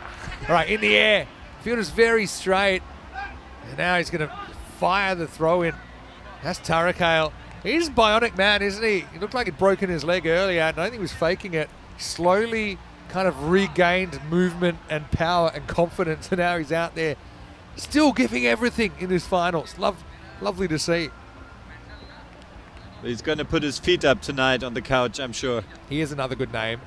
The Wolfendange Optimists from Luxembourg. The Optimists. Not the optometrists. They're not going to fit you for glasses. They're optimists. They're optimistic. Panda, what up? Yeah, that's another story. Come back to that in a second. See here, he's happy to protect his stumps and take the one. He can see the situation, Shoaib Khan. Panda What Up is a player from the Coimbra Knights in Portugal. Miranda Dragons are their kind of related club as well. Another cool name, the Dragons. But Panda, he still had one of the most amazing innings I've ever seen. It's a card carrying number 11. He was not out in the first game. So second game, he said, okay, you open then. And he hit 3 of the biggest sixes. Every time he'd come another 3 metres out of his crease. By the end, he was almost shaking the bowler's hand. All right, high. That's up in the air. Oh, it's going to carry as well. It's beautiful straight bat smack. It's a Maximo. Malik Zada bringing the power. And really, with hitting like this could be a very short second innings. Talon Stallions is very good. And a couple have said that one. They're in Estonia, obviously. But yeah, there's plenty more. And hopefully we've still got plenty more to come. Comeback ball from Arabzai. Miss hit, but again, these kind of ones you'd want to go to hand if you are SG Findorf. But it just hasn't happened for them so far. You see the run rate required almost down to a run a ball. What's it been like for you today? I mean, we haven't had too much time to reflect, but first time in the commentary box since 2019. First time together for a long time as well. Well, it's such a professional setup now, but the emotions are still there, and you know, the players are really excited. Commentary with you is just amazing. You are such a professional. I mean, you have probably named 10,500 players, and you can still remember so many of them. I didn't name them originally. I think the parents probably did, but anyway, that's clipped away. That's going to be 4. So Shoaib Khan helps himself. Again, nice timing, closes the face at the right time. Seeing them well is the German international. And that will be the end of the over as well. So 34 without loss after 2. No signs of a wobble from KSV. And they're not going agricultural. You know, they're really playing proper cricket shots. I mean, that straight drive for 6. Wow. Yeah, it was an amazing shot. He held the pose as well. Quite amazing. We have 3 events concurrently right now. Kiel finishing up right here, but of course we had Romania today with finishing the T20, switching to T10 tomorrow. The opposite for Austria, they were T10 today, they'll be T20 tomorrow. Tomorrow and Sunday we go back to 2 events with Romania and Austria over the weekend. I'll certainly be watching with interest. I have a couple of weeks off, but my next day on is Monday the 8th of September in Switzerland. So I'm certainly looking forward to being back there. New venue as well, home of the Zurich Nomads. We have been to Switzerland a couple of times. We went in 2020, we went 2023. That was at the St. Gallen ground, though this time we meant to be at the home of the Nomads, who made the Final Four in the ECL this year. They had a really, really good time of it. Wow. Well, Swiss cricket has developed as well. I mean, I've watched the ladies playing the other day with also one of the members of my club, the German cricket club, Franziska Kühnburg, opening the batting. I mean, wow, they are really doing well. Another good team name mentioned here, and Men in Blue. They're the first ball I ever called live, Men in Blue. Yeah. They won it on just my 3rd day of ECS commentary back in 2021. And Trip's laughing because I keep calling KSV KFC, but I don't think I've done it today. Oh, bowl. This is a young left-arm bowler that I've got a lot of time for. Showcutter deal. He had to close out games twice on opening day, and he just had a real maturity about what he was doing. He's got natural rhythm and a natural grace in his approach, and even he's been pretty handy with the bat when he's been called on. He's a guy with a bright future. Keep your eye on him. That's a good shot though. Opens up slightly inside out. Opens the face as Malik Zada. Maximal 6 more. We won't mention KFC anymore today because one of our team members wanted to go to KFC last night, and in Kiel, KFC closes at 8 p.m. This is something that is so Germany. We were walking to dinner at Das Wirtshaus at about 8:15, and well, I'll name him, Ravi. He will go to KFC anywhere. Couldn't believe it was shut. Is there a nick on this? There is, and so that'll be a wicket for a deal. He's had a brilliant series. Malik Zada tries to push, but gets beaten by a bit of extra bounce, and KSV lose their first wicket in the 3rd over. It's 40 for 1. Desperately needed that breakthrough if they want to stand a chance. And he's willing to bang it into the pitch. Not too many bowlers can get away with this, banging the ball into the pitch. It is a pretty consistent surface here in Kiel. But Malik Zada, I liked his approach. I mean, he batted as if they were just not chasing any target in particular. He wasn't overly conservative. He just batted the way he'd normally bat. But he has to go out for 21, including 3 big bombs, and the score 40 for 1. So Oliver Split's a good one. Now, they recently qualified for the ECL by winning the ECS in Croatia. And so Oliver Split are actually named after a fictional character in a book. They're the only club I've ever heard of. I mean, Split is a place in the south of Croatia. But the club Sir Oliver Split, and I assumed it was an explorer or something. They said, no, it's actually just a bit of coincidence. We like this book and we're from Split. Oh, hello. Oh, it's a pretty good bouncer, actually. It's fended away, but it just flies over the keeper. And it'll be 4 runs. Janav gets a bit of chin music first up. Yeah, he got away with that all right. It's an interesting one because it might not even actually been over the shoulder, maybe. Thought maybe it might have pinned him in the shoulder. A pretty uncomfortable delivery to get first up. And he's jumping, so probably it is over the shoulder. The umpire's got to make a quick call. Last ball of the power play. Push and run from Jadav, but he gets absolute radio silence from Shoaib, and that'll be the end of the power play. KSV already over halfway there. They're 44 for 1. Yeah, so Oliver Split is very good. And I got told that when I first covered them in 2021, but then I remember when I covered them again a couple of years later, I thought, is that right? And they said, yeah, that's right. So Oliver Split is from a work of fiction. But the club is from Split and actually hosted us in 2021, the first time we went to European Cricket Series in Croatia. Yeah, so it's crazy. 55 cities. That's what I'm being told. We've had cricket in 55 cities, over 7,000 matches. over 10,000 players, something like 800 teams. It's just, it's without any, as they say sometimes, by any metric, it's been the biggest operation in sport. When you talk about those kind of numbers being broadcast at this level. All right, that's up in the air. Can he get there? He can't. Arabzai does everything he can, but that's going to disappear for 6. And Maximo Shaw brings up the 50 for KSV.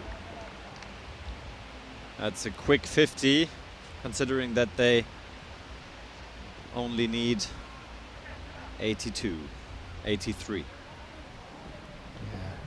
Borodak coming back. Last roll of the dice for him. His German teammate. There's a little change-up ball that he bowls. It kind of has a bit of overspin rather than being a real in-bender.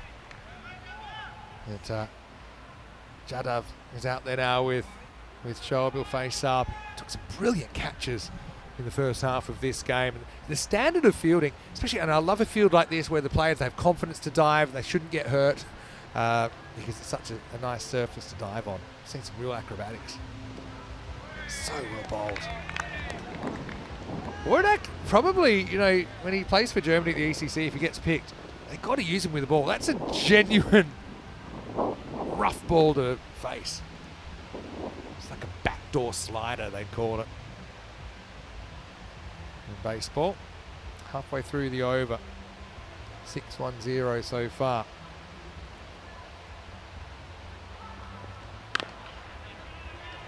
This time, Janov gets bat on ball and happy to take the single. So tell us, what's up next for you, Phil? Because I know you've been very, very kind taking time out of your busy schedule to come up here and do finals day with me. But what have you got coming up over the coming weeks and in the rest of the year? I have a new school where I will be coaching cricket in Munich. So that will make it that's a wide. Yeah. Just very close. Yeah, he's not happy because he feels it curves back. Yeah. Probably got a tiny bit of a line, but umpire having no sympathy. Okay, that sounds very interesting. I mean, we've got 3 schools only in Munich. We've got this is my actual big passion right now to get school cricket going. More than I mean, I love my job. I love, presenting. I love TV. I love coaching executives and CEOs in speech, etc. But my real passion is that we need to get German kids playing cricket in schools, and actually my goal would be to prohibit any Bundesliga or league team in Germany to play in the league if they don't have a youth team. So you want to see that emphasis on youngsters, and I think it's right what you're saying, getting into schools. End of the over, 53 for 1. Yeah, we need to get cricket into schools all over Europe.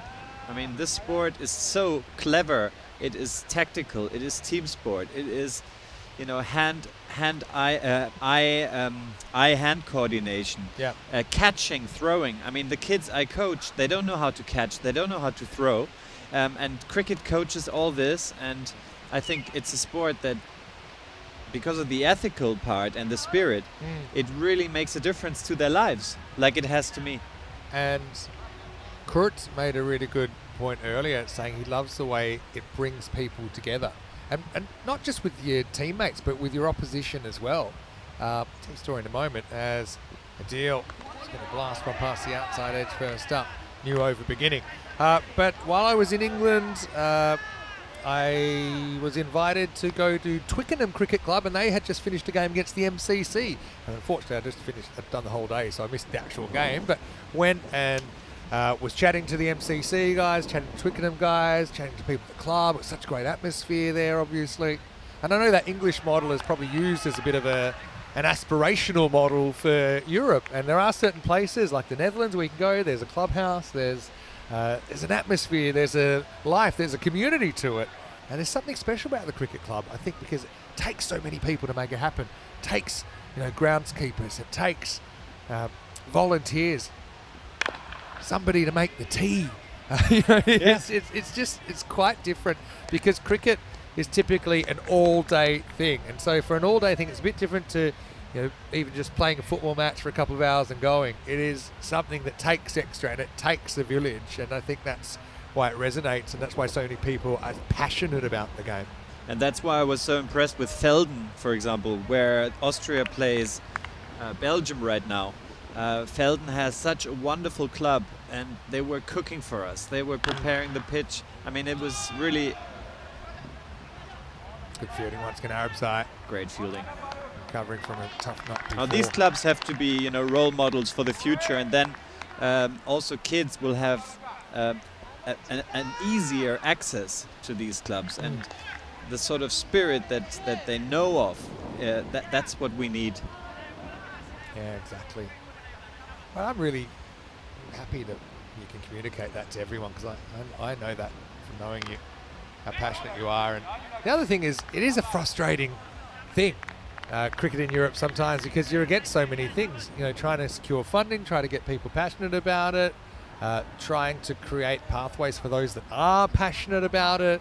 And often you run into big hurdles. For example, I know ECN, we've run into a big hurdle today. I mean, we made no secret of that.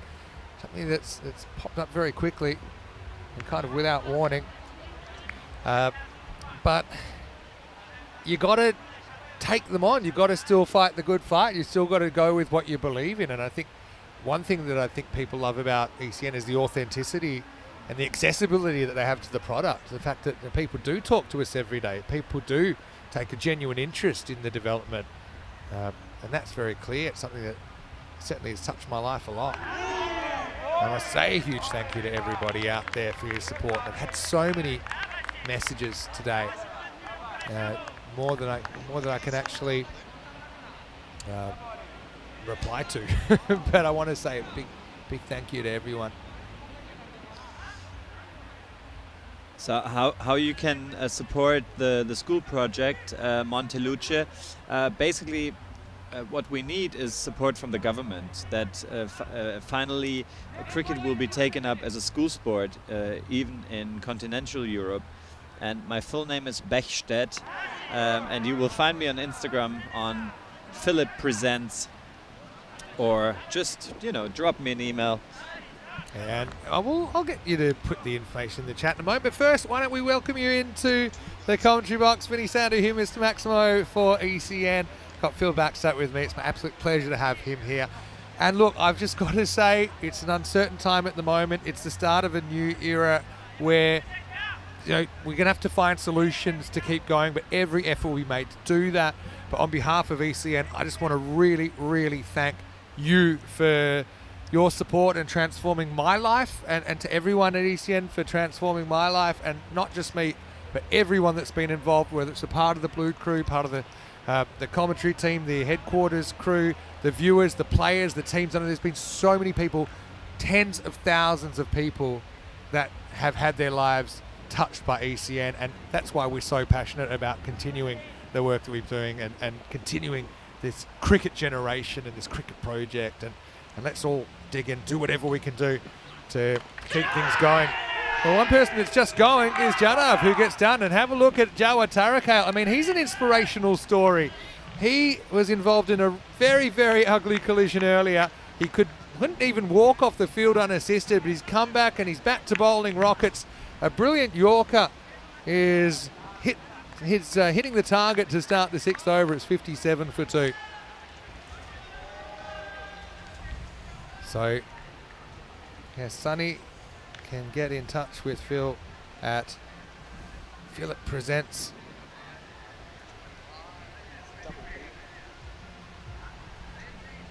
And no, that Phil is very, very passionate about cricket, and that's why he fits in. That's even though we don't get to see too much of Phil because he is so busy. We are really thankful that he's volunteered his time to be here and to get involved with finals day. Now here's a guy, he was amazing before, 97 not out, Jacob Aratoon. He's from Queensland, Australia, and he's facing up. He just looked well put together before, didn't he? And he deserved 100 for that innings, batting his team out of a bit of a tight spot. By the end, he was playing all the shots in the book and some that aren't even there. Well, Tarakal, we need a miracle from you now. If Findorf still wants to be in the game. But of course with Araton, they have a very solid batsman there. I mean, you need to find a way to get the runs required above the balls again.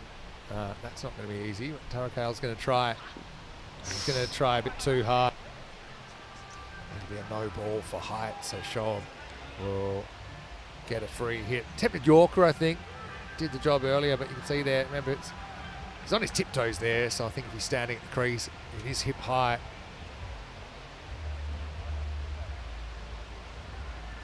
So Tarakale, again, one of a new generation. And you've got a generation of European cricketers and certain European cricketers that have actually only played in Europe. Again, they might be the children of people that have moved over.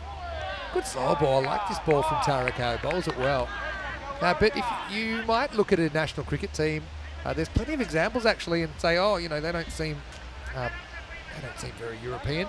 They're born there, as European as anyone. I think this is 2025. It's a world that has been, I suppose, changing, becoming more multicultural almost everywhere in the world, and that's something that we need to recognise. We have to support. It shouldn't matter what people look like. It shouldn't matter what gender they are. What God they believe in. One thing that cricket is, it's a unifier. I don't think he's that lazy, but they're hoping he is. Oh, he's out, I reckon. He is out. Wow, that's... I said he's not that lazy, but he is gone. There we go. He's short of the line, and Shoaib, he won't believe it, but he'll have to believe it because he's about to get the notice and he's out. Oh, it's a bit of an anticlimactic end to a player that's been very, very good in the series, but he just needed a longer bat, didn't he? He put it in a little bit lazy, and that's the power of technology. It's going to send Shoaib on his way. And credit to Tarakale, he knew straight away. He said, I don't think he's in. And guess what? He was right. KSV lose their skipper, 59 for 3. What a throw, by the way. It's the old Arjuna Ranatunga school of running. He just trots and... Tarakale was actually signaling, hey, easy, easy. Yeah, easy. Actually, you're out. The old 3-card trick. Shoaib, though, he's been a great leader for KSV. He will be disappointed with himself there. That's a bit of a basic. Arab Zai, he's made a remarkable recovery. Hits the stumps from the outfield to have KSV 59 for 3. Okay, well, that's a little bit of an unexpected something for SG Findorf. Samuela comes out to bat. Again, another very good striker. But right now, Aratoon on strike. Hit back straight and no chance for Tarakale. Great piece of fielding there. I just can't believe that these two, who had a human-on-human collision that was more like a car crash than something you'd see on a cricket field, they've both come up for this game. And I said it before, so if they're breathing, they're in the 11. I think that was their feeling. It's mind over matter. It's very brave stuff. Samuela gets a hit. Back in for the final.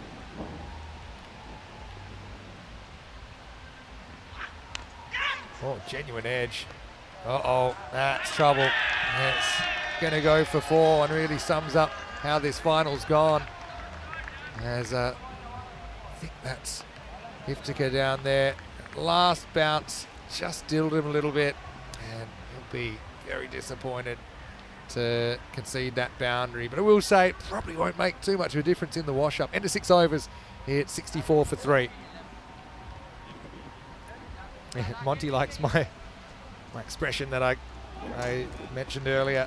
My coach said, coasters belong on coffee tables, and Shoaib was definitely coasting then.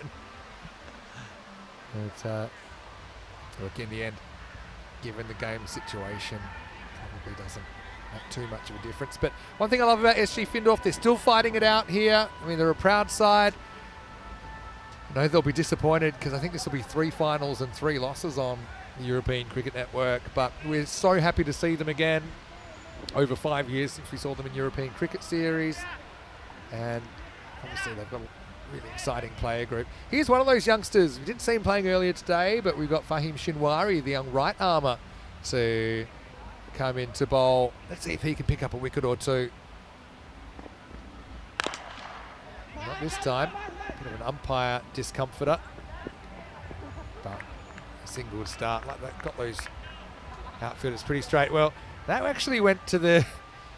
Now they've swapped sides, but it is the two that collided before that came together then. And that's one thing I don't want to see again. Oh, beautiful pickup shot from Samuela. Up and out of here. Maximo. He's got raw power, doesn't he, Samuela? Lifts that one effortlessly into the trees. Fantastic shot. The dynamics of ECN cricket as well, it's given players a certain confidence that I don't think they ever would have found otherwise. The field dimensions, which in the beginning were an accident, let's be honest, in the ECL in 2019. But a lot of people have said it. It has everyone believing they can hit a six. And again, you don't hit them if you don't try. It's really encouraged so much attacking cricket, and it's also forced bowlers to develop skill sets they might not have otherwise. Nice little glance away this time. It'll be 4 more. The end could be coming quickly here. KSV up to 75, just 8 more required. Yeah, really nicely clipped off the legs. They're playing proper shots here, which is fantastic. They're rock solid.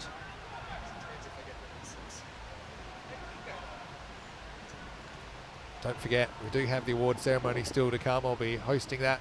Actually, wish you were with me for that because your German would be pretty useful, but I want you to sit back and relax. And No, I come with you if you want. You look fantastic. No, I just stand beside you. We'll get you in the background. That's for sure. I've got to just go over my playlist. But award ceremony coming up. And you can stick around.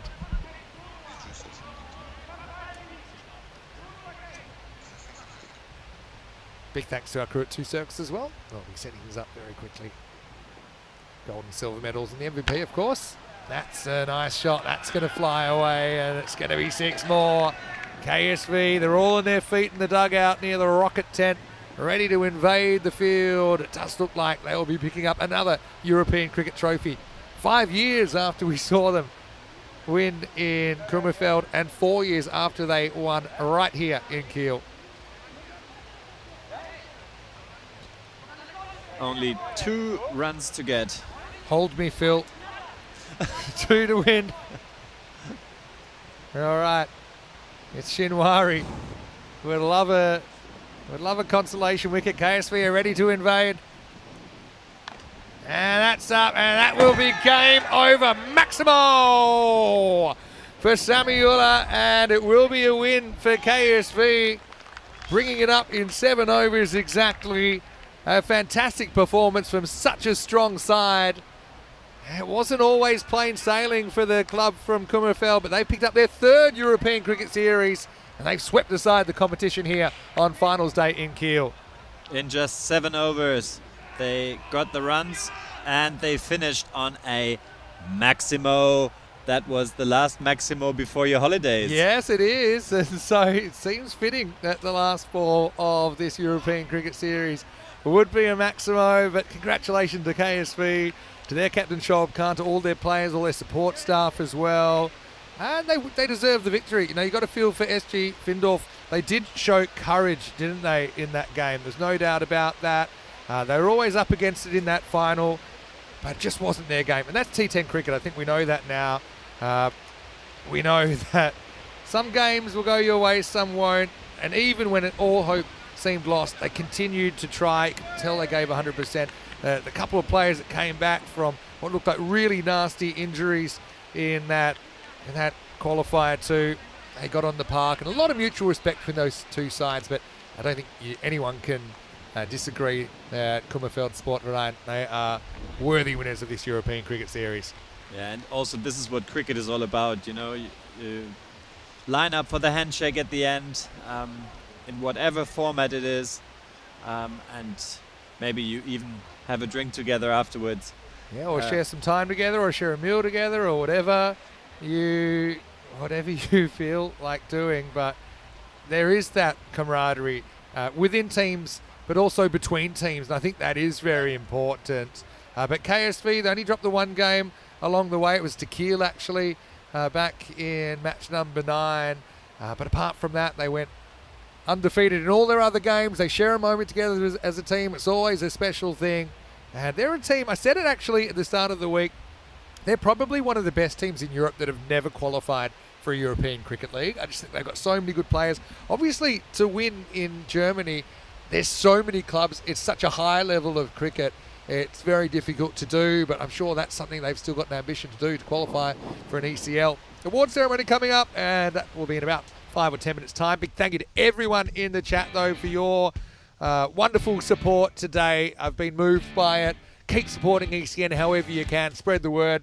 You know, tell your family, tell your friends, as I always say about ECN and the magic of European cricket. But right now, it was SG Findorf in this game that needed to provide the magic. They just couldn't find that initial breakthrough. I suppose we always knew in the back of our heads that 82 was unlikely to challenge this KSV batting lineup. Yeah, and whereas, SG Findorf really didn't have the opening batsman who scored heavily, and the top batsman didn't really score, and they didn't have nice shots, I would say. And here, KSV, they really played proper cricket shots, really lovely technique. Apart from that, maybe. There's always the odd one. But I think you're right. I think that they did kind of bat quite smart. But that being smart included being aggressive. They weren't too conservative. Shoaib, it's a bit of a face palmer here from a national player. Probably be happy that it wasn't a more costly mental error as he was out by just a couple of centimetres when he was jogging a single. Kiel wouldn't be too happy with that one down to deep third, but again, it wasn't going to make a difference in the end. Findorf, think positive. The fact they keep making finals, and it shows they're a very good side. They're one of it, only a handful of sides that have ever played in an ECL final, of course, back in 2019, but it wasn't their game. It was KSV Kings, who are kings of this European Cricket Series.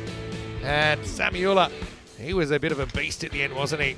He hit 3 big sixes in 26 not out to finish it pretty quickly, just 7 overs. In fact, if it was a regular game, they would have taken the bonus point by chasing it in 7. Pair of 21s for Shoaib and Malik Zada at the top, 26 not out for Mohammad Samiullah. He had a very good series, I thought.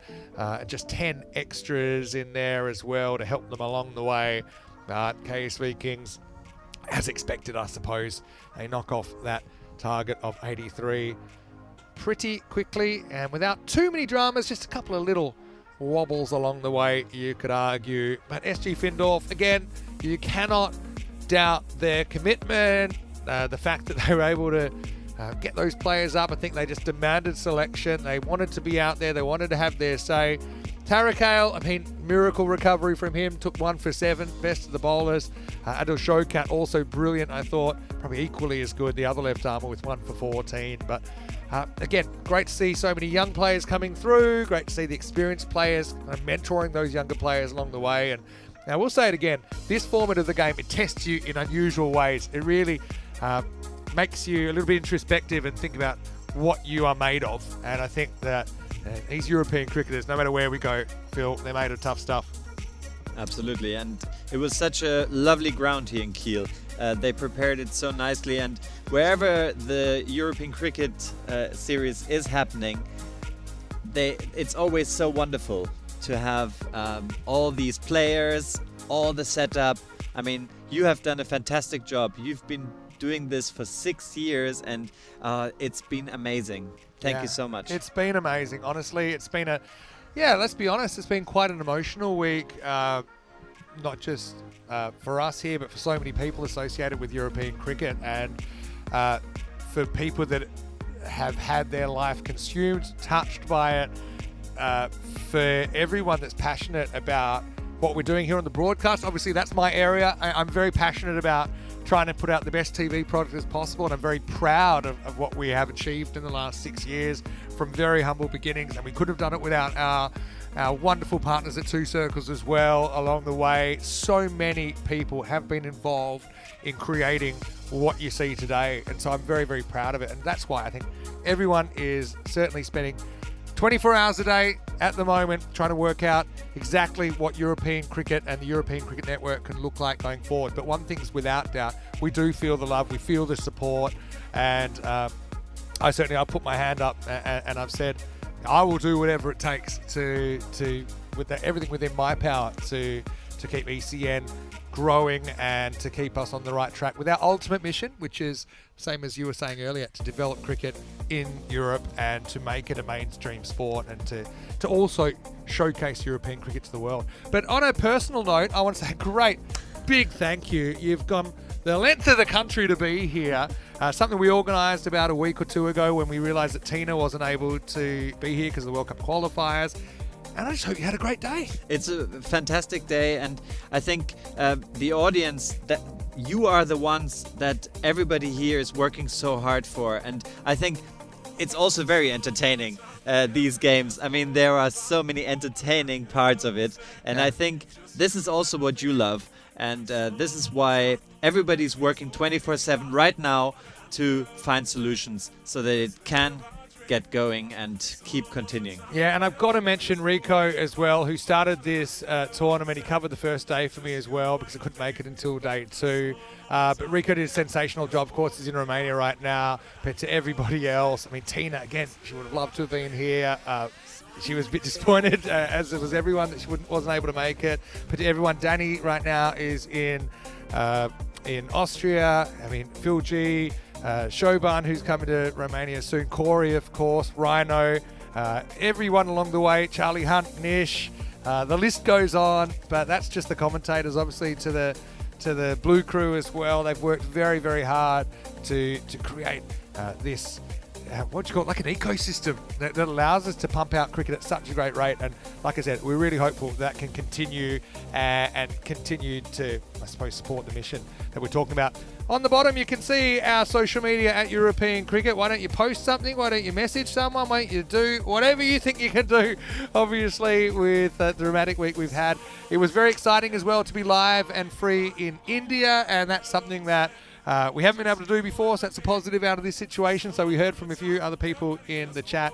Don't forget, also, we can watch for live, and also you can check out all the stats, standings, and squads from all the tournaments that are happening at the moment and into the future on our website, EuropeanCricket.com. Last thing but not least, if you are watching on YouTube, which I guess you are, like this video, subscribe, tell your family, tell your friends about ECN and the magic of European cricket.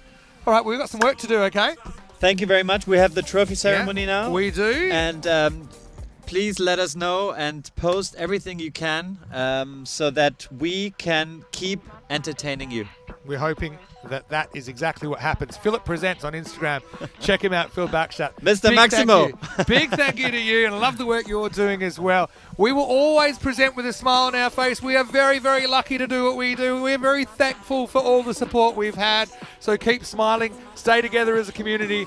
I'm off for a couple of weeks, and then I will be back, and I'm really looking forward to what comes next on ECN. But for now, I'm going to head over to the trophy ceremony, enjoy these best bits of the day. It's been a great finals day here in Kiel, and we can catch you soon for more European cricket. From me, Asa Fanto. Bye, everyone. My body back and forth. My body back and forth. My body back and forth.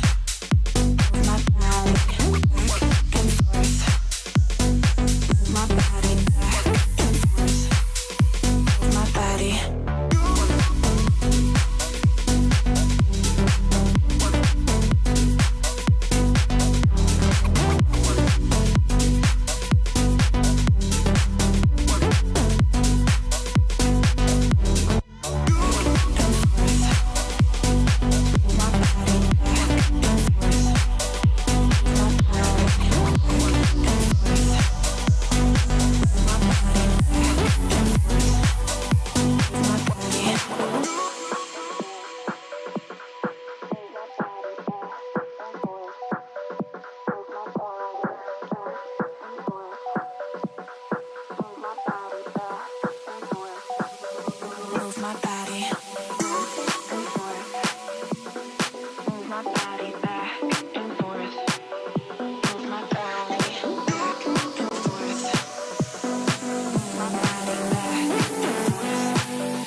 my body back and forth.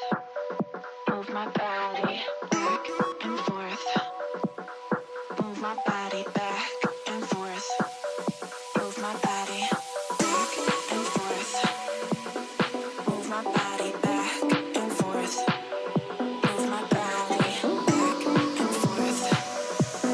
Move my body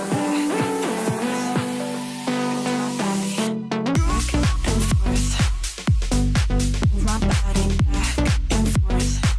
Move my body back and forth. Move my body back and forth. Move my body back and forth. Move my body back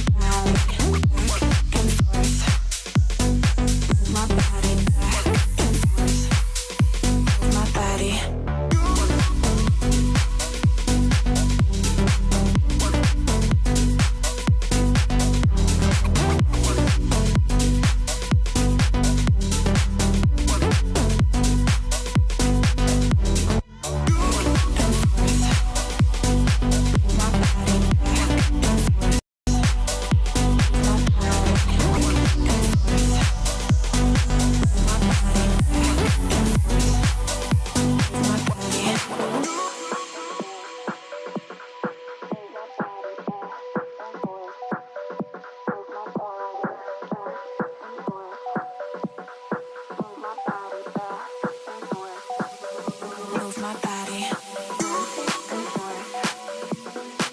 my body back and forth. Move my body. Move my body and forth. Move my body back and forth. Move my body back and forth. Move my body back and forth. Move my body back and forth. Move my body back and forth. Move my body back and forth.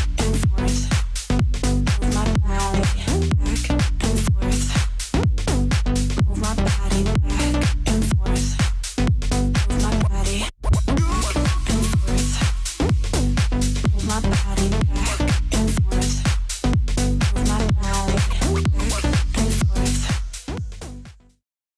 forth.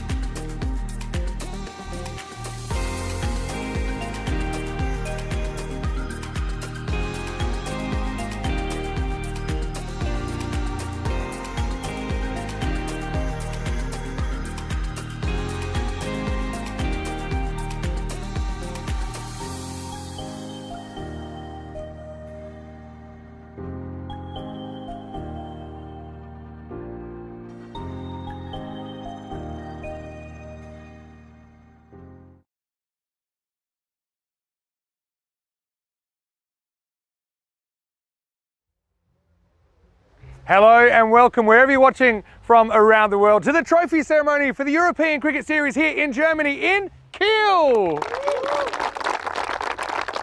It is so great to be back here. 4 years since we've had a European Cricket Series here. It's too long. It's such a beautiful ground. It's a beautiful part of the world.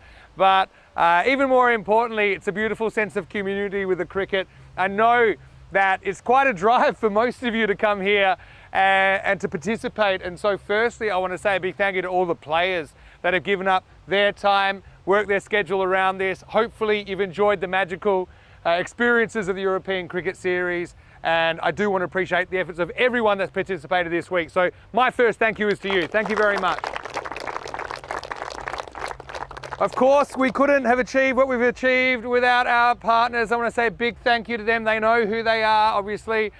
We've had strong relationships that have built us to this stage where we have developed a huge product of cricket. Over 7,000 matches, over 10,000 players have taken part in European cricket, over 800 cricket teams over the last 6 years as well. So it's a huge thank you to our partners. Obviously that extends to the federations and the DCB, who have been great supporters of European cricket as well, and the European Cricket Network. So to the German Federation, a big thank you to them as well. Particularly, I want to say thank you to our hosts. I think you have done such a magnificent job. I know that you were very keen for us to come back. We were very keen as well. So to everyone at the Kiel Club, I've got to say a big, big thank you. And some of them behind me, some of them in front as well. Let's hear it for Kiel. Great place, great club, great people. Here's them. We do appreciate that support. Also, I got to say a big thank you has to go to the umpires. They did such a great job. The umpires right behind me, congratulations on a great week. Sometimes I say a week of European Cricket Series is like a year of umpiring experience. You probably know exactly what I mean now, but I think you guys held yourself really well. To Suleiman Saeed as well. I think Sully's around somewhere. I know he was very proud of you as well. He did a great job in developing you. And we are very passionate about developing the umpires as well, and that just results in a stronger competition, I think, and a higher standard for everybody in the nation. And I've got to say, I think you did a great job. Also, I want to say a big thank you to our TV partners at Two Circles. They are geniuses. I can't believe how great they are at developing the television in a way that it's so watchable, so entertaining, and it's really showcasing what you're doing out there. So to our crew at Two Circles, some are here, some are still in the truck back there. Two Circles, a big thank you to you for doing such a great job on the broadcast, not only this week, but all the time. Also, I have to say a big thank you to my crew, the Blue crew.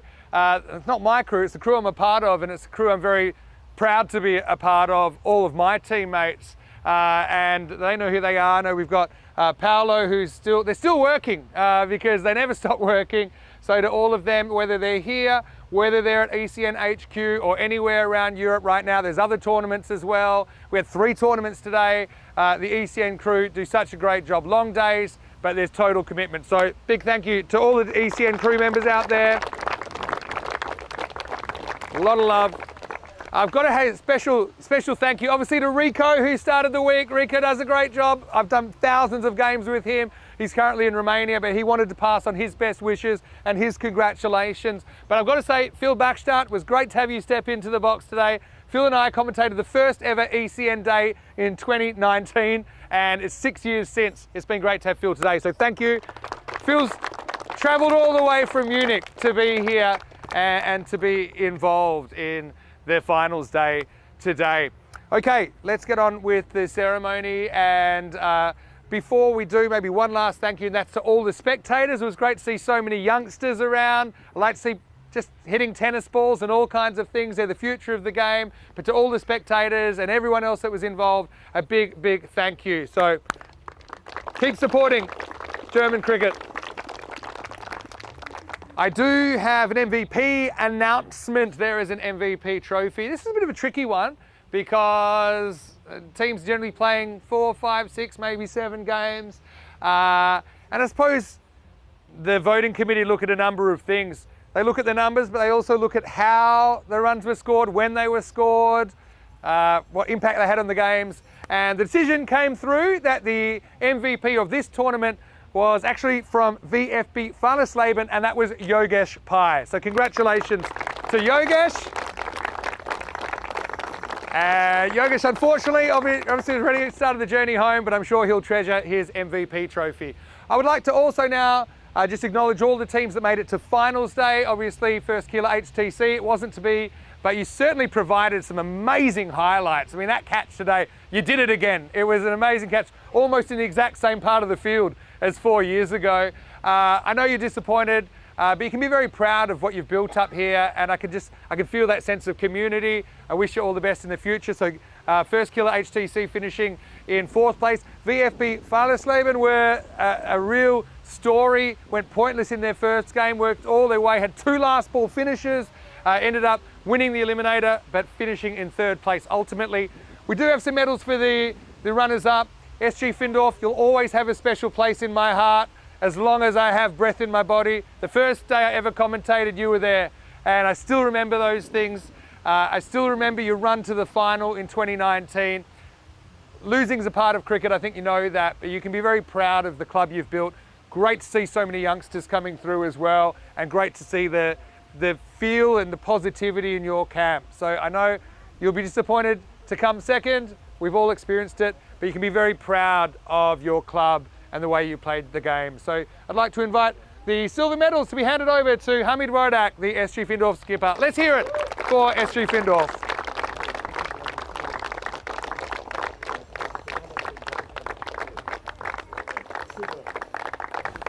And very, very courageous, especially some of the injuries you were carrying into that final, but I knew as long as you were breathing, you were going to take the field in the final and give it everything you had.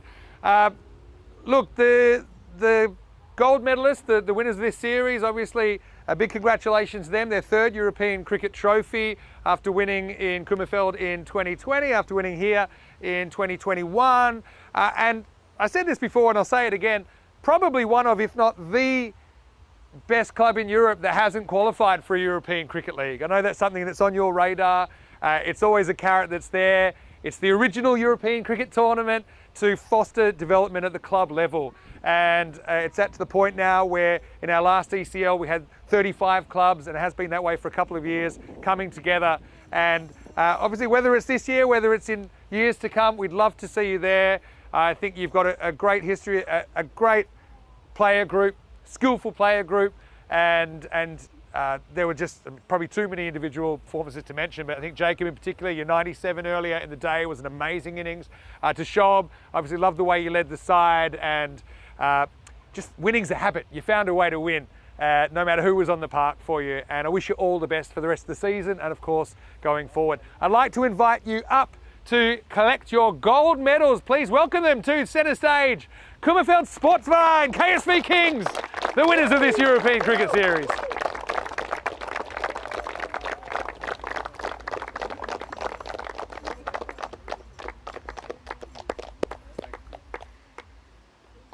Shob, you can. That's it.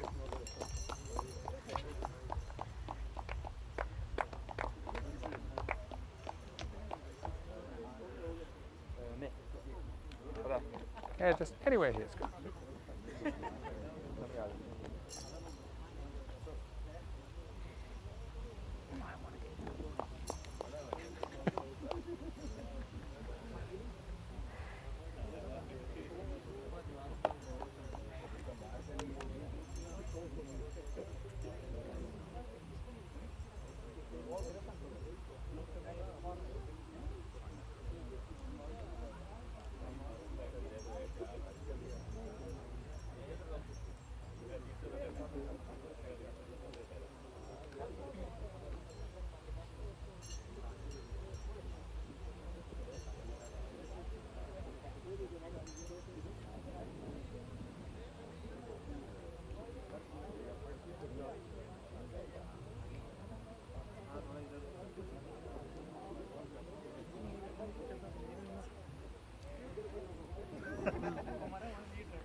Okay, now everyone, let's get you huddling up here. Let's get you a little bit closer because it's a big moment because we all get his arm to hand over this trophy. European Cricket Series trophy. All these trophies, all these medals, they are unique. You can't buy them anywhere. They're made to represent your achievement. So I'd like to invite you to hand over the trophy now to Shoaib Khan, the captain of KSV Kings.